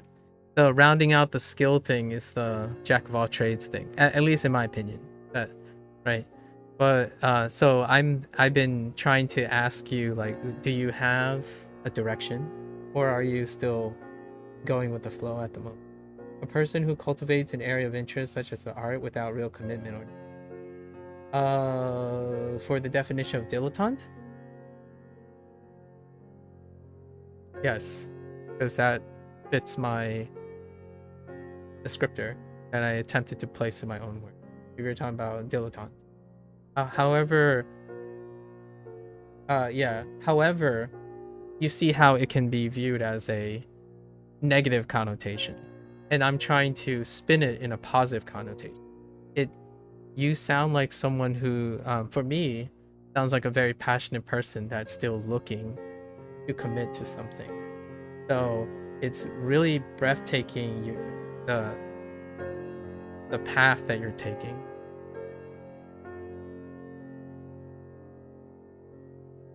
Mean pants to you. Like you're trying out a lot of things, and I hope you find like your hierarchy of stuff. It sounds like Japanese is winning out the race at the moment. You're just here to vibe, you don't mind? All right. Have you considered Japanese being one of your primary ways of commitment? It sounds like you know a lot about Japanese, though. 母に掃除をしてと頼みました。母に掃除をしてと頼みました。いや、してたと。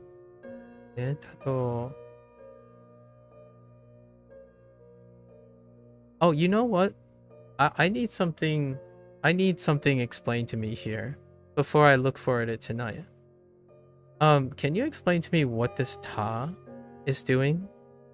As compared in relation to what da is doing in other places. Like, for example, like here, yeah, I'm still not sure what it's doing.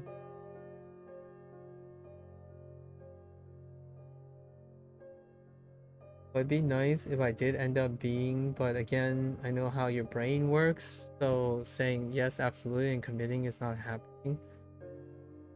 It is modifying the shite, but da would also be modifying the shite if da was here.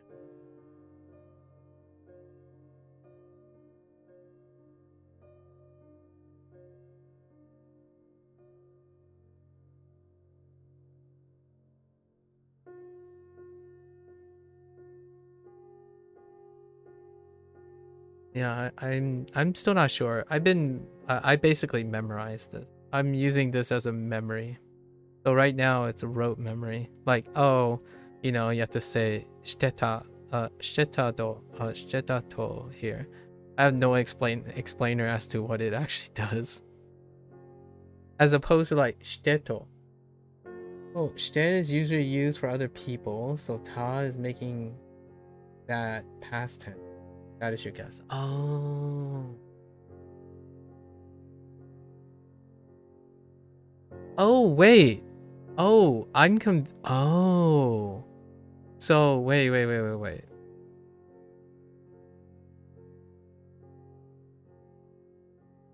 Okay, I think you gave me something I can look for in the evening. Yes. Because you can't really inflect a te form into a past tense as one form. Oh, okay. Yeah. All right. That fills me up with something. And then how does this compare with da? How does this compare with da? Oh, no worry about it. Past tense. I read past tense. How does this compare with da when something has da in this place before? Does da come after a te form? That could answer the question, because maybe da was used after an e adjective. Now that I think about it, I might be able to answer that myself with the next couple prompts. Okay. All right, I know what I'm looking for to explain stuff. Thanks. Appreciate it. 頼み頼みま。ました母に掃除をしてと頼みました。 Oh, just kidding.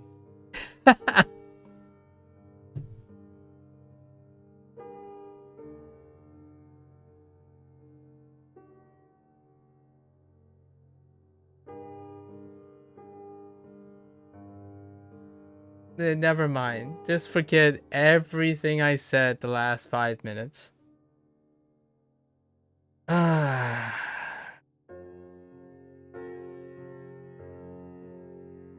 Actually, forget what I said earlier about the ta thing. I think it's more related to the da thing. When a da is in front of this. The ta thing is because I heard the prompt incorrectly. I don't want to talk about it. That's very embarrassing. 母に掃除をしてと頼みました。 It's the one where I'm pretty sure it's like an adjective here. If you place like an adjective here, and then or something, and then it has da, and I'm still not quite sure what the da is doing. Let's see if we can get that example.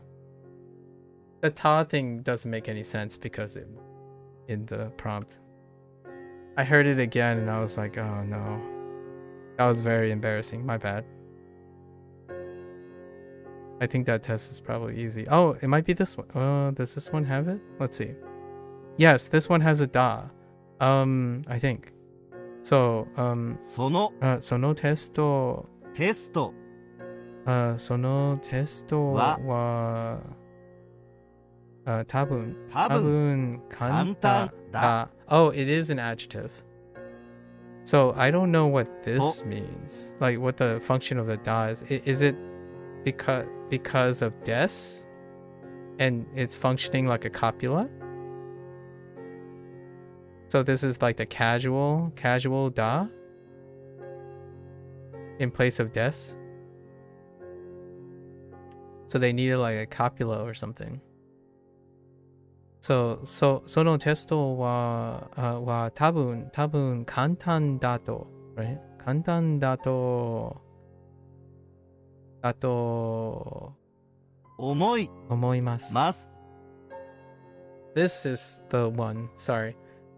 At first I thought the ta that I heard, which didn't exist there, was like a different conjugation of the casual da as a copula for des.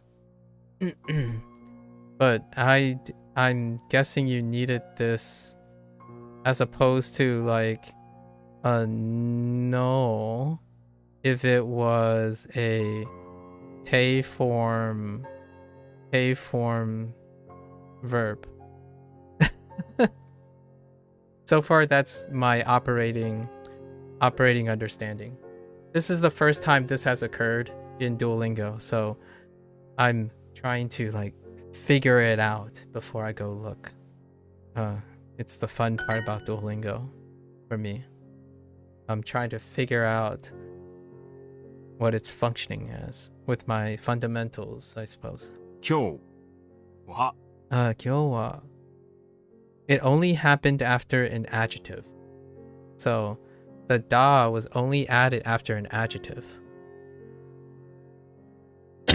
Excuse me. So maybe the adjective needed a functionality to link it to what is being requested of them or what is being acted on them, right? Like whatever the topic is acting on that. So da and or des maybe, unless da is a separate thing and it's not a copula. Copula. I keep saying copula. Copula. 今日は学校エリカエリカいやエリカさんね今日はエリカのさん So we're casual エリカ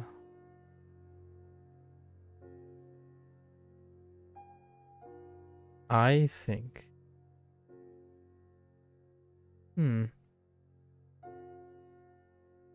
来る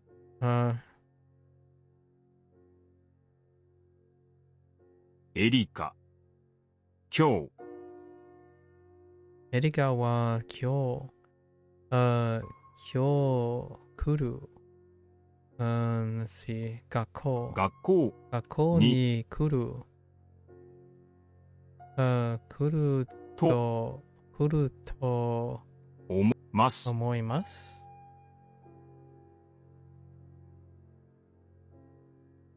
Erica will come to school today. I think Erica and I is implied. Okay. It'll probably rain soon.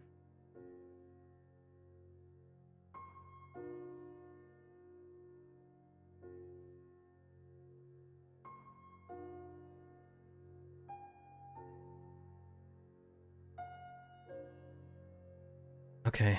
多分多分雨が降ります。ますね Oh. もうすぐ多分もうすぐ雨が降ります。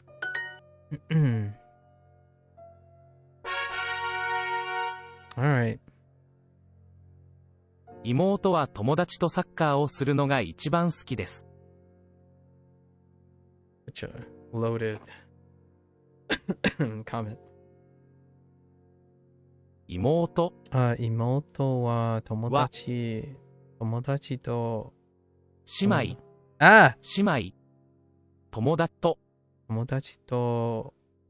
友達とサッカーをするね Oh. する Wow. I don't see する very often, huh? するがするのが好きです。です。一番好きです。Like the most. Did I screw this up? Oh, I skipped school. No, don't. Oh no, I just realized how that sounded. Nah, I don't skip school, you know. Stay in school, kids. 今日は学校 I skip school.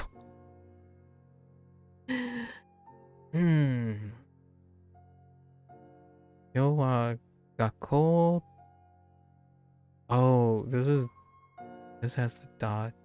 Oh, this has da too after a noun. So I think it is operating as a des or a copula. Copula. That's what I'm thinking. So 今日は学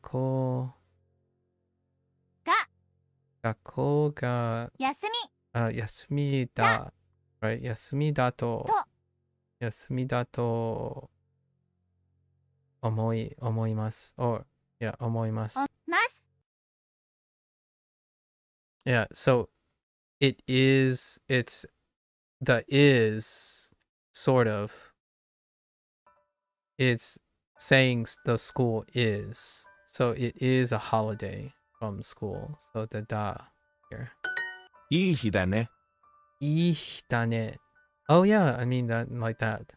Only not in a complex clause, I suppose.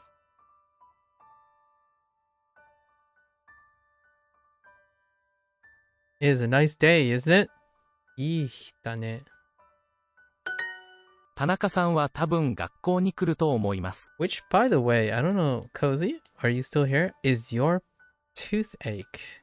Listen, Cozy, listen. Have you addressed your toothache? Actually, is Sub-Zero here? Listen, the toothache duo.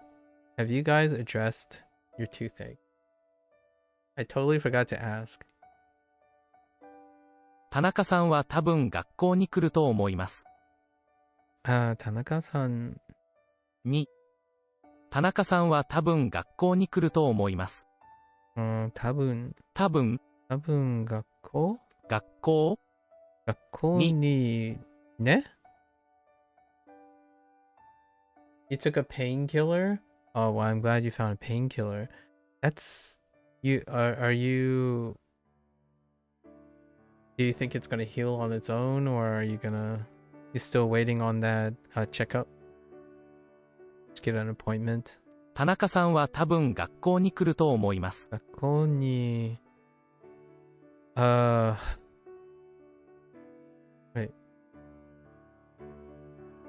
I think it's probably gonna come. 来る。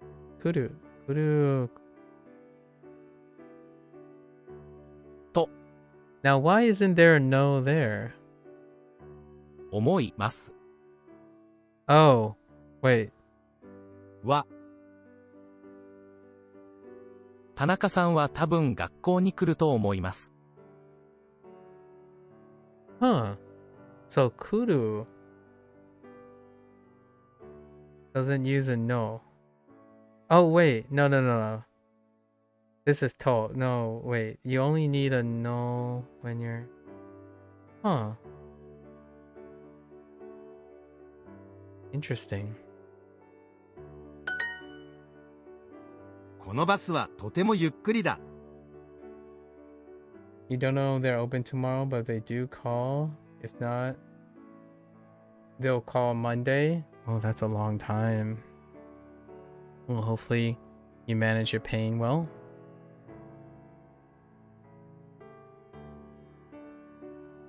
So far, I'm not quite sure if you put a no. So you don't need to place a no after some phrase. このバスはとてもゆっくりだ。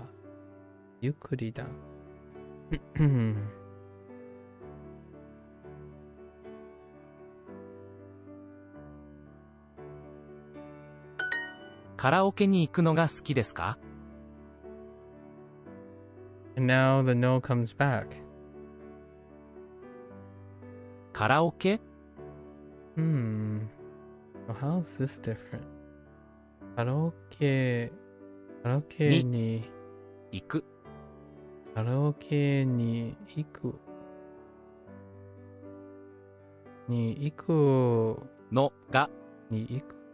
のが好きですか? So probably generative. カラオケに行くのが好きですか?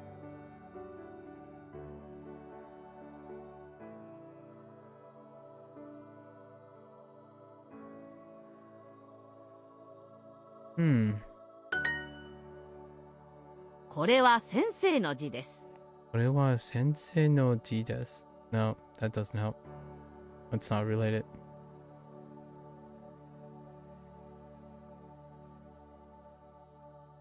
そのテストは多分簡単だと思います。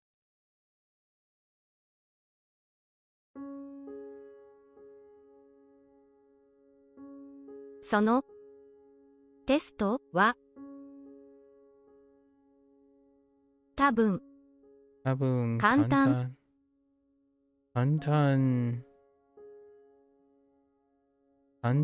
だと。Right? So that is consistent. だと、思います。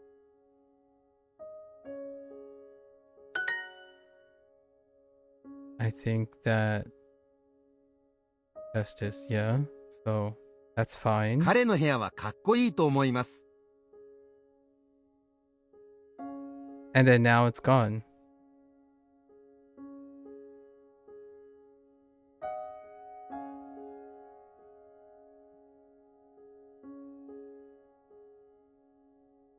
So maybe it's So 彼の部屋はかっこいいと思います。So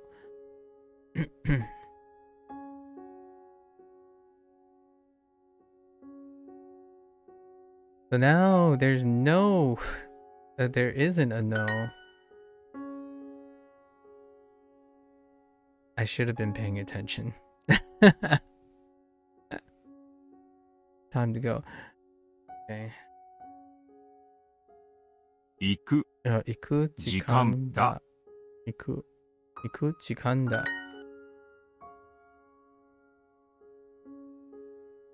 私はそう、私は going shopping. 私は買い物に行くのが好きです。です。Okay, so now there's a no here.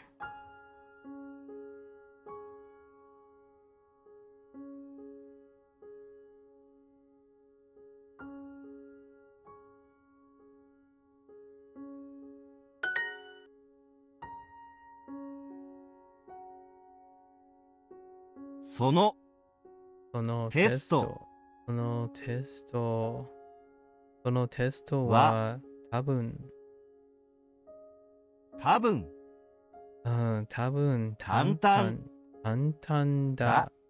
Okay, that's fine. 簡単だ思います。簡単だと。So that's fine. Oh, we're out of... I'll have to look it up. 15 minutes in a dream. Let's go. We're behind. 野球。野球。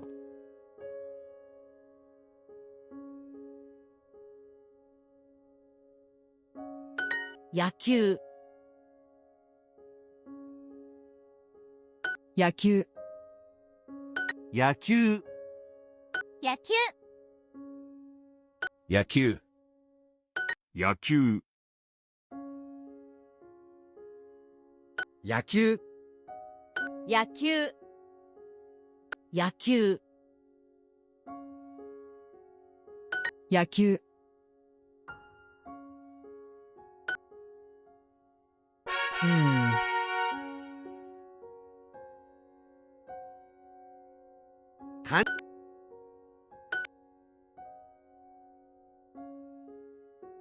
So right now, 漢字。 the thing that is not really 漢字。jiving with me right now, like I don't know when, 漢字。 is 漢 whenever 字。 you're trying to say 漢字。漢字。 a phrase 漢字。 that you're asking about, requesting 漢 about, 字。 or thinking, right? What you're thinking, asking, or liking something why when you do... Oh, no. Yeah, sometimes there are no's after an adjective, and sometimes there aren't. Before the particle ga or wa, prior to asking, thinking, or...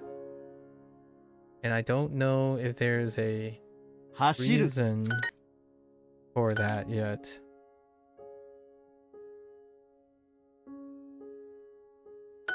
Hashiru.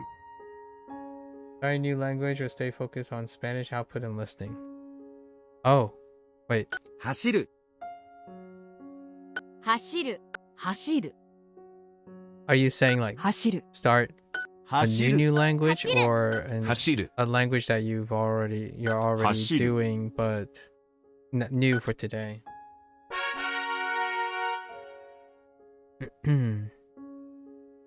Oyogu. およ Oyogu. Like new? 泳ぐ泳ぐ泳ぐ泳ぐ泳ぐ泳ぐ泳ぐ泳ぐ泳ぐ Oh. Oh, interesting. What are your choices? You decided on some choices.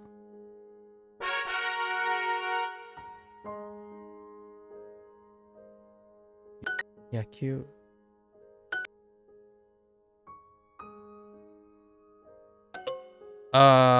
Whoops. Yakyu. Yakyo. I typed yakyo.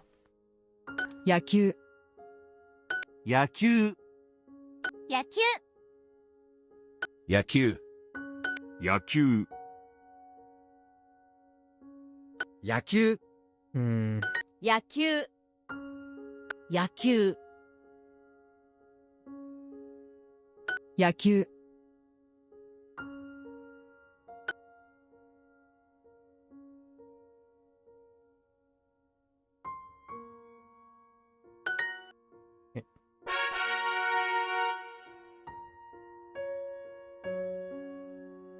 番 Bango.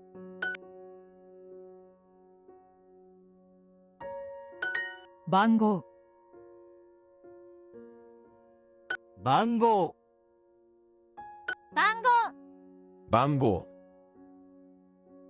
番号番号番号番号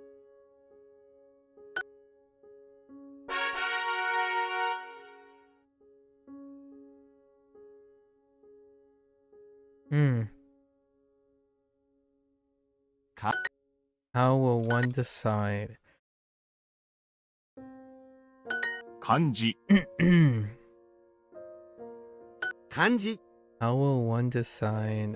漢字漢字漢字 Got four choices there. 漢字漢字漢字 What are your stakes Kanji. in each one of those? I guess first you have to decide if you're gonna start a new one or stick with Spanish. 走る You got anything against or for the idea? 走る走る走る走る走る走る走る走る走る I was looking to see your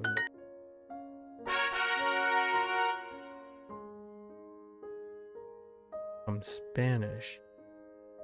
泳ぐ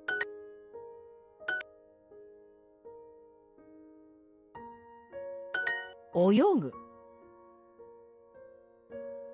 泳ぐ泳ぐ泳ぐ泳ぐ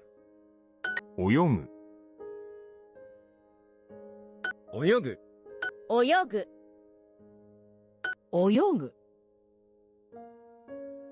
泳ぐ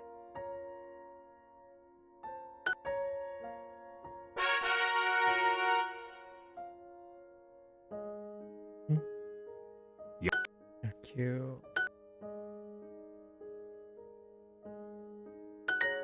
Yaku. Japan, you love to learn. German is interesting. Swedish, I want to learn for friend. Ooh. Yaku. 野球、野球、野球、野球、 And this friend. Oh, 野球、 it's kind of hard to come. 野球、 Friend is a 野球。 very, very strong one. 野球。 Unless maybe it's acquaintance. And of course you're sticking with Spanish. Yes. Understood.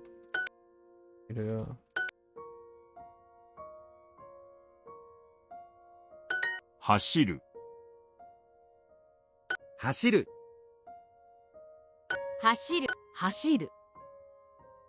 走る。走る、走る、走る、走る、 Indeed. You have like, on the one hand, you love to learn Japanese, but that's a youth, that's a you thing. But then on the other hand, you got a friend with Swedish. And it's not to say that, no interest. It's like you have a varying list of your interests in gradient, but then you have the wild card. German seems like you got anything in German's favor? 泳ぐ。 That's an interesting Oyogu. choice. 泳ぐ、泳ぐ、泳ぐ、泳ぐ、泳ぐ、泳ぐ、 I suppose 泳ぐ。 now you must. Now one 泳ぐ。 constitute one may want to consider the weight of that friend to distinguish. I think love is certainly a much stronger word than interesting. 野球、 And then I feel like friend, going over that thing, friend is friend is a high 野 high 球。 thing too, 野球。 in combination with your own 野 interests. 球、野球、野球、野球、 That's a lot of motivational power. 野球、 Yeah, I was gonna say if I had to make a 野球、 outsider argument for Yaku. German would be that it's Germanic, so there's always Yaku. that nice thing about the differentiation from English and German makes for a very interesting place to get some extra interest. Which oh, we're looking for Ame. 雨。 バン、 Ban. Just ban. 誰 Oops. バン。 Ame. バン。 Ban. 卵。 千。 Sen. 7。 Nana. 雨。 Ame. バン。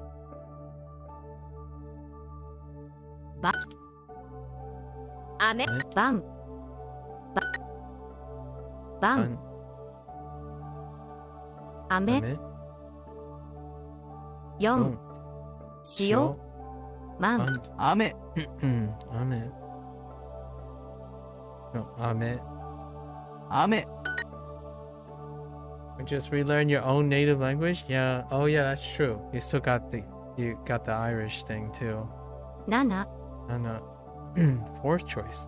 You don't happen to have a lot of friends who speak Irish, do you? Though 9。 that is also so weighing, right? 雨。 Ame. バン。 On 2。 no? Oh, that's interesting. Ba- Well, 酒。 nothing to tip the scales. 雨、 7 7、 番、 く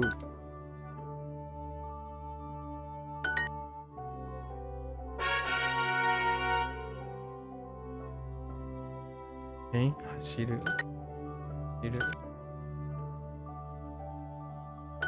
走る。走る。走る。走る。走る。走る。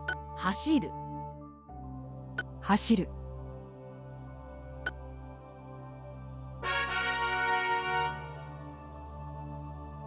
You love to speak from time to time and watch Irish channels? Ooh. Well, you already have an activity. 泳ぐ。 I don't imagine you do it for the rest of them though. Do you do the rest for like German, Japanese, and Swedish?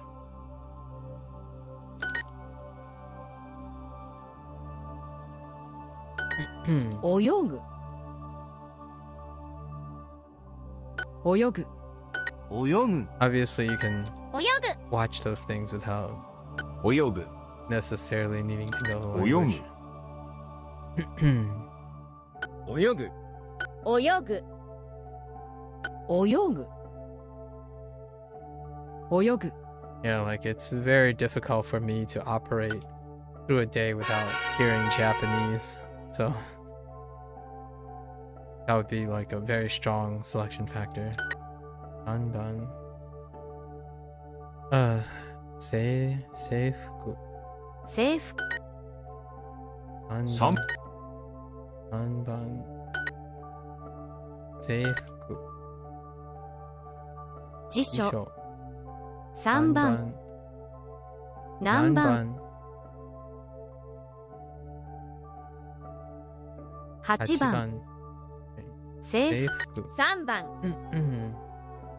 German vids maybe. And then you have, yeah, Swedish with friends. 3番。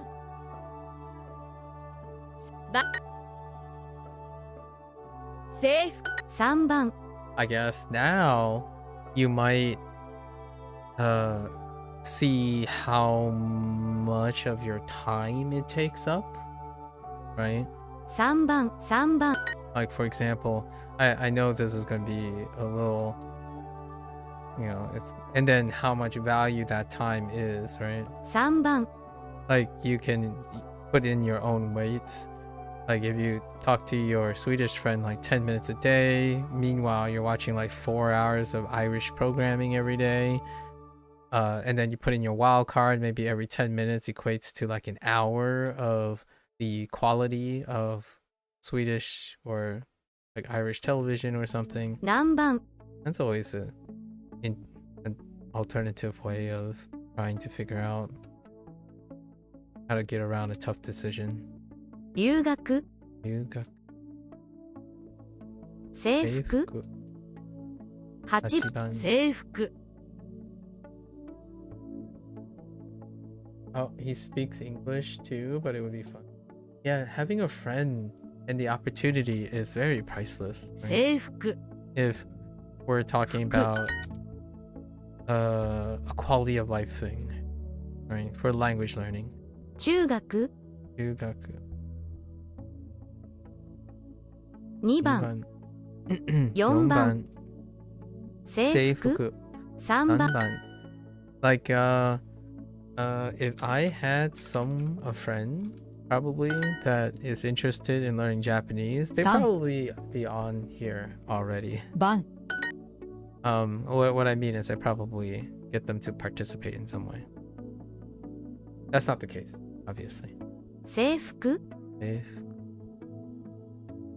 as opposed to like a trust me kind of thing. 3番、 3番、 2番、 2番、 1番、 3勉強。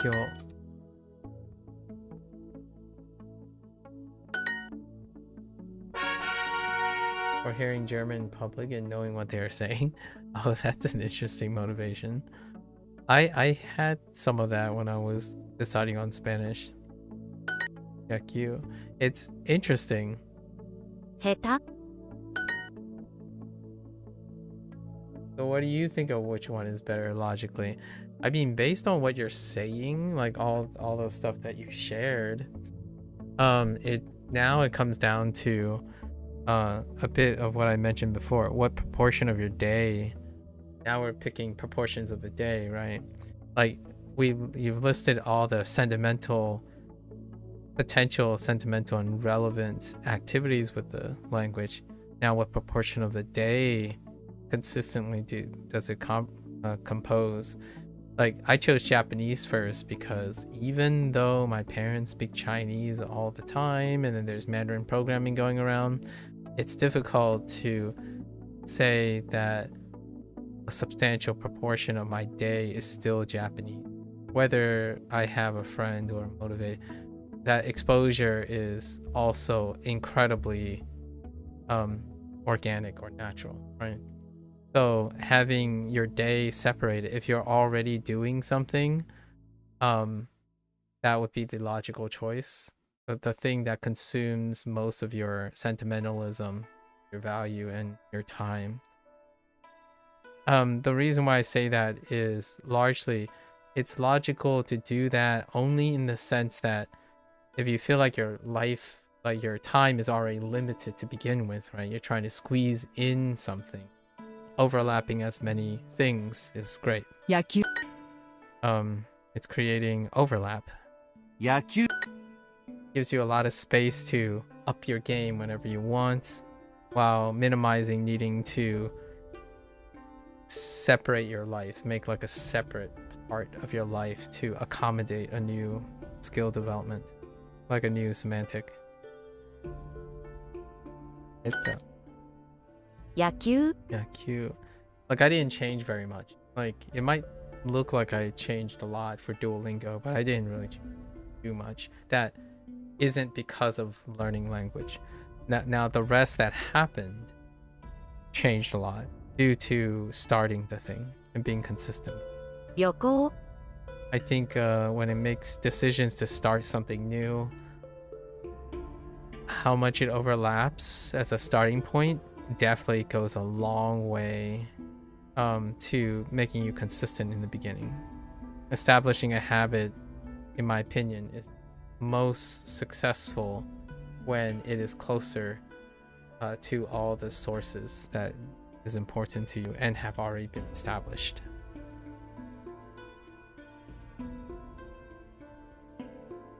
Unless you're vibing along with, I think that's a younger take on things. 旅行 Yoko. I know that wasn't an answer at all. Sorry. Yoko. 大切大切大切下手新聞野球野球 Yeah, like for example, when I'm learning Japanese and Chinese, I didn't have to change any of my other lifestyle choices. I think contrary to what a lot of other people do, where if they start learning a language, they also have to rework their lifestyle around it. And I think the older you get, the more you can't have that flexibility. It's not very common to have that flexibility where you start tuning your entire life over something you're trying to add into.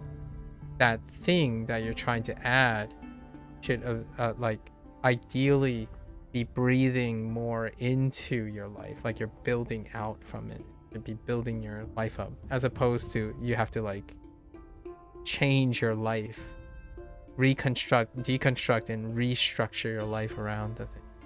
So often I ask myself, what are my habits? How long am I doing them? And then can I use this so that it doesn't disturb my lifestyle, and then I can use it to build out more lifestyle choices around it. So when I started Japanese and Chinese, I didn't have to make time to want to study Chinese and Japanese. I already have the habits in place to do that. And then that means then I can focus almost all my energy on being creative and figuring out how I can make this new thing make my life better, like bigger than it is. So 下手 at least that's how I go about things. 野球 People speak English around you, not Irish? Oh. 野球野球 Well, that certainly de-emphasizes the exposure factor, right? 練習野球 上手上手下手 ne? Oh, 散歩散歩 I should write 散歩 instead of 歩く下手、下手下手、下手簡単 should write 簡単 as well. Well, I got some extra things I can add. 練習練習野球下手旅行 Yoko. No, not really. Oh, it could be linked with iku. Iku. Oh, but iku already has that too. Oh, that might be over redundant. No need to think about the daily connection. Yeah, I think obviously that's where I would go if you're talking about logic. It's nice to talk to someone. It's nice. I think one of the silver linings about having being open-minded is that you'll probably have a lot of connections. So reminding yourself that any choice is a good choice. You know, any of the choices. So that it's like icing, right? You're adding something extra to you. As opposed to thinking about what am I sacrificing to add this new thing. If you're asking yourself, what am I trading off, and focusing on, like, whenever I ask you, oh, what are your motivations for this? And then you're thinking every time there's a big but, like with 3 T's with a negative sign, right? And saying, oh, but then I would give up this, or I would give up this, then I would probably say maybe it's not the greatest of times to add a new. That could be a different way to look at it. Which one has the least number of buts? That sounds like a weird way of looking. Any of them the worst sacrifice? Yeah. So like you can rule out something based on the feeling of minimal sacrifice is another way to like tune your decision making, right? You can say, oh, which one are you would require the most change? No? Which means that you don't pick that one, if you know what I mean. Like you're avoiding that. It's like the opposite kind of thing, because these are extra, at least in my opinion.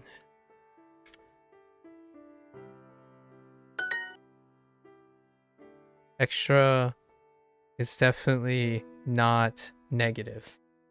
Like Yeah. potentially negative. 音楽 Ongaku. Trying to build your life. Less risks. 音楽 Ongaku. What am I drawing a playing? Ongaku. Oh. 野球 Yaku. 下手 Eta. 散歩 Ampo. 上手 Dobu.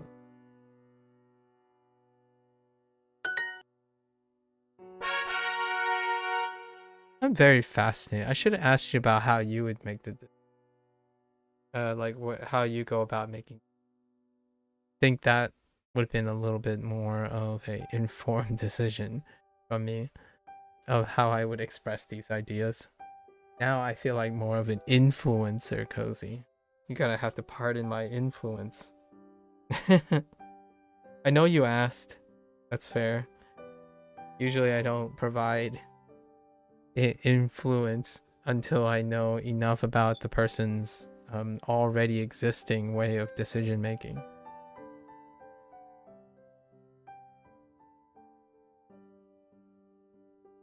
Don't want to overstep my presumptions. Okay, so I have like 10 things to add. Let's think about the things I can add. Starting with utao. So we're gonna use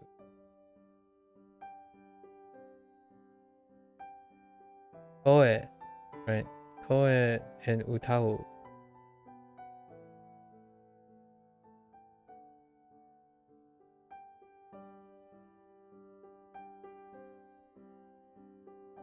Right? That's one. That's two. Down. Next to utao, we forgot hiku. So I don't have an instrument that uses kanji, so we're gonna just use piano.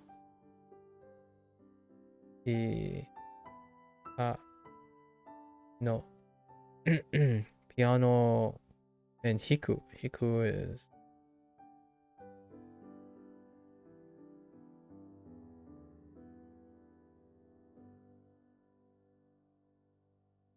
speak with friends in his native or just knowing a language, because I say eventually you'll get to Irish in person classes. Yeah, exactly. So you can also rule out using what may eventually happen. That's also a great way to rule out some stuff. So it kind of sounds like it's either going to be Swedish or Japanese at this point. You got a lot of things going, but Swedish and Japanese, it's hard to rival your use of the word love and possibly other social interactions, since you're on Twitch, possibly other social interactions with Japanese, and then your Swedish friend, right? Very, very high marks. Cool. That's 4. So I have to make this note too. So I don't know. So I made a note about this using like no in terms of ski, right?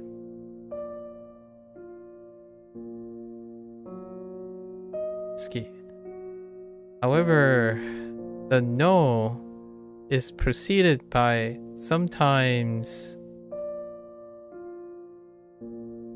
te in this phrasing, and then we have to for that was the wrong stroke order. Don't mind me. I use Chinese stroke order. And then we had omou, right? Omou with to, and omou with to has a plus or minus no, and the plus or minus no is combined with a te form verb. And then there's da.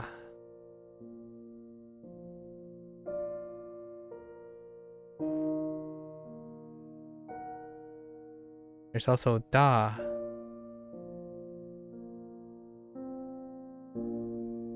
Pivot with da with an adjective. So with an e, adjective. Actually, I don't think I had a na adjective. Unless there's no need for e or na, or the na. Did I have kantan? I don't know if kantan is a na adjective. You can look.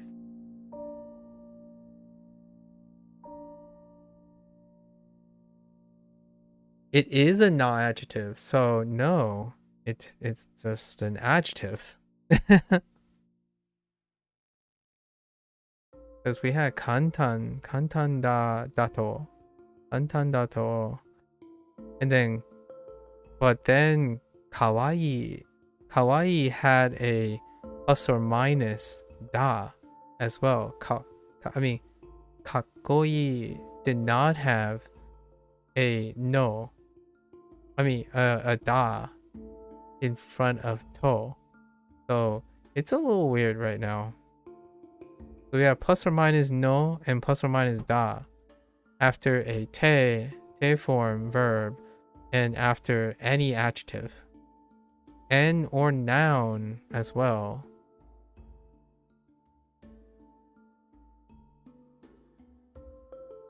Actually, the noun ones go straight po. So this is what I'm going to look up this evening, probably. I'm not quite sure what's going on here. No rhyme or reason at the moment. And I didn't quite pay attention to how it was translated, if there was something in the translation. And then we can also we can swap out, there's a ton of things we can swap out. We can swap out sentiments, right? Like tanoshi.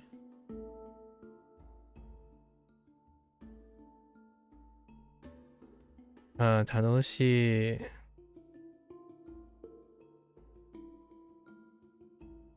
Maybe hoshi. Wait, is this hoshi?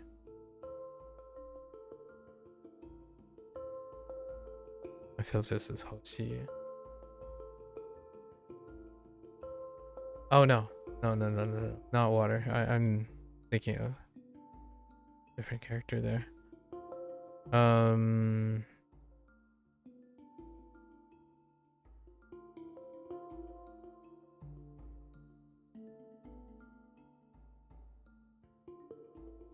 Hoshi, which is kind of related to ski.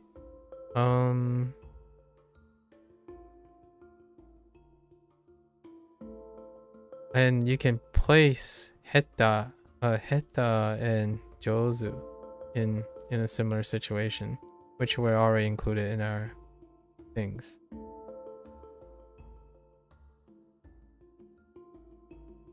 How many things is that? That's a lot of things. Like this chunk is pretty much all of the units complexity that I'm trying to wrap my head around.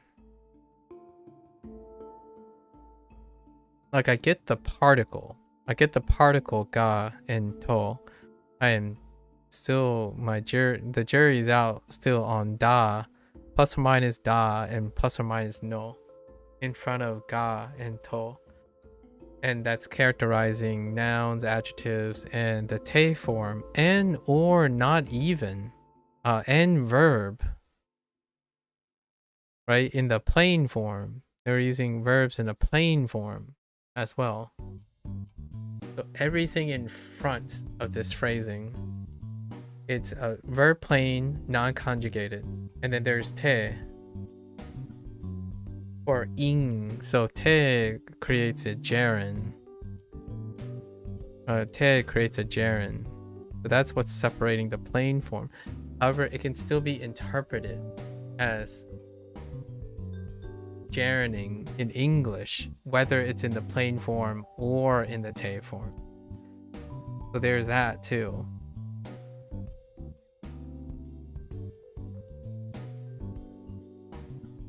Yeah, I'm still missing something here.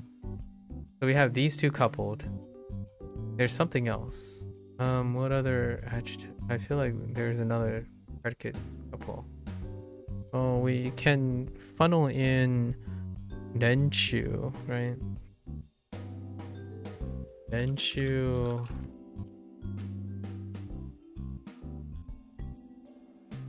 Renshu. Oh, does this go with my Tokyo thing? It might actually do that. Yeah, it does. We have a reinforcement there, and then two of these, and then a dot. So Renshu can go with Iku.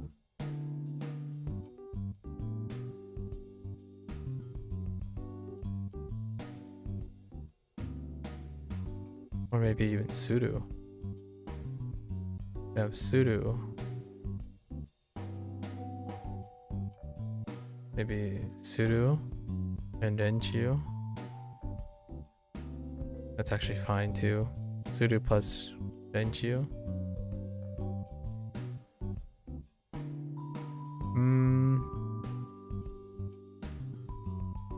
And then we had Kekkon. Now we're fine with Kekkon. Marriage, it's fine.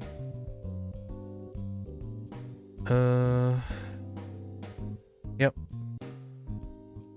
Guess I have some homework to do. Outside homework to do.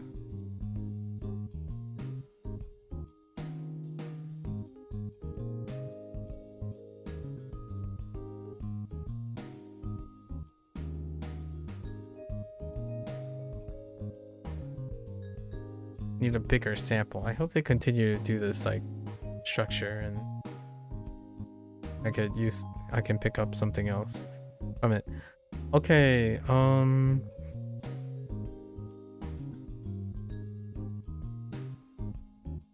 just double checking. And Bango. What do I do with Bango? Probably asking. And I wasn't paying too much attention if I can separate this into... There was one example with Soji, right? 私の部屋に私の部屋だ私は母に掃除 Wording gets confusing when you have to infinitives or gerunds or prepositions before or after the verb. Yeah, it does. Actually in Japanese, it's interpretive too. And in Chinese too, it's interpretive. So like, I think Spanish has a bit more clarity. My personal experience. The ing here is that it is ing by context. It's only inging by context. Actually, Japanese has a little bit more to some extent. But how Duo translates things is that if you're saying like I do something, it can still be interpreted as I'm doing something if it's something attached to it.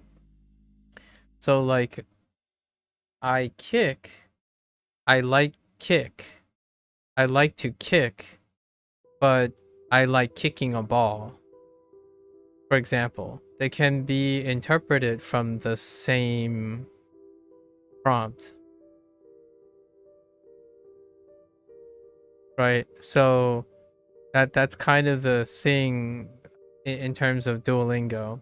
So like if you wrote I like to kick and then you say I like to kick a ball, it can come off as I liked kicking a ball.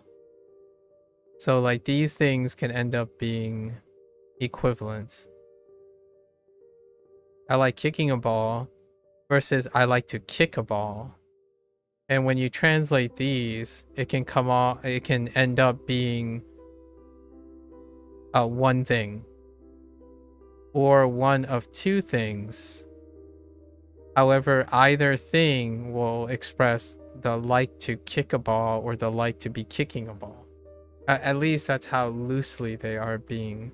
I don't one is to kick, the activity of to kicking, but one is to kick a ball and then one is to kicking a ball, but they haven't this.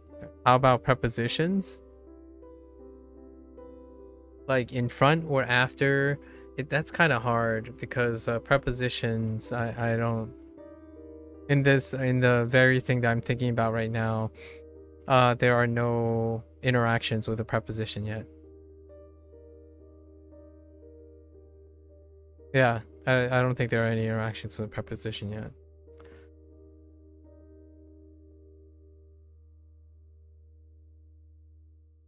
All right, that's homework. I'll see if I can think of any more things for tomorrow as I'm practicing.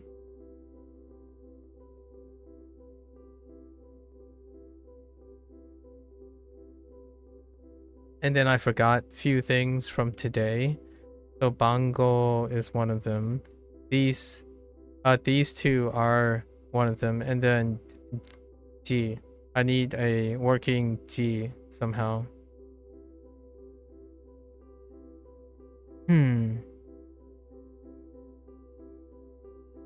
Which is handwriting. All right. Well, interesting stuff. Not tomorrow, I suppose. Not tomorrow. I won't be here. I won't be streaming or doing anything. With that, with that end of the day, I won't be streaming tomorrow because I'm taking the day to go to bed early and do stuff because I have a wedding on Saturday, which is a day trip. And then on Sunday, it's gonna be a super late trip back. So this is a day trip. So Sunday I won't be here either. I won't be streaming either. So we'll keep the streak alive.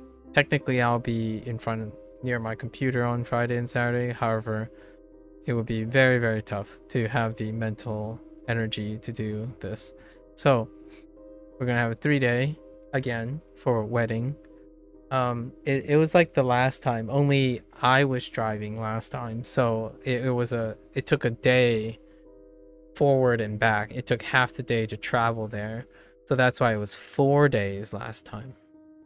This time it's 3 days. It will be a day trip there and immediately back. So 3 days away, maybe I'll have time to stoop on this. It's a really interesting thing. I'm not too concerned about getting seeing whatever this is the first time around. I think seeing more will help. This is all I gathered so far. And I kind of like it that way for the time being. I don't think I'm pressed to know exactly what the underlying grammar structure is.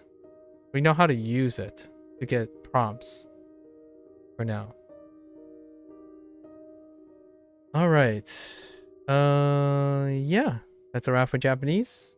I won't be back for another 3 days. Hopefully, you guys keep on chilling, working new things into your life.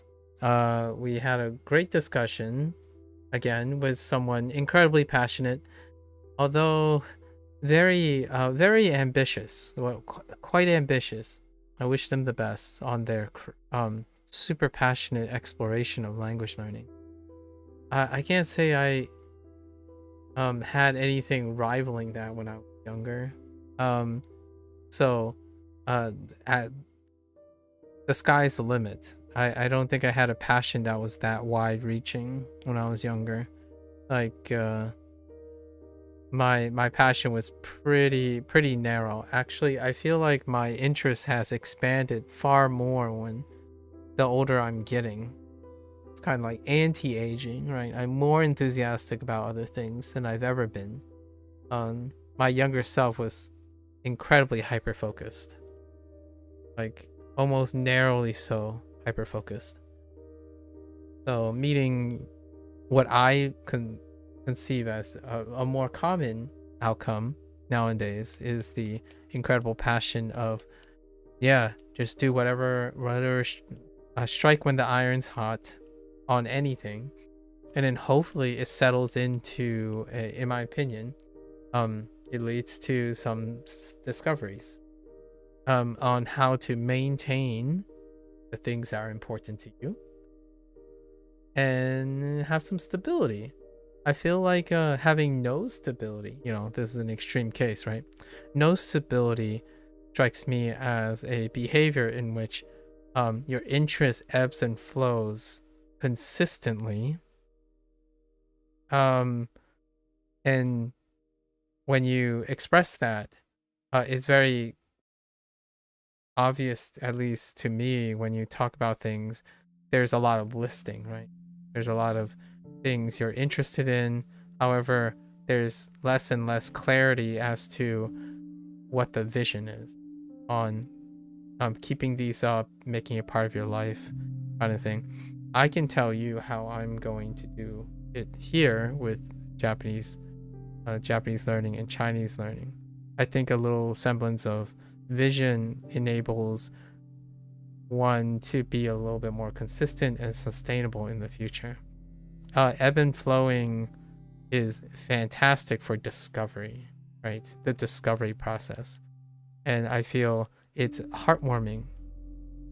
It's rarer than a lot of people think, in my opinion, that young people who are passionate are also incredibly exploratory, right? They like lots of things.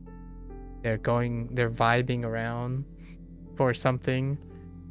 However, if it's like a lot older-ish adult, it's difficult to have a trade, right? A skill, a marketable skill, or something to build upon a foundation if one does not end up deciding on any, like, a form of commitment. I think even the most exceptional jack of all trades, right? The most exceptional jack of all trades have 1 to 2 specialists. And those specializations kind of anchor all the other maintenance of all the other skills. Like, I am a speaker first and foremost, and I expect to speak Chinese, Japanese as my predominant way. To build that, I have to maintain the rest. So I have a natural balance of things that will allow me to write, listen, hear, and hold a foundation of those things. And then I'll pick my activity that will get more of my time, like things that will favor my applications.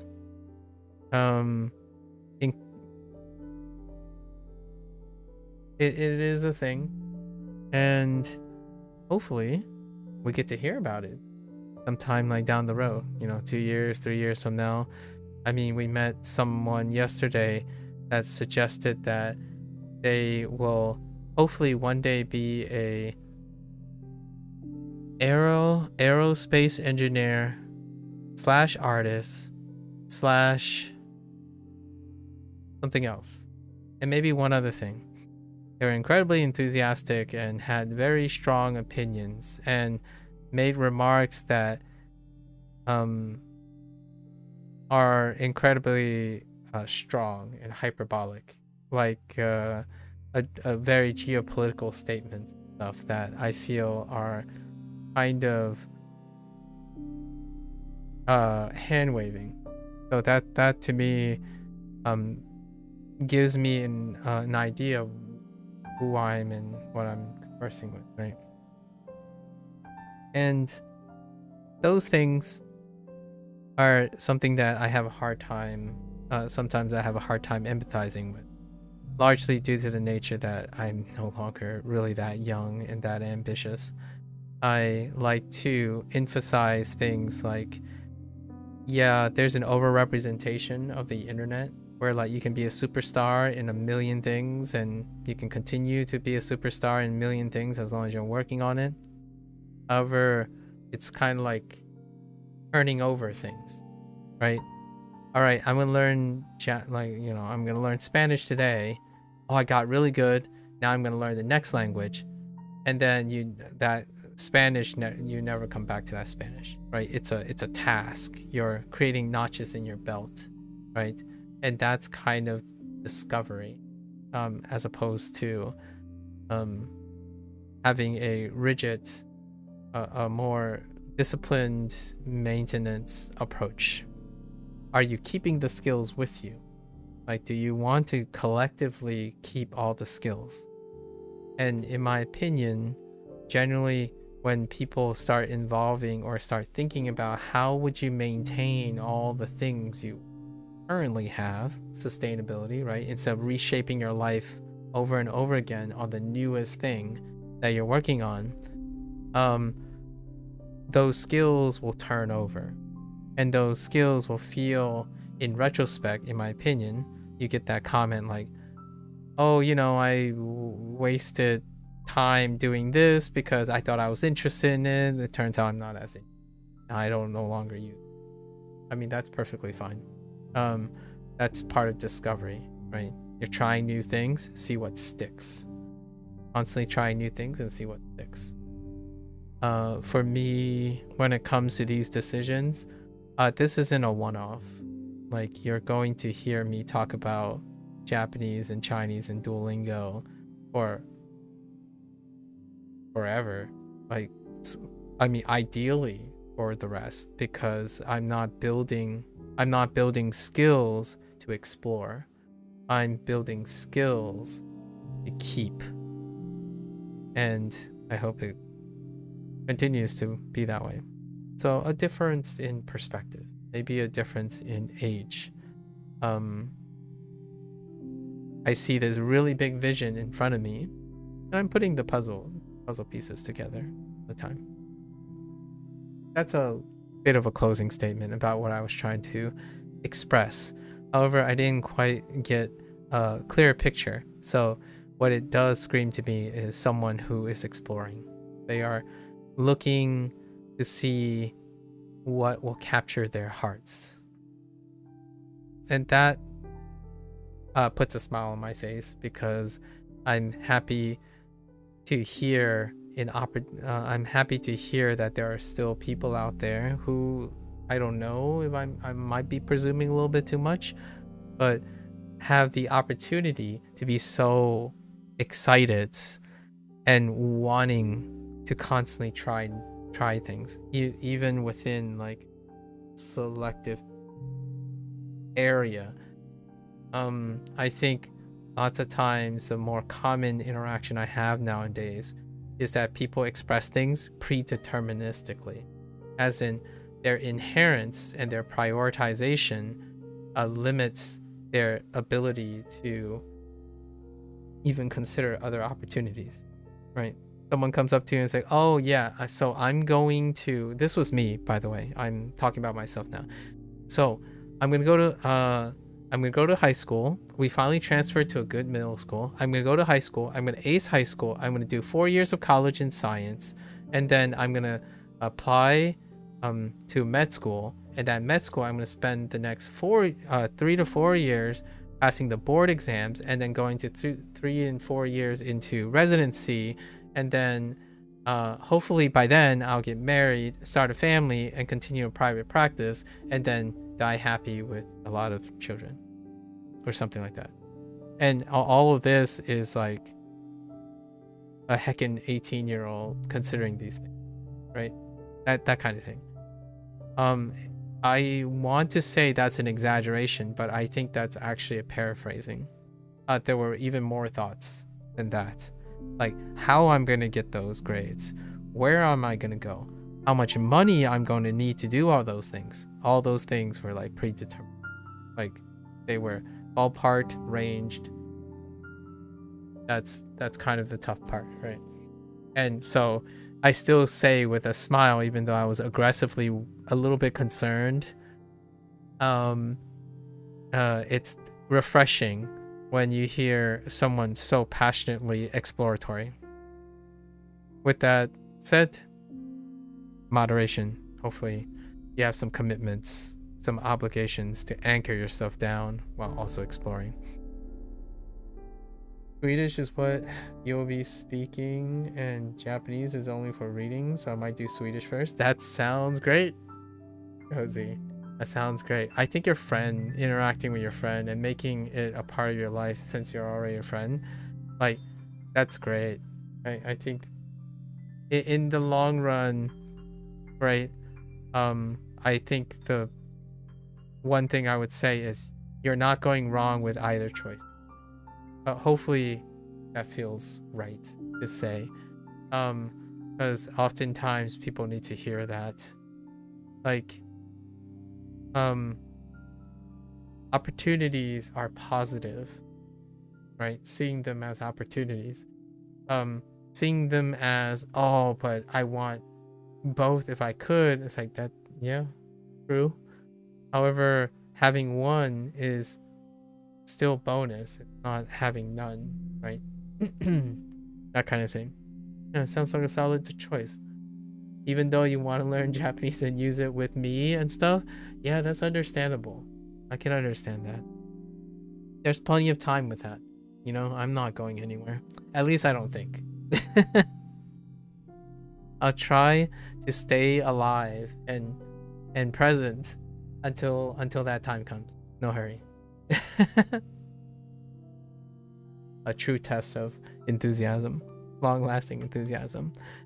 All right, for all those Japanese enthusiasts out there, you're always welcome to follow along, share your experiences. I mean, you can talk about your event, your thoughts about my conundrum here. That's always fun, hearing people's commentary. But I think I'll figure this out. I think putting my head together and encouraging myself to figure this out will go a long way to learning this. So until then, right? じゃあね、またね、皆さん. I'm gonna get up. I'm gonna get some glucose. I'll be back for my Chinese lesson. Thank you, thank you.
欢迎大家回来。今天是第100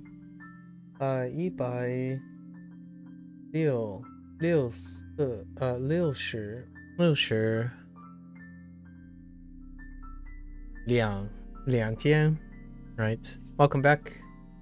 It is day 162. Still terrible with my numbers. I know. So it is day 162. We are in our... Oh, today is actually day 3 of Unit 46. I missed quite a lot yesterday, actually.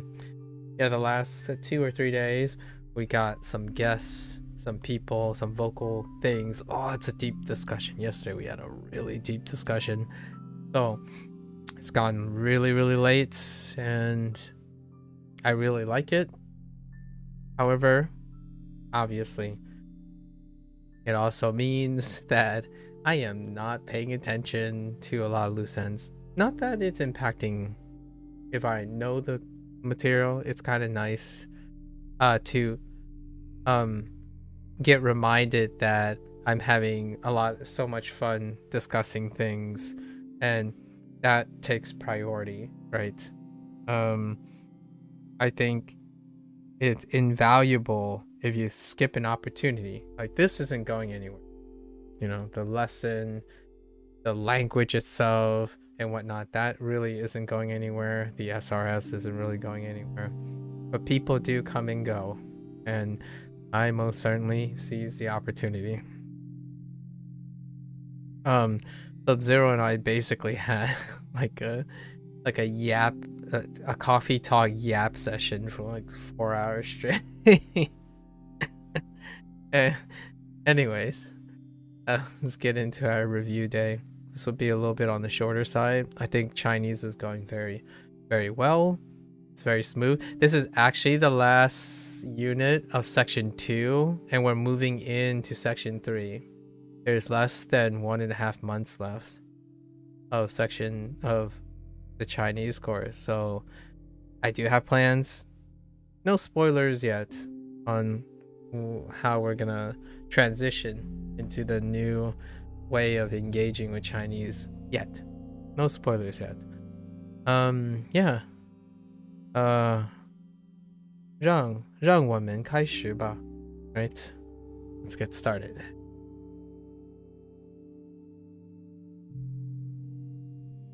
Unit 46.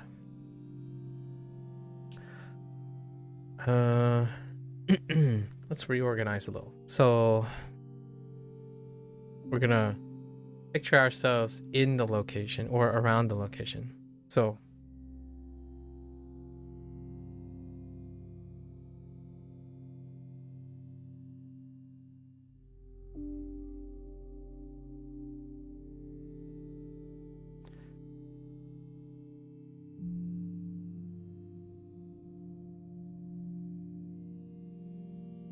图书馆, right?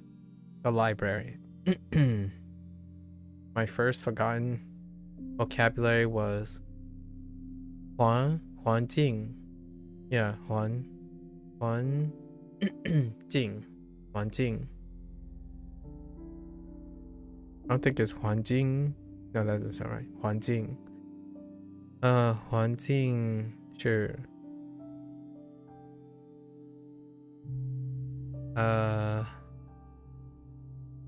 sort out my vocab.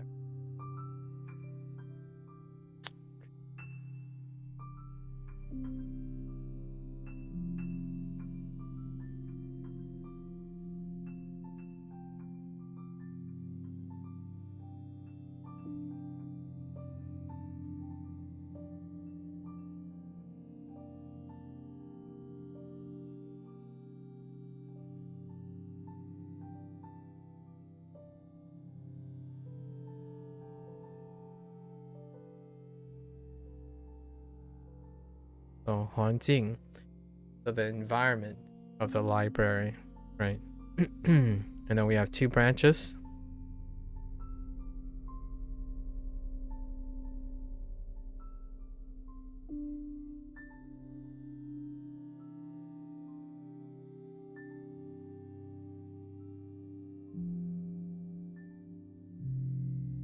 外面 start with 外面 for the outside.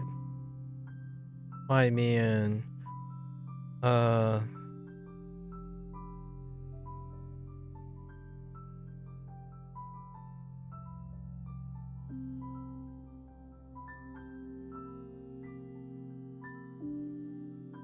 太阳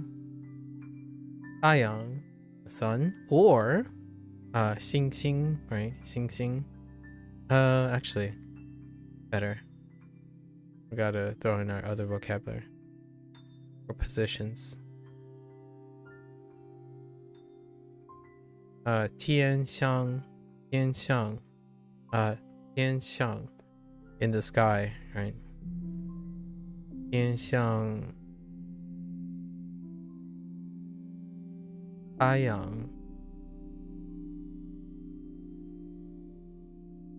还是星星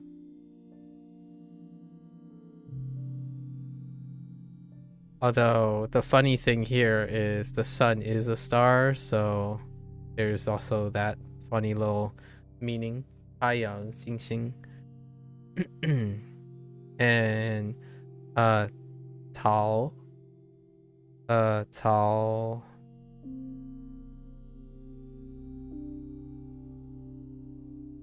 oops wait no that's fine.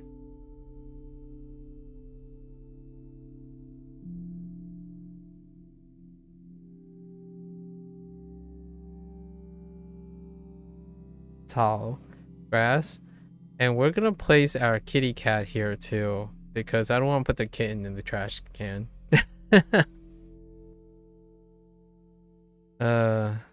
小猫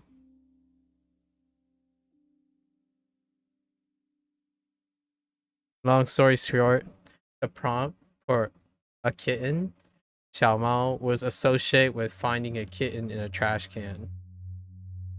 I don't know where they were going with that, but we're not using that mnemonic. The kitten's outside, maybe playing in the grass. That's how we're imagining it. I don't want to talk about it. It was so abrupt. The prompt was so abrupt that it stuck to me. Like I remember trash cans because they talk about a kitten in a trash can. Like, dude, what a way to shock your system using shock therapy. Okay. This is next to my dog sells hats. Sorry. Okay. So I'm doing this.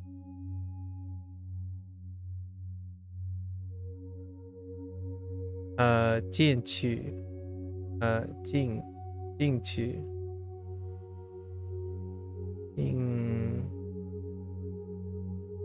进去 right 进去 oh my goodness, you little butthead.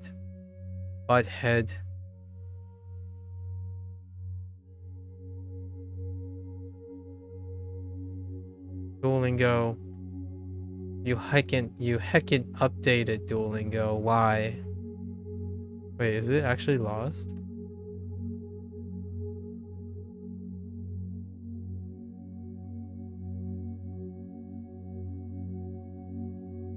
Have to start over. Yep. All right. Speed round. Let's do it again.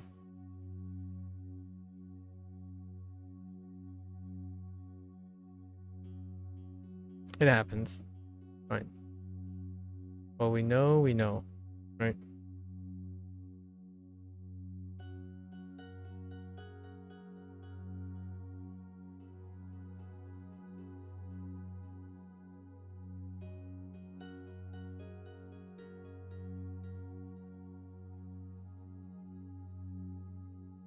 图书馆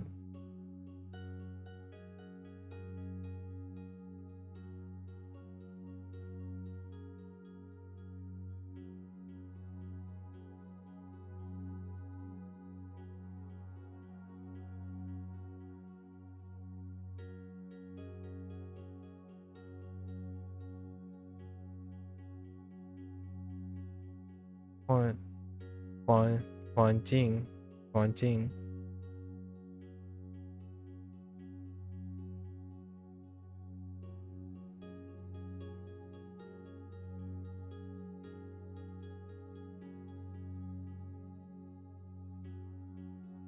外面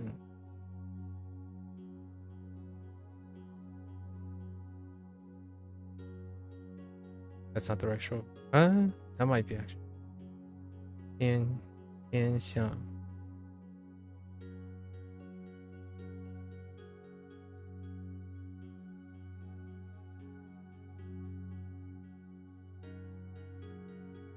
太阳。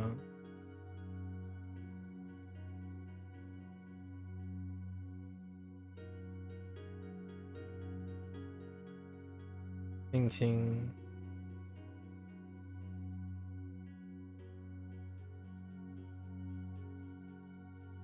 Oops. 好。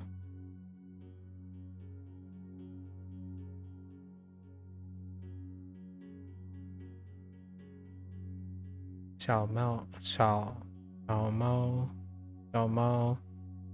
进去。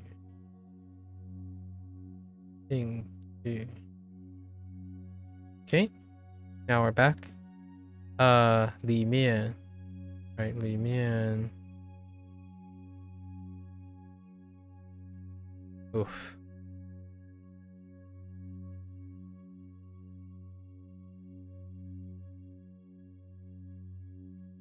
里面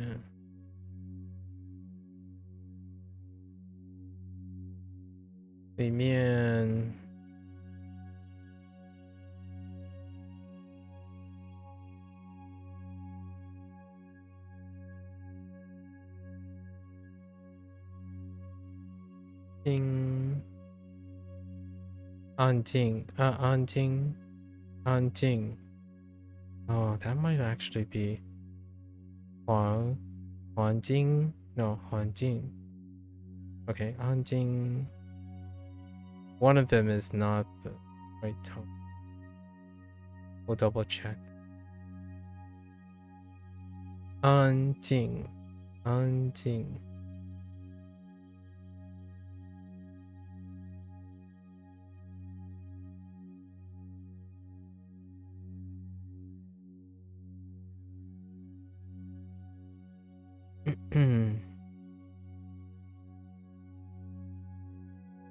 说话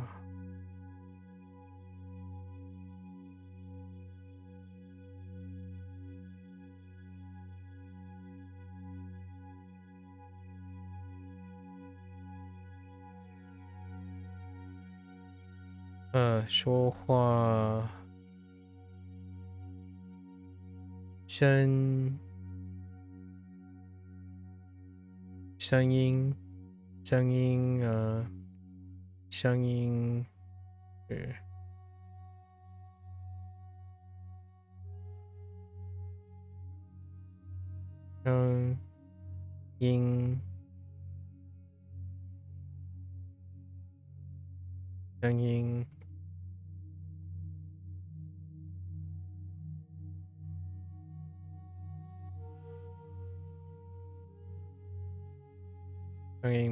不太大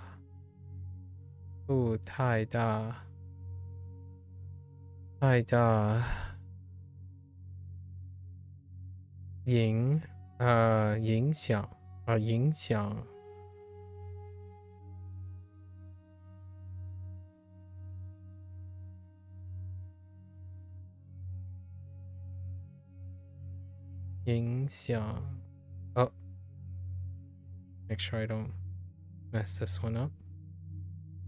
Correction. Yes, right. 影响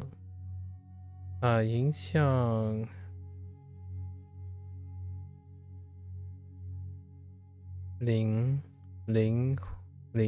居邻居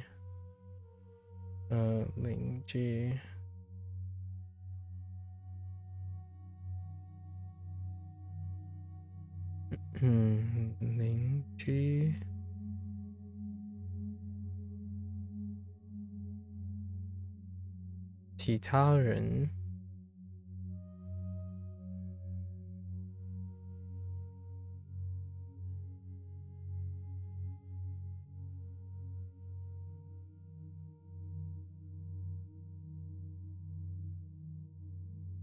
right.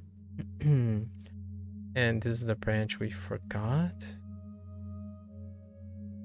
So floors, right?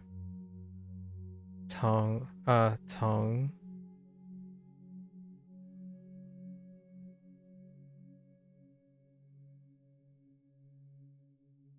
Tongue. Lol. Oh, I forgot something else on the outside. We have垃圾, right? 垃圾. "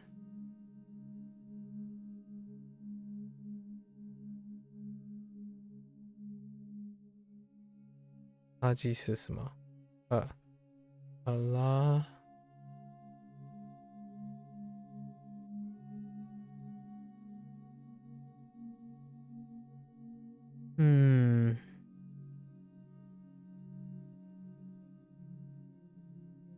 I don't know about that.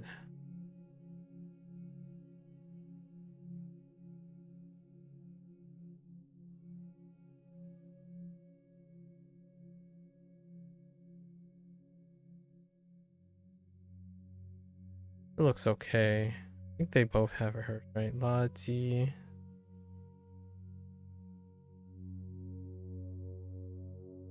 Uh, 垃圾 and 垃圾 comes with 长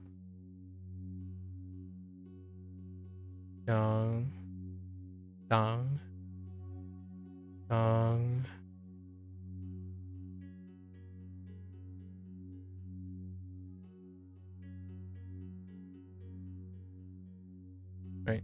长 and 垃圾桶 垃圾桶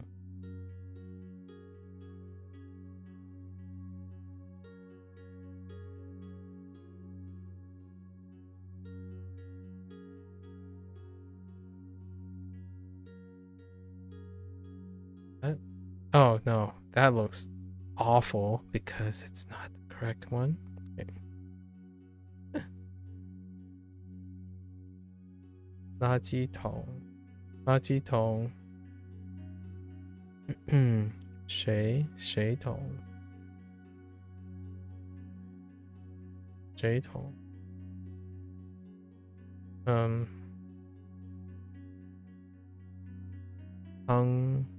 方便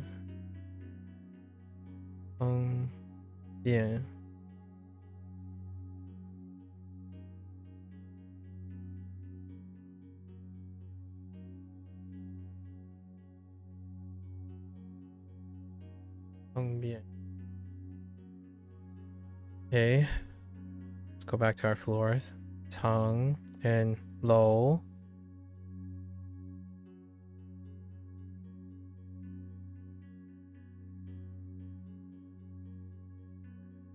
Low. Low, yeah.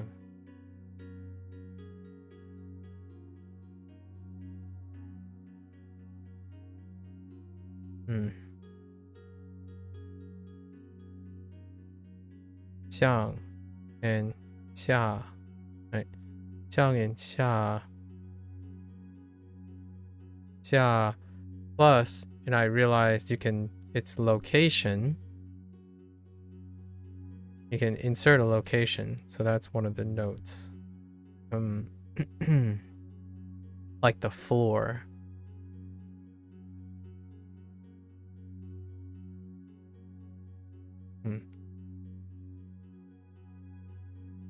Yeah, away from the floor, right? Those things. Floor and 去还是来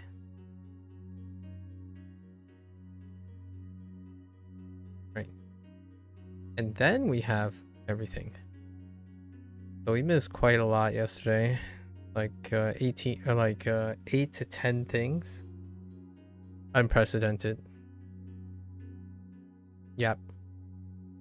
Unit 15 was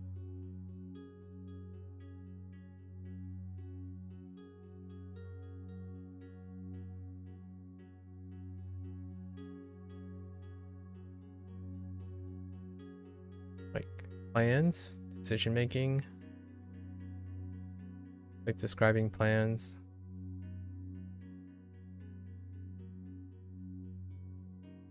Tang ren. 当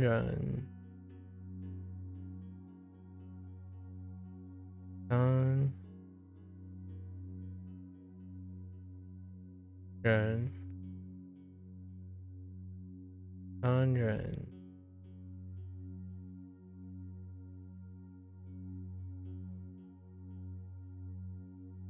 愿意。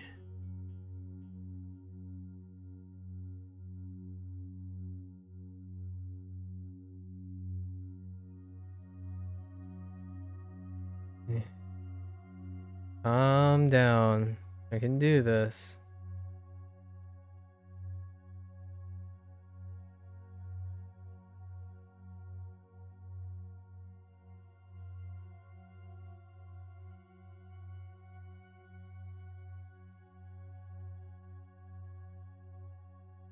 I'm kidding.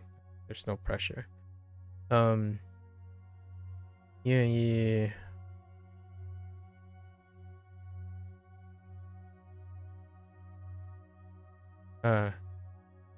选择选择选选选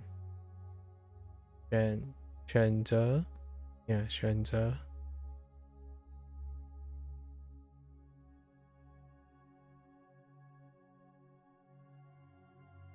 选择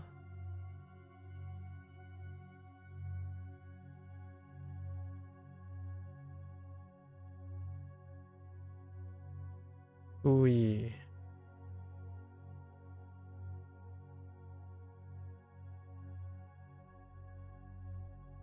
no, not 注意机会机会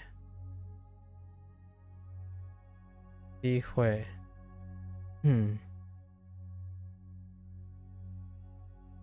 机会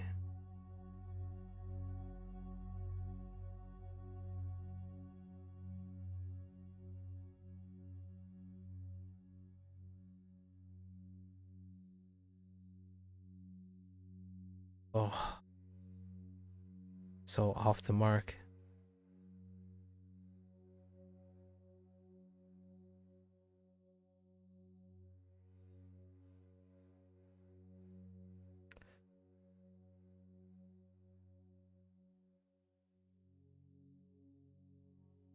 留学留学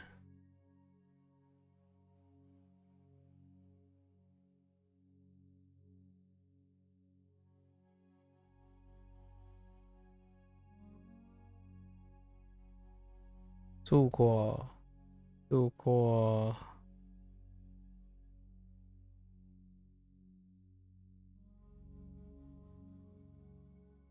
国家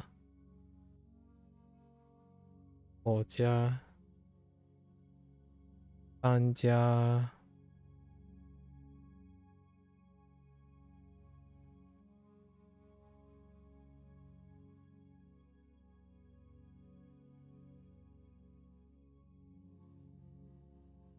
搬家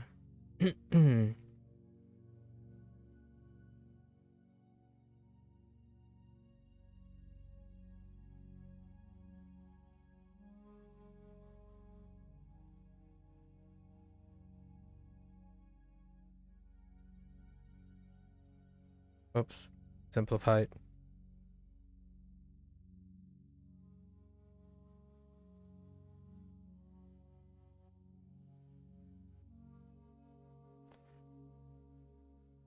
结婚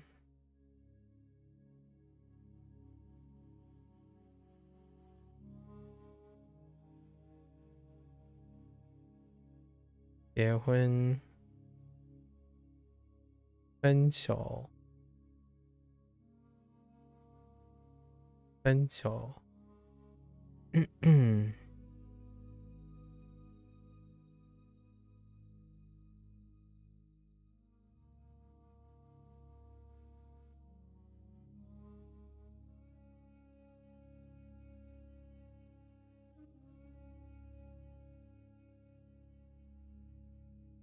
变化啊，变化，变化，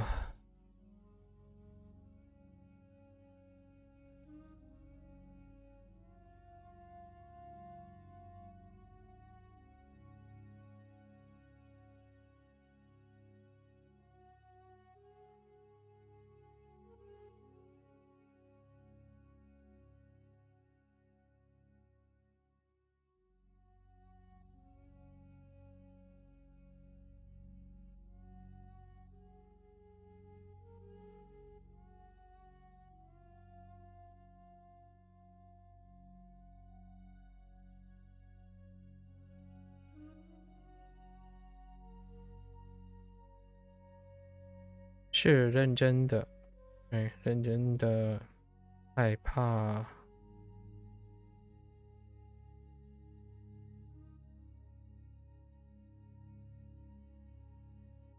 害怕，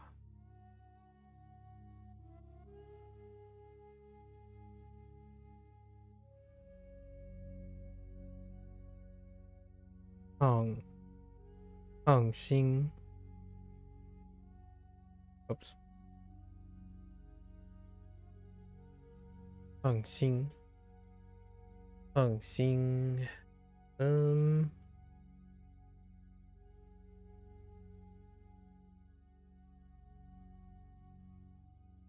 really it for 45.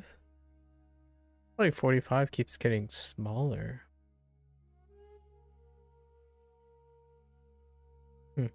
Alright, good enough. Actually, let's take a peep.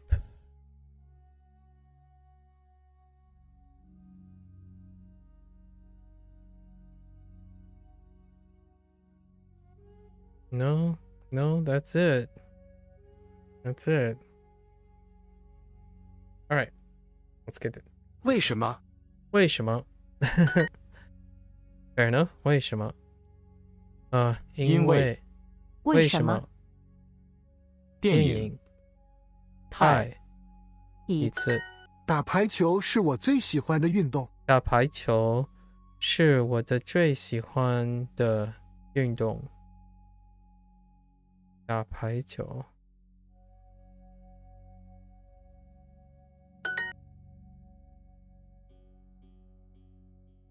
为什么你会在小？Wait, keep smiling. It's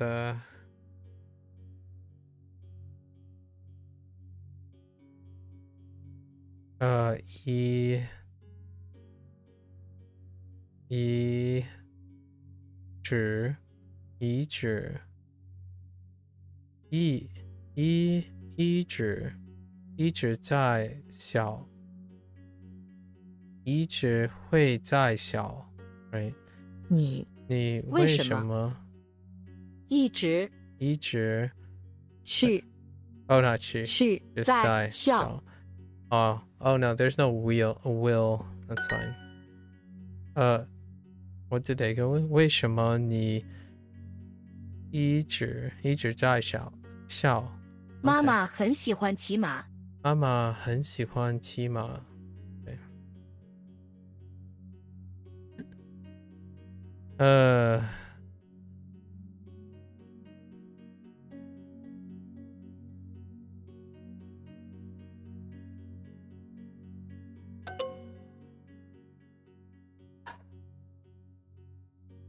You know when these things slice them. 他们每星期3骑3个小时的马。What the? Oh my gosh. Okay. 他们 something. 他们骑每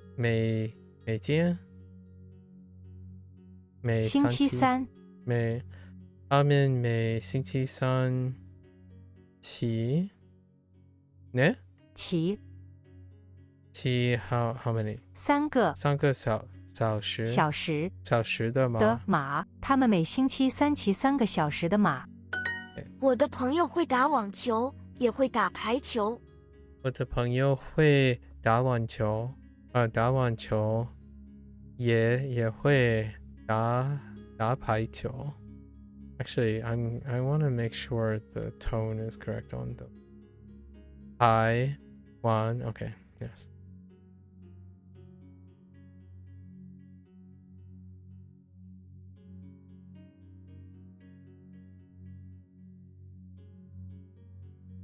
Backwards. "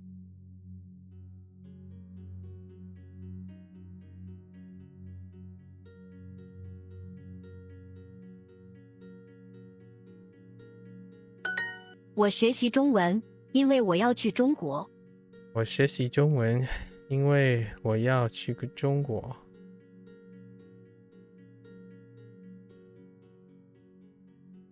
我学习中文。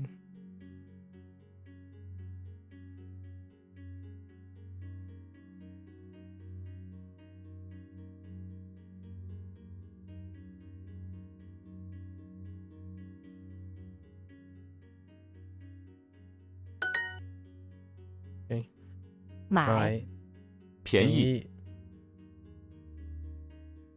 现金。为什么？为什么？因为我的妹妹的小学离这里很近。我的妹妹的小学离这里很近。我的妹妹小学离这里很近。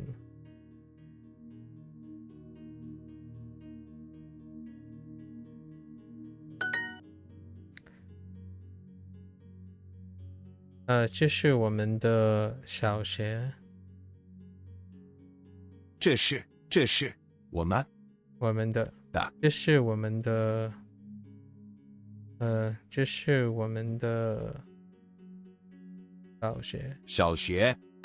他明年要参加篮球比赛。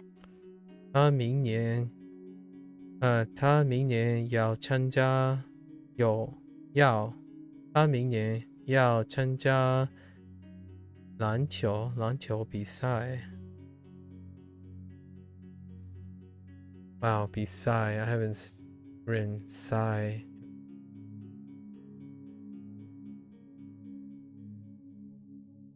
Right.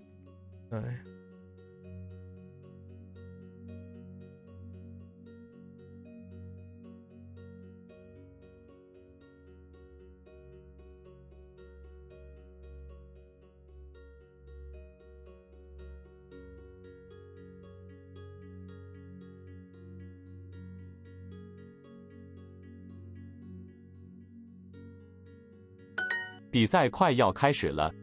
比赛快要开始了。比赛快要开始了。身体开始了。我很累，因为昨天我打了排球。我很累，我很累，累。我很累了。我很累，因为昨天我打了排球。因为我很累，因为昨天我打了排球。我打排球了。我很累，因为昨天我打了排球。No. Kind of acceptable the other way around, I think.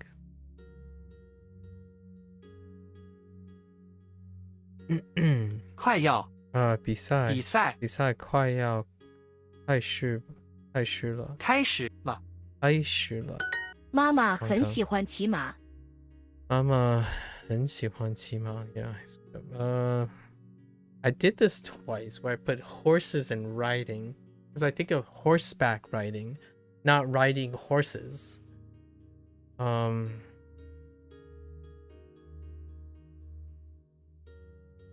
Like, mother really likes horseback riding as opposed to riding horse. Okay. 一个医生应该有信心。 I know. Skill issue. 一个医生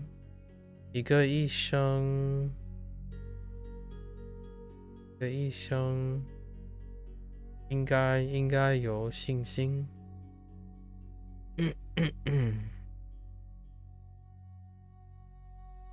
应该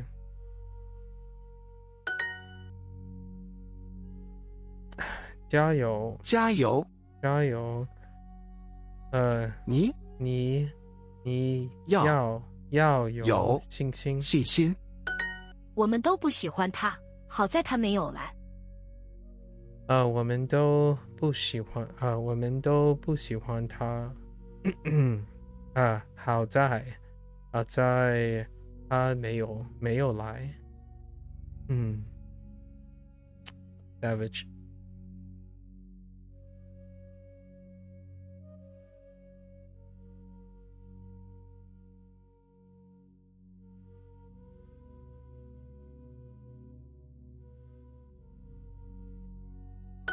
你想一个人住，还是跟朋友一起住？你想一个人住，还是跟朋友一起住？要是住一起住。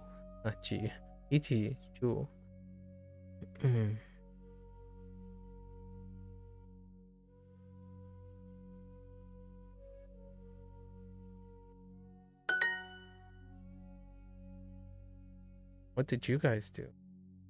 Do you want? Okay, so they expect like and want. 他会一个人。Oh, this time. 这次会一个人去旅游 or 一个人会 No 会一个人去旅游。明天晚上我想去游泳。明天晚上我想去游泳。明天晚上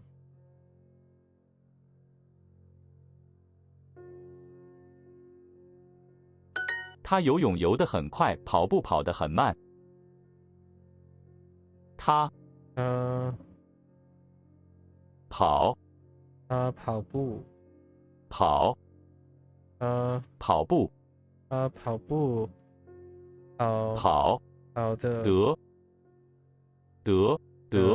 很快游泳游得很慢。游得很慢。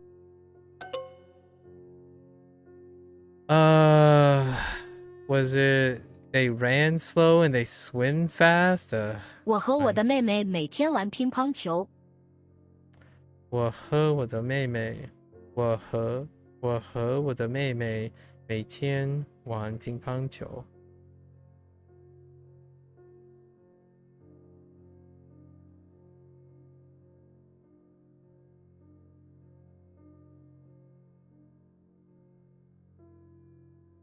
Oh no, don't do tennis table. Don't do it. I've done that before too. I can tennis table instead of table tennis. Sorry. 我下午会在学校练习打乒乓球。我下午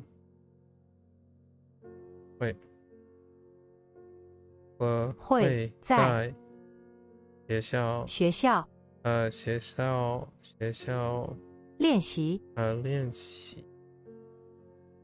习我下午会在学校练习打乒乓球。下午，我下午会在学校练习打乒乓球。练习打乒乓球。练习打乒乓球。这个太贵，所以我不买。这个太贵，所以我不买。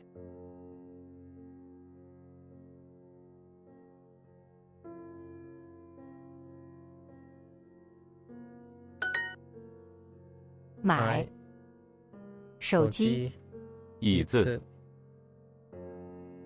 所以桌子。这个太贵了。太贵。哦 ，OK， 这个太贵，太贵，所以我不买。所以我不买。周末你一般喜欢做什么？周末你一般喜欢做什么？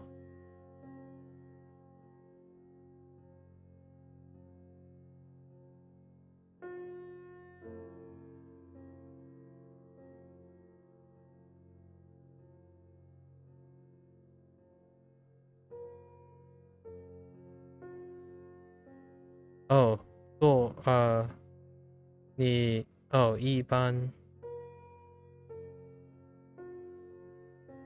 你跟家人一般什么时候见面？你跟家人一般什么时候？什么时间？时候见面。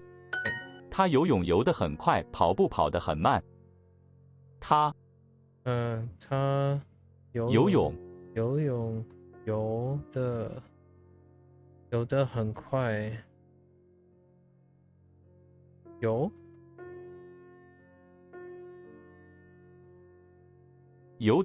游得很快。跑步跑得很慢。得很慢。Fair enough. All right. 为什么你想去西班牙？为什么你想去西班牙？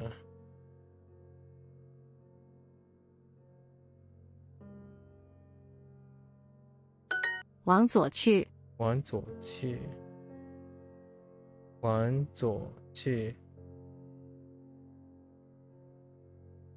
西边有图书馆。西边。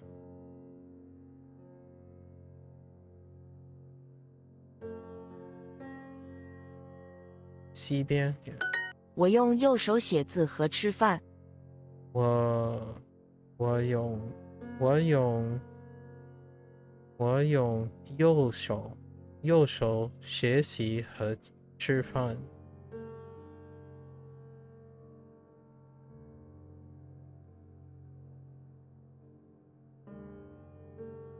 他今天不忙，他很轻松。今天不忙。他很轻松。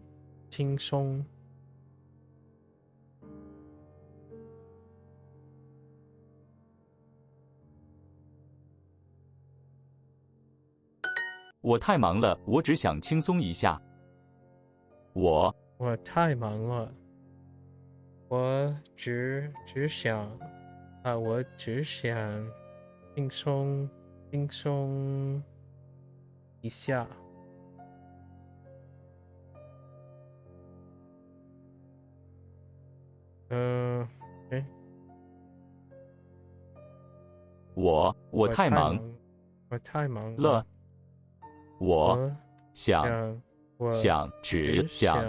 我只想轻松一下。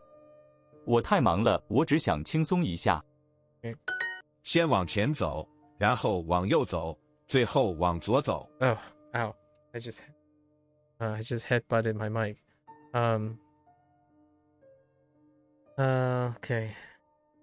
先往前走，然后然后往右走，往右走，最后往左走，往左走。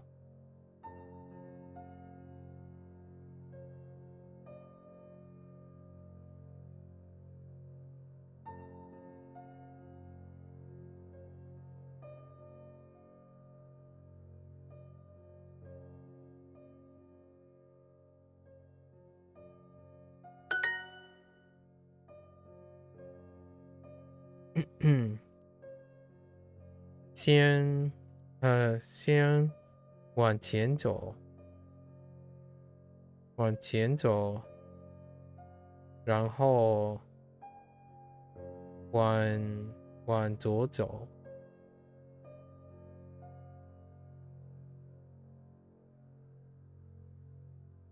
先往前走。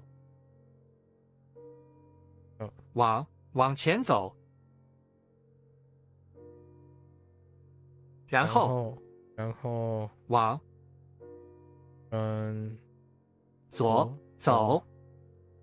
你 I need a subject. 他去了德国的西边看朋友。他去了德国的西边看朋友。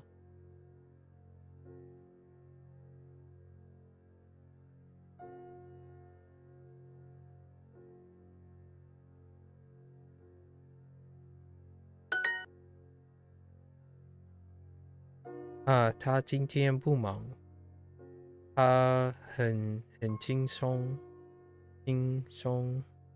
他今天忙不忙？他很轻松。这是你第2次来中国吗？这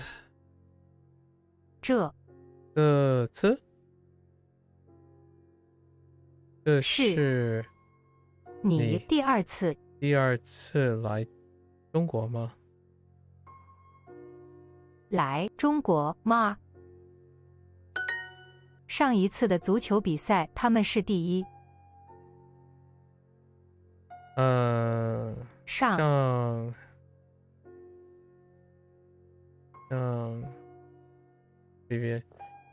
上一次的比赛，足球比赛是第1。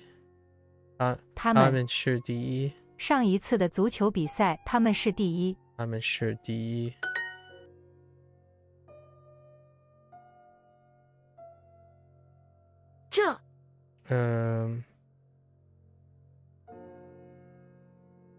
这是你第2次来中国吗？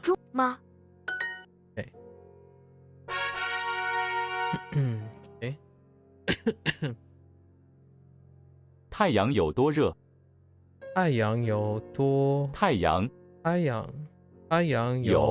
多热 ？OK， 喂，多热？他们跑了上来。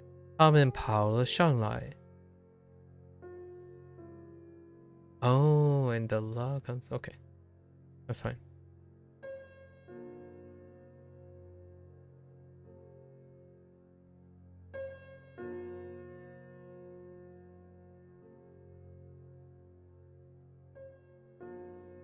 They ran on up. Wow. On up. They ran. Preposition. They ran on up. The verb ending with preposition. Verb phrase. 楼。你住在几楼？你住在几楼？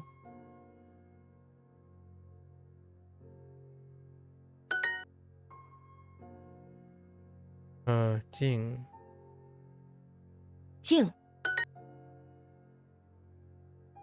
昏。草。藏。静环环静静 the other 静 that's why I was a little hesitant the other 静环害层静草草环我们晚上在这儿可以看见很多星星。我我们晚上晚上可以看见很多星星星星在 maybe 在那儿我们晚上在这儿可以看见很多星星。这儿，我们晚上在这儿可以看见很多星星。我们晚上在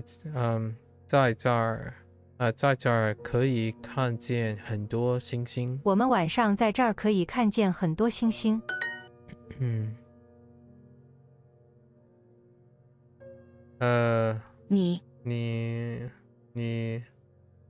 你爱什么？你爱什么花？什么花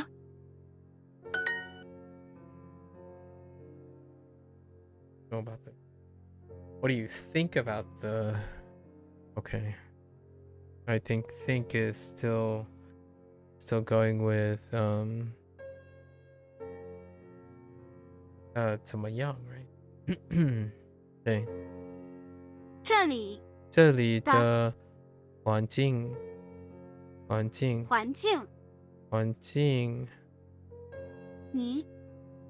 你这里的环境怎么样？觉得怎么样？怎么样 Son of a bee sting. 你觉得这里的环境 Okay. I think I did the same thing on the 觉得 earlier to test, and I did it again. How many floors does this library have? 图书馆图书馆有几层几层？图书馆有几层 ？How many floors？ 多小 ？No。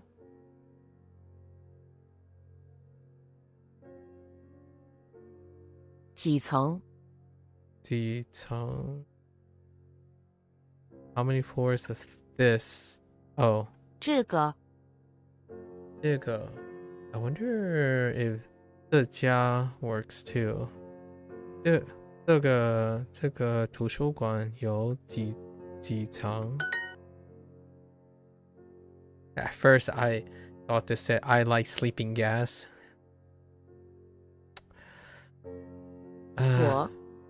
我在草上睡觉。我喜欢在草上睡觉。从这儿去那儿。从这儿去那儿，不方便。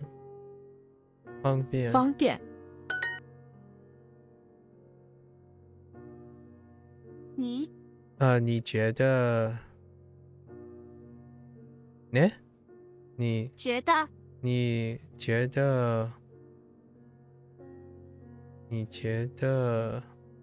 这里的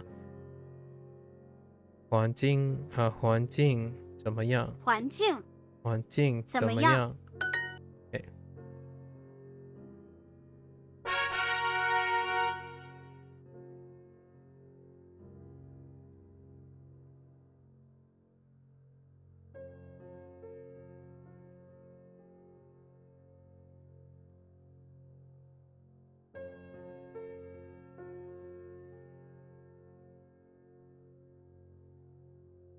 ？All right.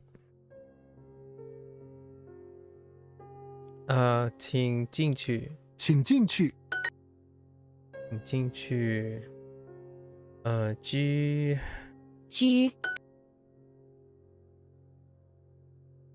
这里这里没有垃圾桶，没有垃圾桶。垃圾桶。想 Yep, there it is. There's a kid in the trash can. 垃圾桶垃圾桶里有一只小猫。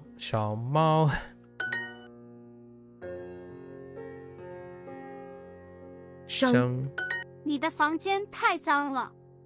你的房间太脏了。Oh, wrong tone. It's 4.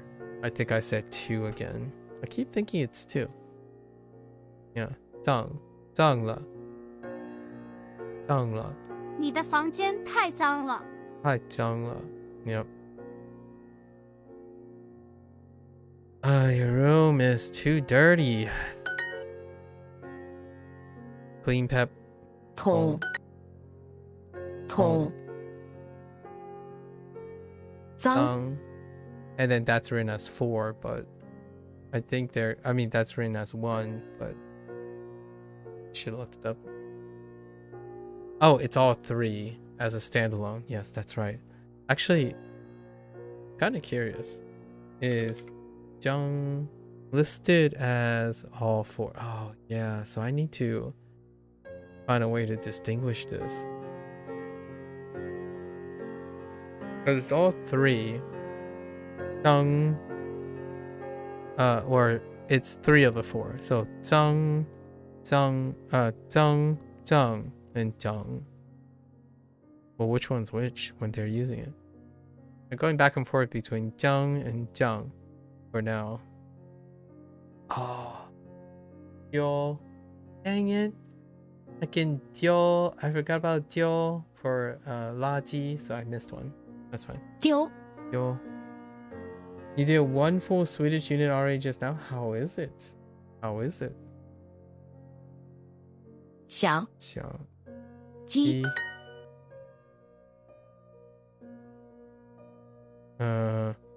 零鸡丢静桶脏然后 depends. 我妈妈丢了我的游戏。音乐声音小一点儿，不会影响邻居。音乐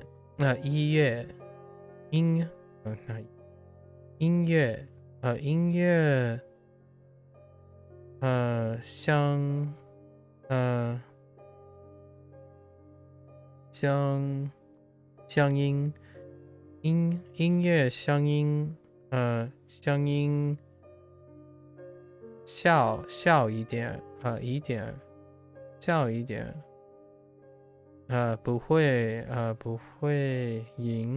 不会影响邻居。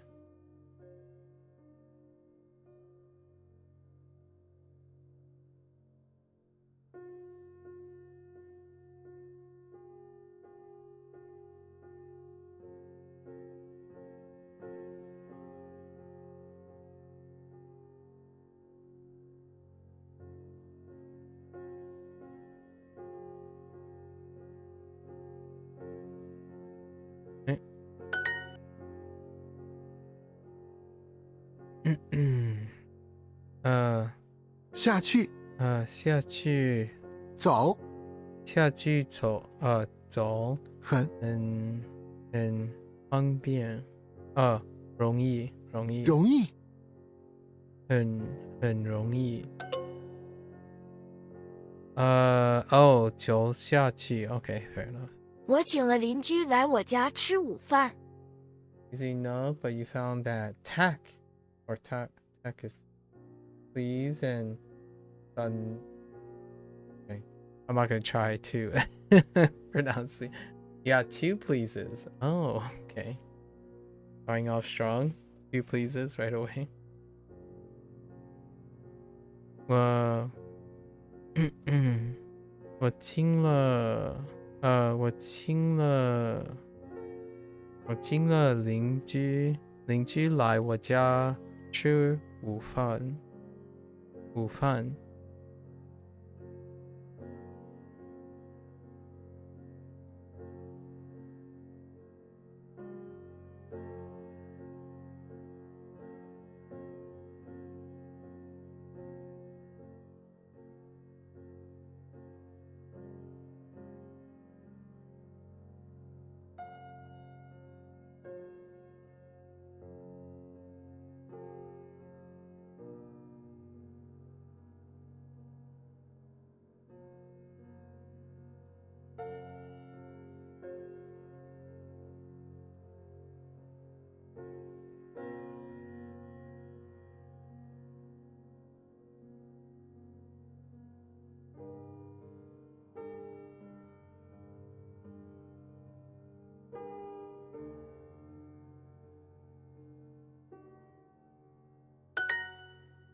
Ordering food and drink topics. Ah, okay.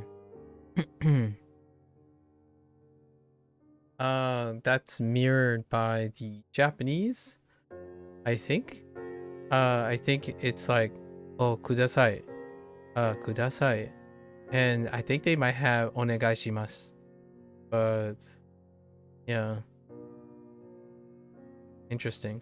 What is Chinese? 请 or 菜单. No, 请 is please, but is there anything else? 请 just 请 at the moment. 1 please.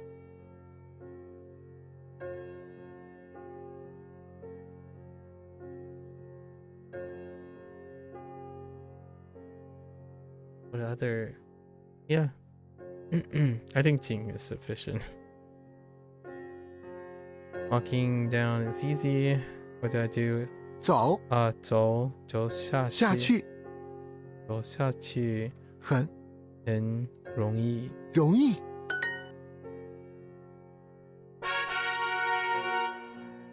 Okay. Final unit of section 2.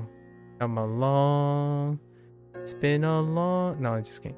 Come a long way. But in the end, it might actually matter. You know? I'll let you think about what I was thinking there. 安静安静他们跑了上来。他们跑了上来。他们跑了上来。上来。Please, can you give me first ice cream, please? Wait. Oh, I see.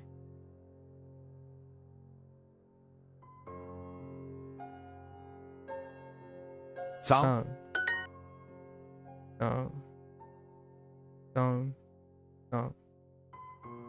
Do you know your neighbor?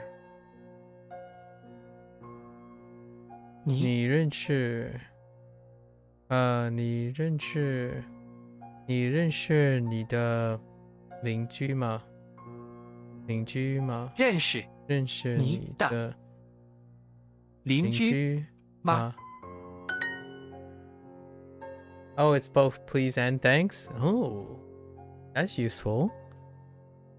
It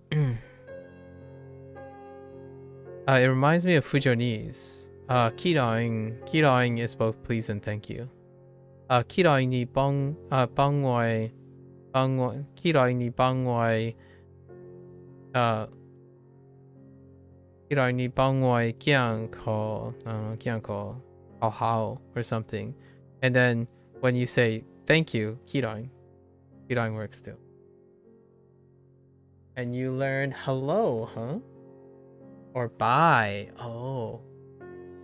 You learn bye. Nice.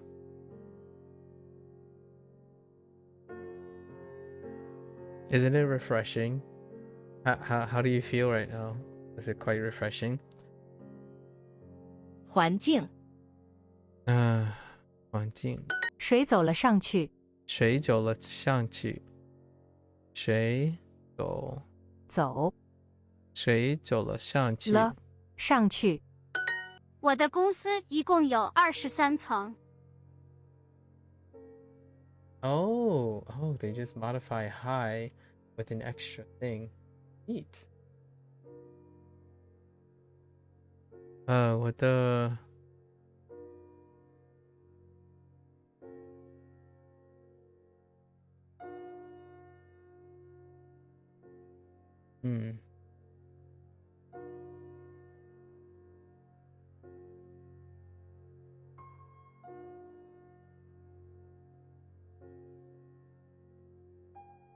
No, I can't think of an example. I was thinking if I know a related example.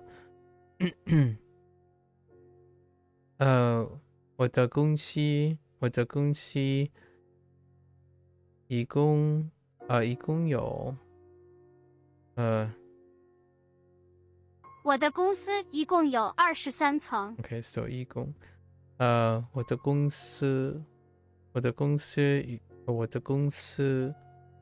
一共有你是三层。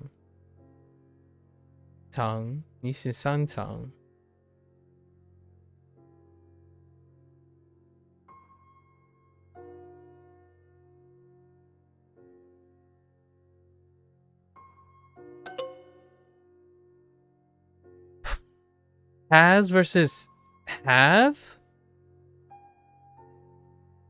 Oh, because company might not be... Oh, it might be singular as in singular buildings. Or a singular entity. Oh, okay. 我要去中国，所以我学习中文。 I kind of disagree. 我要去中国，所以我学习中文。我要学习 net like oh okay.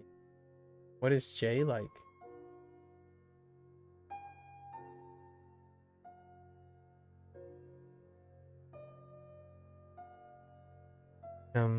我要学习我要学习中文为什么所以我要去学习我要去中国所以我学习中文。早安早安中文中国我要去中国所以我学习中文。从这儿去那儿不方便。从这儿去哪儿不方便。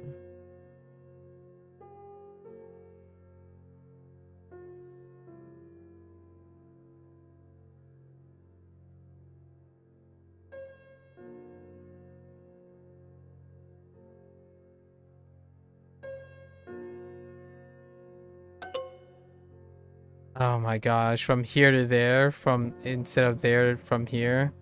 Wait. It's not convenient. Oh, I actually messed up. It doesn't matter. I was gonna say you could say from but actually I want to try that. I wasn't paying attention too much. I was waiting for the J thing. Yeah.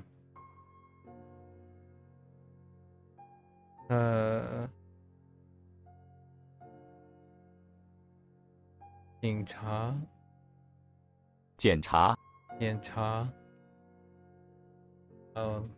I thought about the different read 检查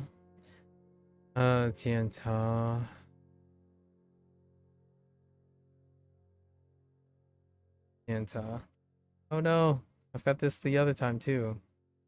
Nervous. 紧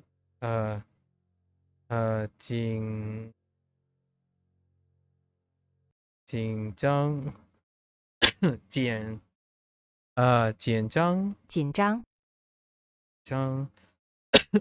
紧张体育馆草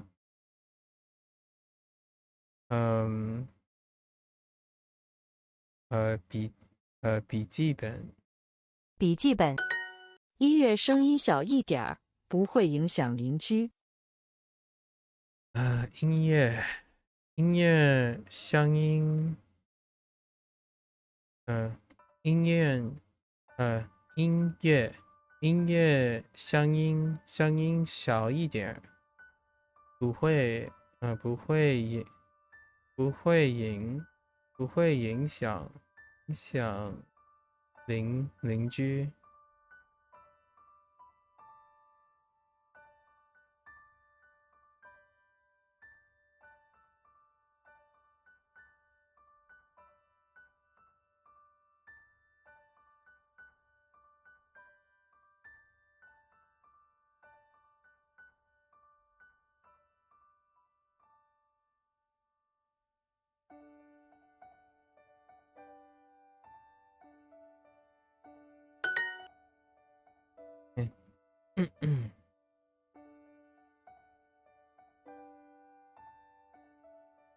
笔记本星星起飞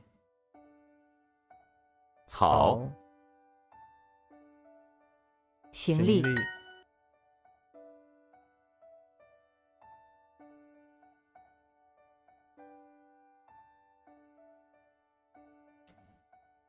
他们的家他们家的附近有很多漂亮的花。他们家漂亮的花，很多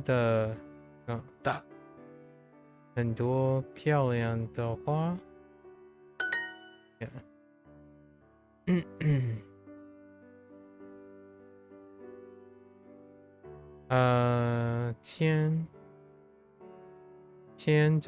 签证 Oh no, that's 4. Yeah, 签证 2, not 3.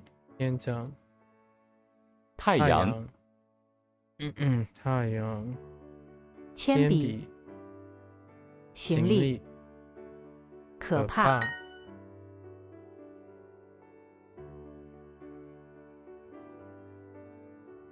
图书馆在图书馆说话声音不要太大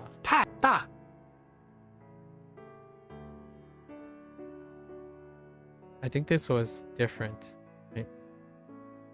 不要 I don't know how this was different. Oh no. 我的公司一共有23层。我的公司一共有你是上层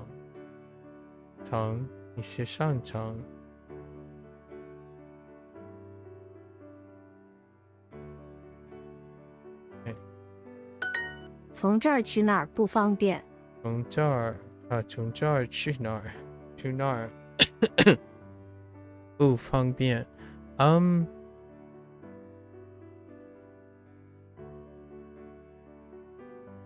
Let's try something here, actually.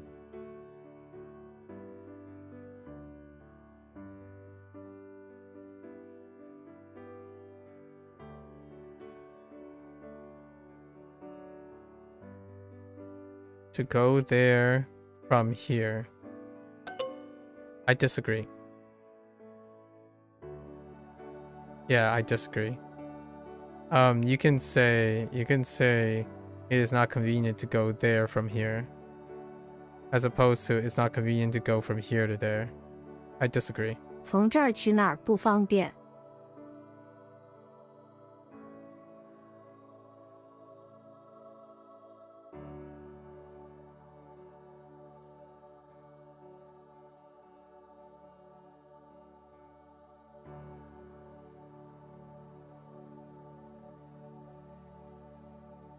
Wait, now I'm really confused. Yeah, I guess it's from to go there. No, to go to there. No, oh my gosh. To go from here to there. I disagree. We did it! Alright, let's look at section 3. Chat with colleagues. How big is this? Oh, it's about the same. Alright. We did it. Alright, so we do have a 15-minute grace here. So let's there's no way I'm gonna bootstrap through all of these exercises. So we'll try to touch upon all the characters and double check. Are these borked? I don't think these are borked like the Japanese side of things. Are these not? They're not borked. Okay. 安静。安静。安静。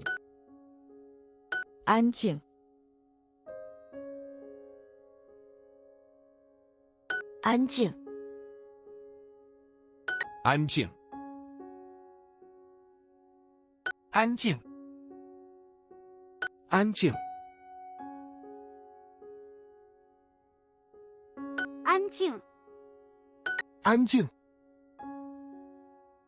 安静。安静。安静。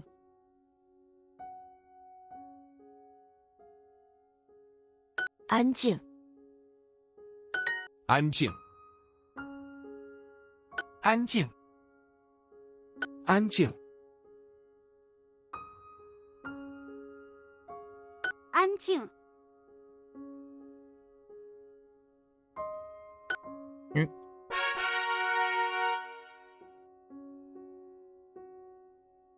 Okay. 楼。楼。几楼？几楼？楼。几楼？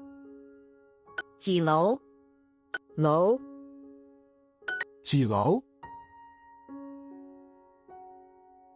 楼。 Kind of sounds. 几楼？ It can get 几 very 楼？ close to J-Lo. 楼。楼。 Excuse me. 楼。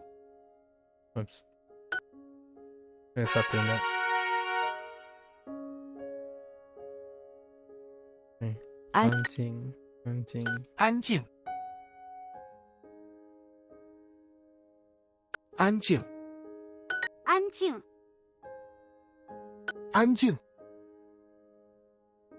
安静。几楼？安静。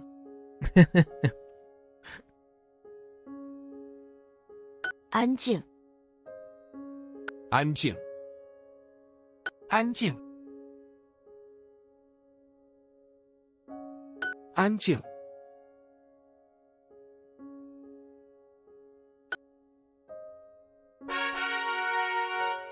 All right, we got our 15-minute timer. 15-minute timer. No. No. 楼。楼。楼。楼。几楼？几楼？ Now I'm thinking of the low, low, low, low, low. You know, the Low? song that has the low in it. Is it? 楼。 I forgot what 楼。 the title of that song is called. 几楼？楼。 Is it Low Rider? 楼。 Low Rider? Low Riding or something? Something with low riding. 安静。安静。安静，安静，安静，安静，安静。 Flow rider. Oh yeah, that's it. It's the, but I think Flow rider is the 安静， artist name, 安静 right? It's not the name of the song 安静， or something. They have a song that has low, low, low multiple times as a lyric. 安静， It's loose in my head because I used to work at a bowling alley when I was between the ages of 16 and 18. And I worked during like the late hours, you know, where Low? there's a lot of music going on, and that's definitely one of the tracks that play 楼 very often. 楼， It's Low? usually by request, so 楼， 楼 you kind of get it 楼， next to like whatever that song goes, like a 楼， my tractor sexy as a lyric, and I'm not No. talking about just any 几楼? country song. It's that 几楼， top country song. 几楼， I don't remember what it's called. 楼 楼， If you heard the lyric, it's like seared into my brain. And then you have like 安静， 安静， like Nelly, like it's hot in here over and over again. Boy. 安静，安静，安静， Oh yeah, to the window, to the wall. 安静， Da da da da da. I don't know what he's saying. 安静， Yes, yes, that's a good one. Mute it. 安静， That's hilarious. 安静 安静， Sorry, no copyright. Hopefully. 安静， What are other songs? I Feel Like a Woman. That comes up too. That's Shania Twain, right?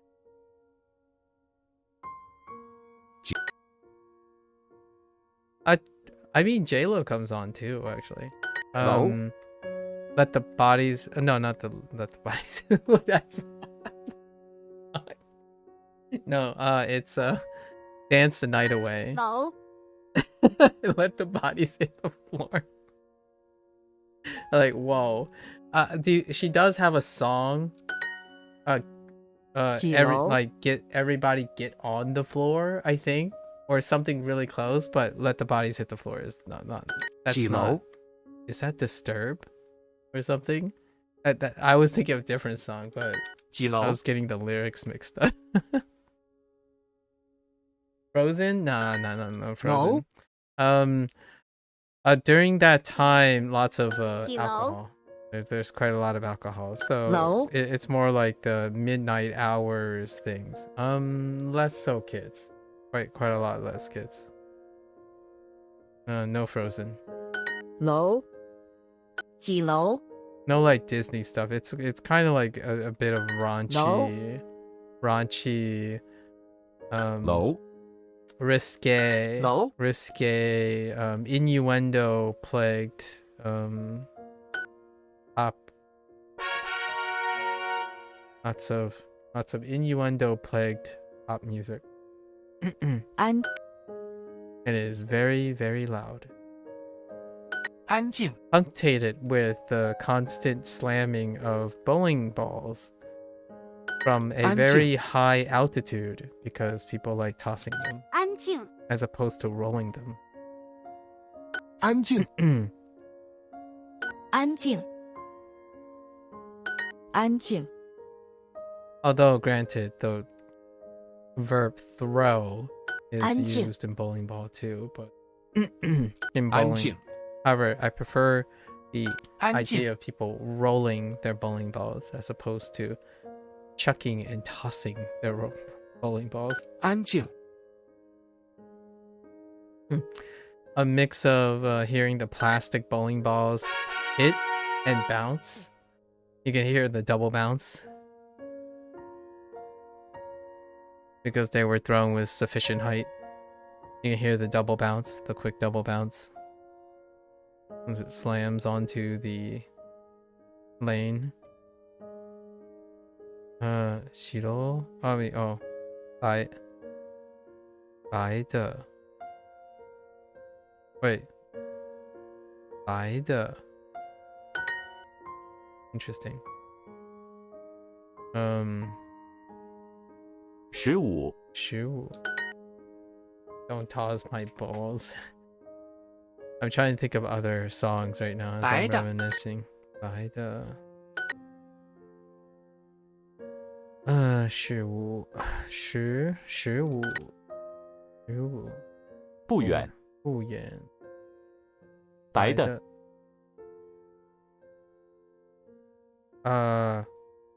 号码号码 Oh, that's interesting.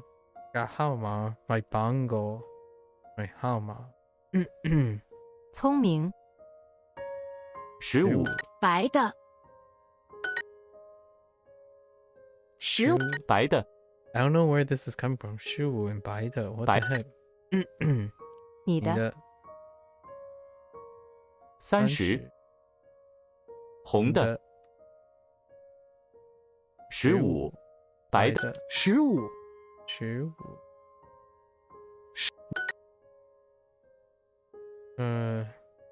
20 I was gonna say 量20不远Oh no 质量 Wrong tone 质量15白的新的新的白的30 15不行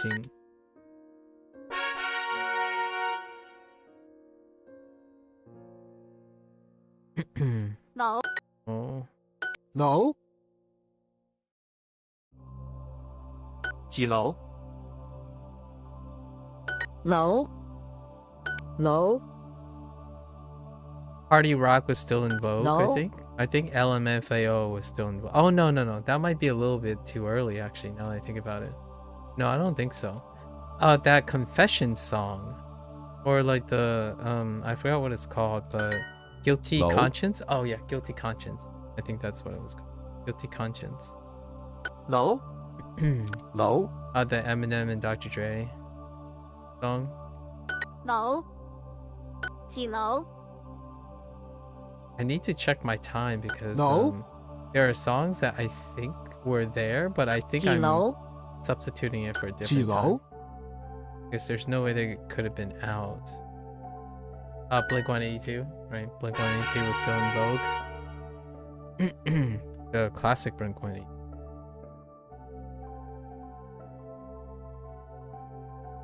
早安安全 Alright, 早安纽约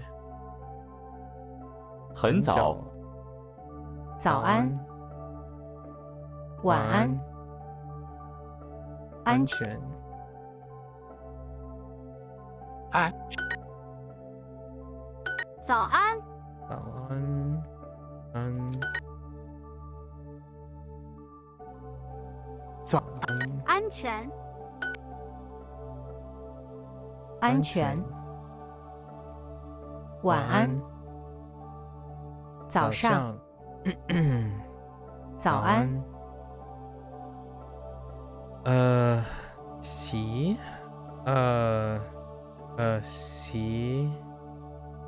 I mean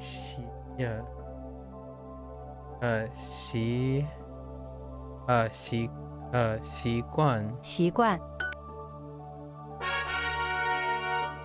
182 is a real old yeah 星星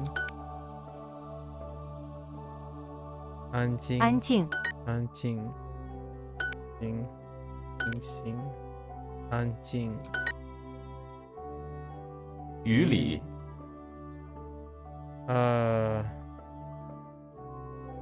年轻，安静，意思，意思，星星，星星，星星，安静，星星，星星，安静，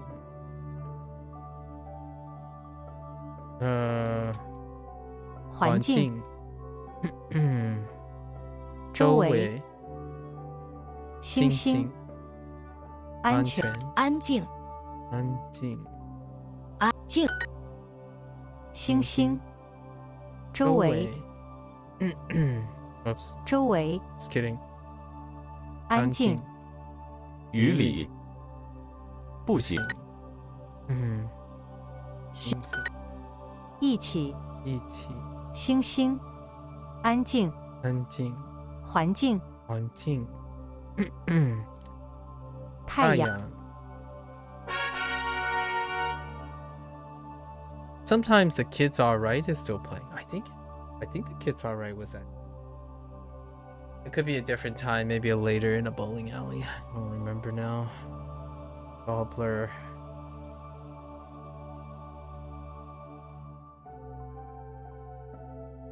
Bloodhound Gang, I think, as well.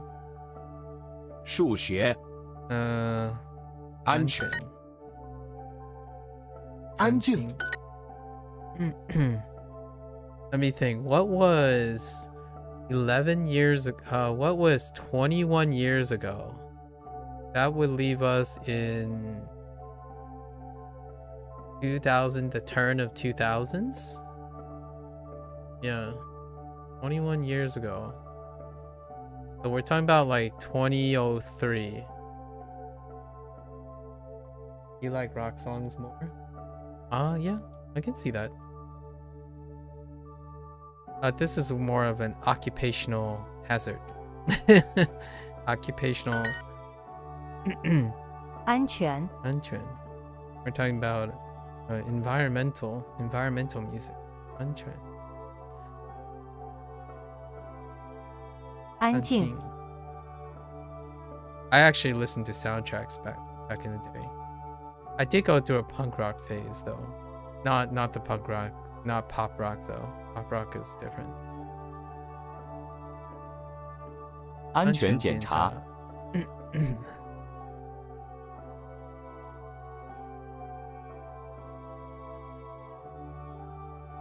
，I'm sorry. 7天，打折，打折，安全，安静，安静，安全，安全，安全，安安静，对，晚安，安静，安静 ，Oops， 安静，安全，来了，签证。 Like soft rock, encore, and heavy rock, but not punk rock. Oh, that's interesting.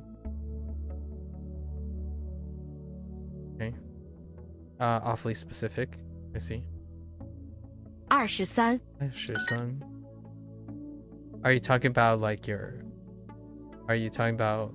Has that not changed? Because I don't listen to punk rock anymore. I actually listen to city pop. Or new age city pop, probably right. But a lot of times I'm listening to soundtracks, instrumentals.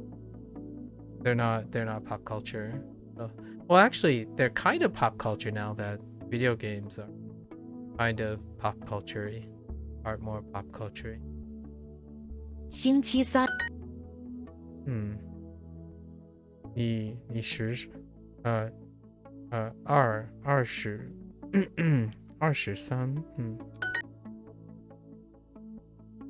You listen to Spanish songs? That's fair. I mean, you know, the language, interesting. Very specific on language too. 星期二，星期二，星期四，星期三，12号，12号。What is all these numbers? 23，星期三23，二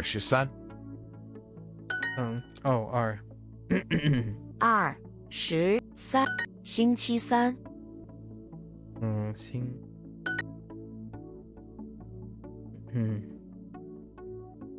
12号，Whoops， 12号，That's 12。23，星期三，星期二，12月。I see. I don't remember Spanish band's name. Fortunately, I'm not very familiar with Spanish names.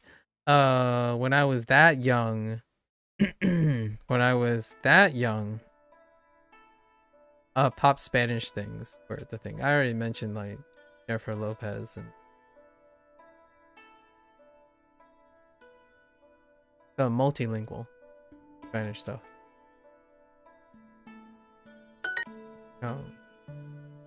Low. Shop. Low. Shakira is a good example. Yeah, definitely. Yeah, Shakira.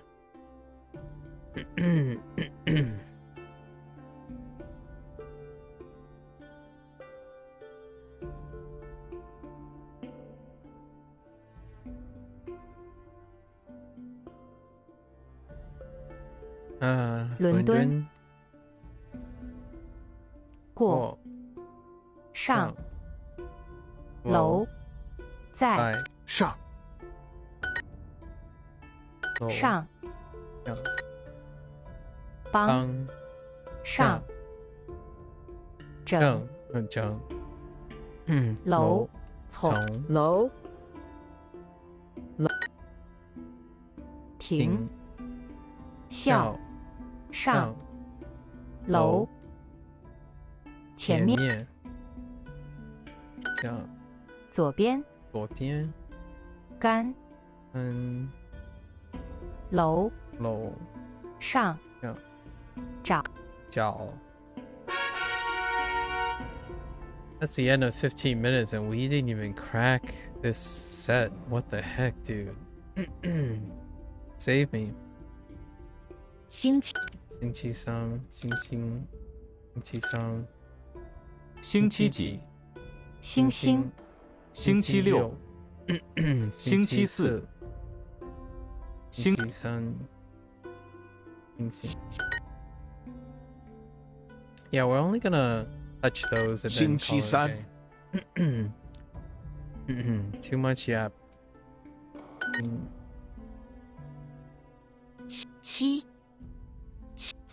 星星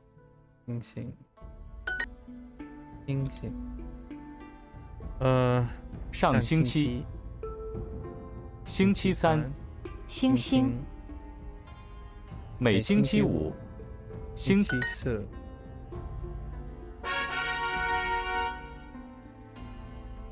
23星期三哦星期二 actually 23 12号12号19号23星期三星期二星期二23星期二 What's up with 23? Why did they pick 23? What is a thing that has 23 of something? 23星期二星期三。12月。星期五。星。All right。每星期每星期三，星星。每星期三。下个星期。下个星。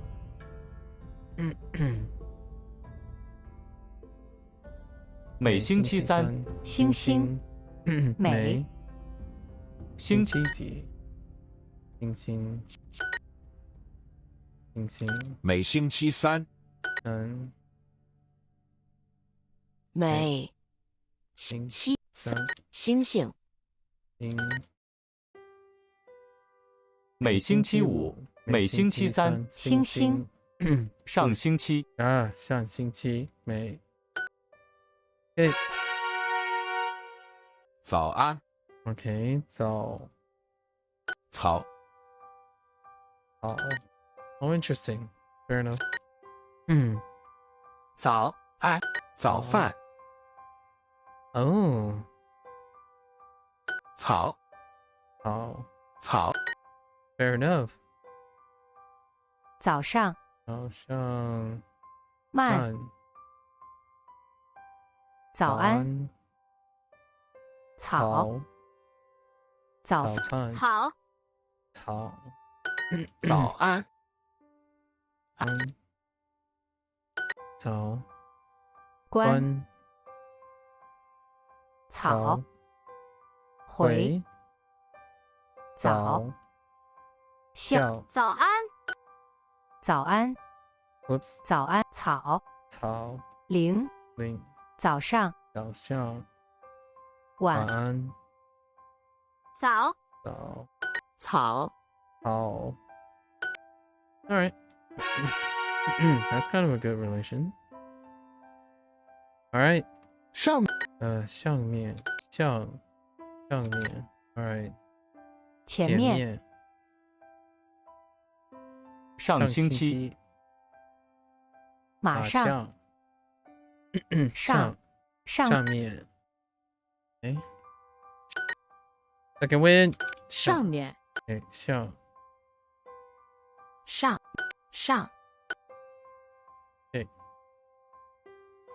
飞机上。飞机上。上面。上个。后面。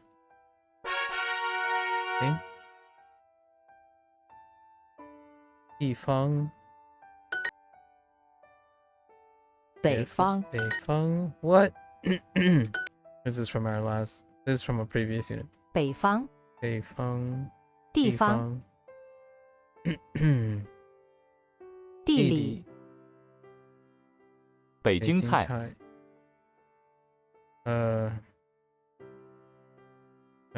地铁。地铁。北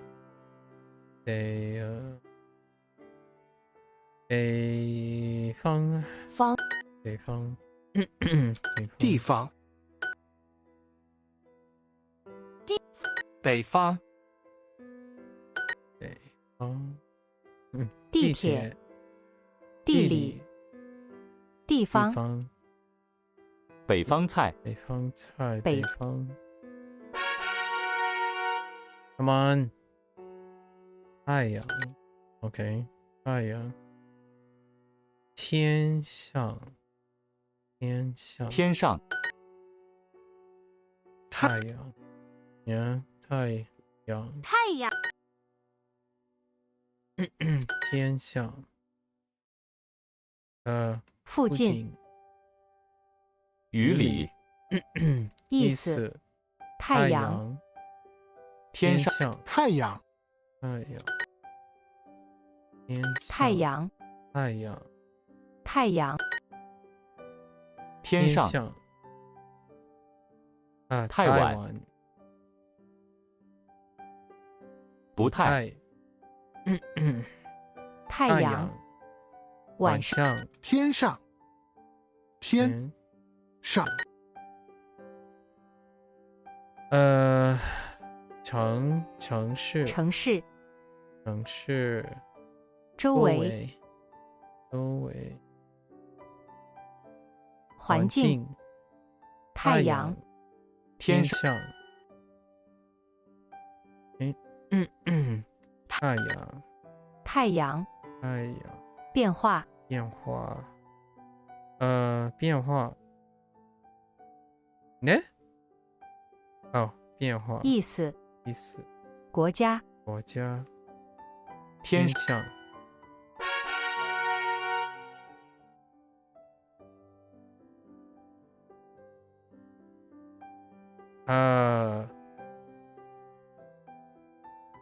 哦向上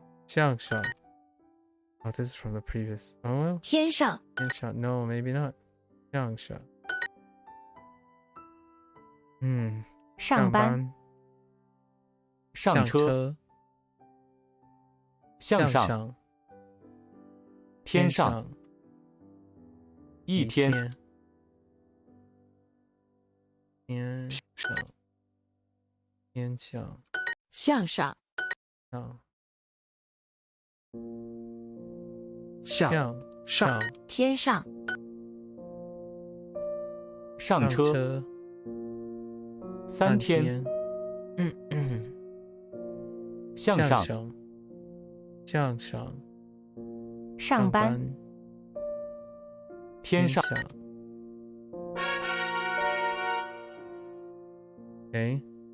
太好太阳太好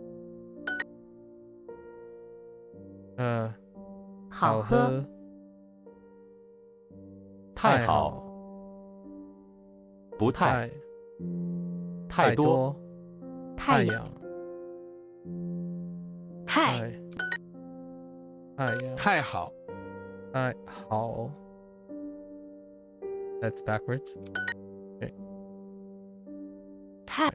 太阳好笑不太太多太阳太好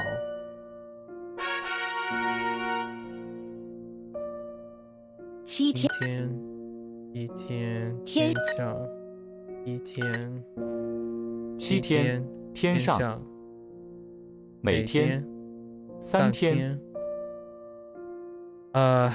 聊天天像7天天上7月，Oops， 7月天上聊天7天每天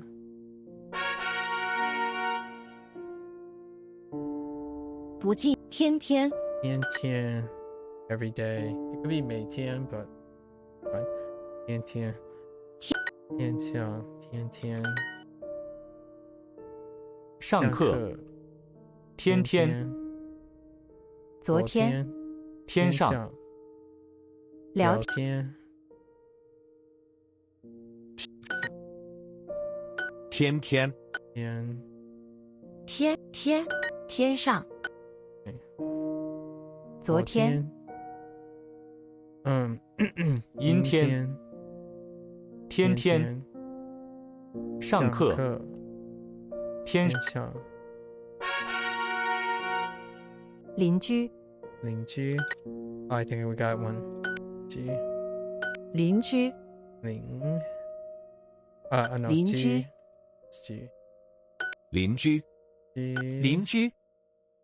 邻居 No surprises here. 邻居邻居邻居邻居邻居邻居邻居邻居邻居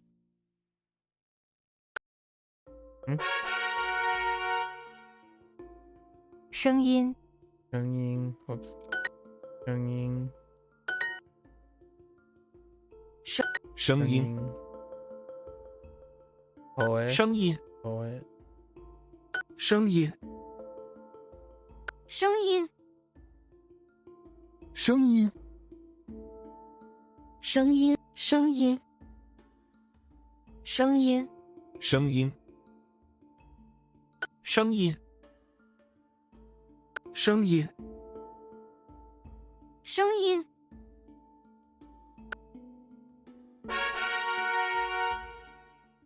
哎，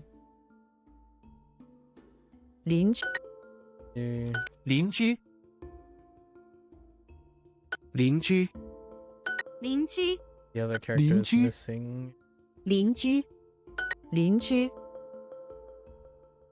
邻居，邻居，邻居，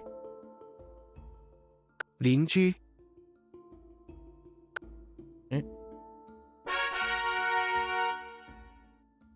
影响，影响，影响，影响，影响，影响，影响，影响，影响，影响，影响，影响，影响，影响，影响，影响，影响。OK， 声音，声音，声音，声音，声音，声音，声音，声音，声音，声音，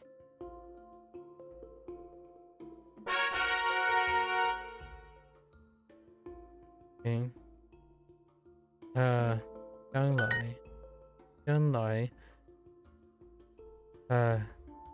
基楼，上来，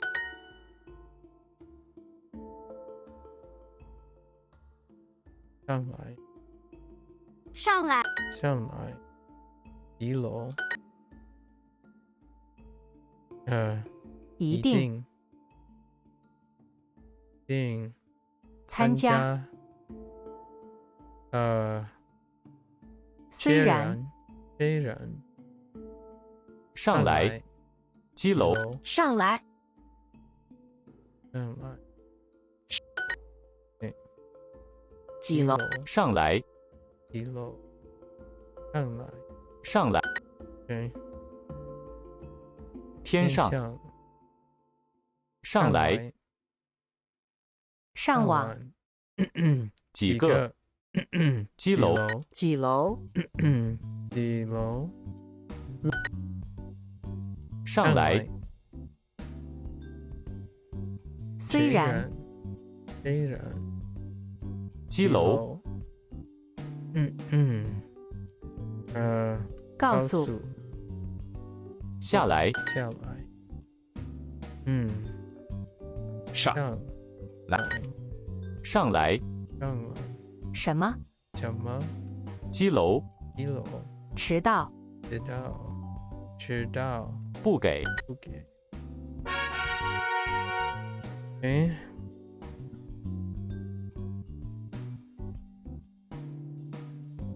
马上，上，上来，马上，马上，上来，上课，向上，上墙，上面，上面，上来，马上，上，马上，上来，晚上，向上，向上，上来，马上，上课。哎，邻邻居，邻居，邻居，邻居，邻居，邻居，邻居，邻居，邻居，邻居，邻居，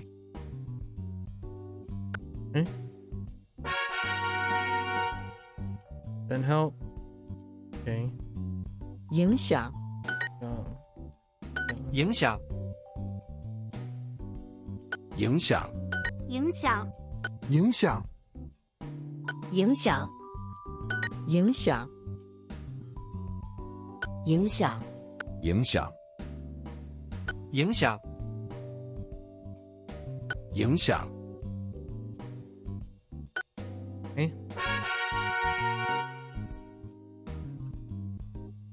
声声音， Oops. 声音，声音，声音，声音，声音，声音，声音，声音，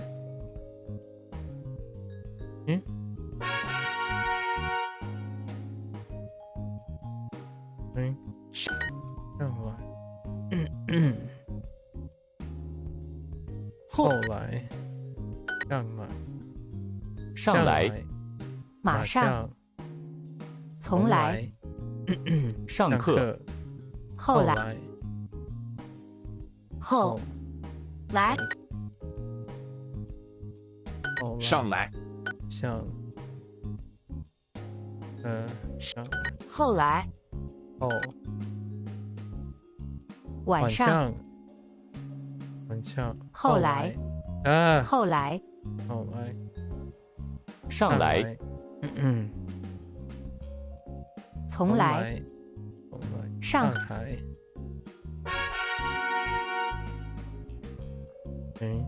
邻居，邻居，邻居，邻居，邻居，邻居，邻居，邻居，邻居，邻居，邻居，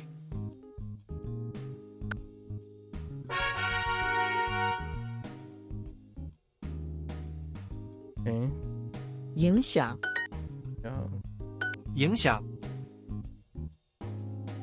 影响，影响，影响，影响，影响，影响，影响，影响，影响，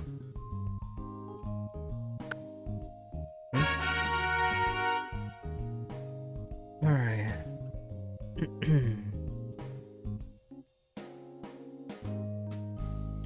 Did you see that comment with in Sweden, the most popular language is Duolingo Sweden? That's interesting, actually. That's actually kind of interesting. 声声音，声音， That's a really 声音， interesting observation. 声音，声音，声音，声音，声音，声音，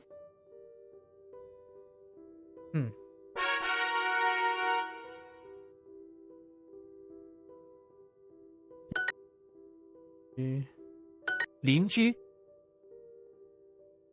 邻居，邻居，邻居，邻居，邻居，邻居，邻居，邻居，邻居， Too tired. 影响，影响，影响，影响，影响，影响，影响，影响，影响，影响，影响，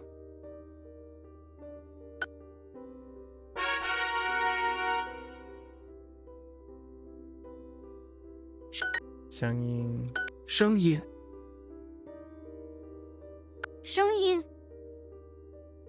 声音，声音，声音，声音，声音，声音，声音，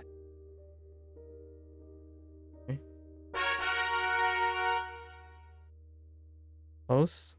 Close. 影响影响影响影响影响影响影响影响影响影响影响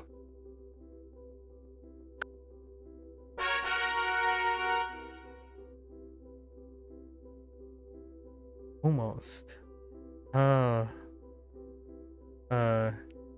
几乎几乎几楼几乎几楼几楼几号几号几岁几月几月 Oh my god 几乎几乎几楼几楼几乎几乎几楼几楼 Yeah, that works too. 几岁几点几点几乎几号几号几号几号红 All right 红 We got it 水桶 Let's go 桶 Give it to 垃圾桶 me. 水桶桶水桶垃圾桶水桶垃圾桶 Surprises 垃圾 here. 桶水桶水桶垃圾桶水桶 Oh, it is the last one. All right, we 脏 got it. Okay. 脏脏脏 So they're saying 脏 as well. 脏脏脏脏脏脏脏脏脏脏脏脏脏 Come on. Give me the other. 丢了丢了 There it is. 丢丢了 Ooh.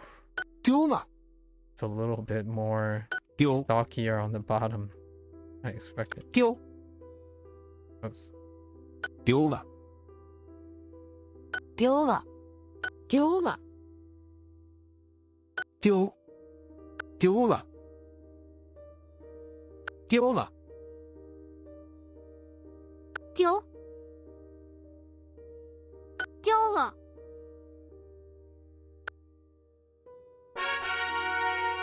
Alright. Oh no, there's still one more. I forgot.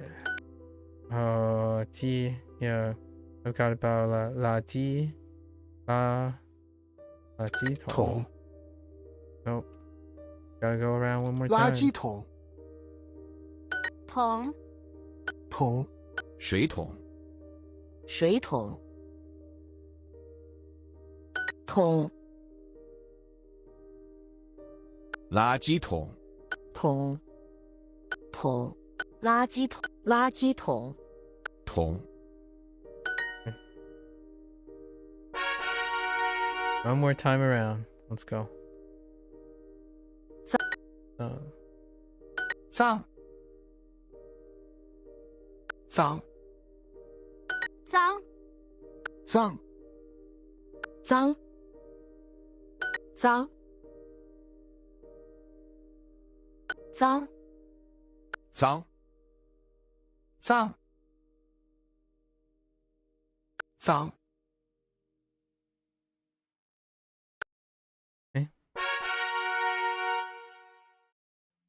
垃圾垃圾. There it is. 垃圾. 垃圾桶 垃圾垃圾桶，垃圾垃圾桶垃圾桶，垃圾垃圾，垃圾桶垃圾桶垃圾桶垃圾桶垃圾桶垃圾桶。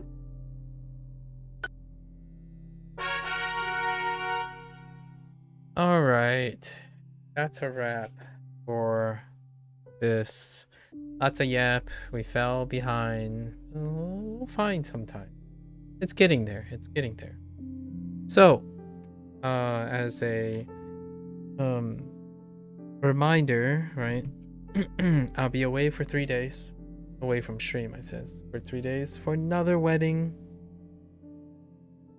This time it's a immediate relative, so closest cousin, right? Immediate cousins. I think they're all married. Oh no, the younger one yet. Anyways, yeah, that's a wrap for today.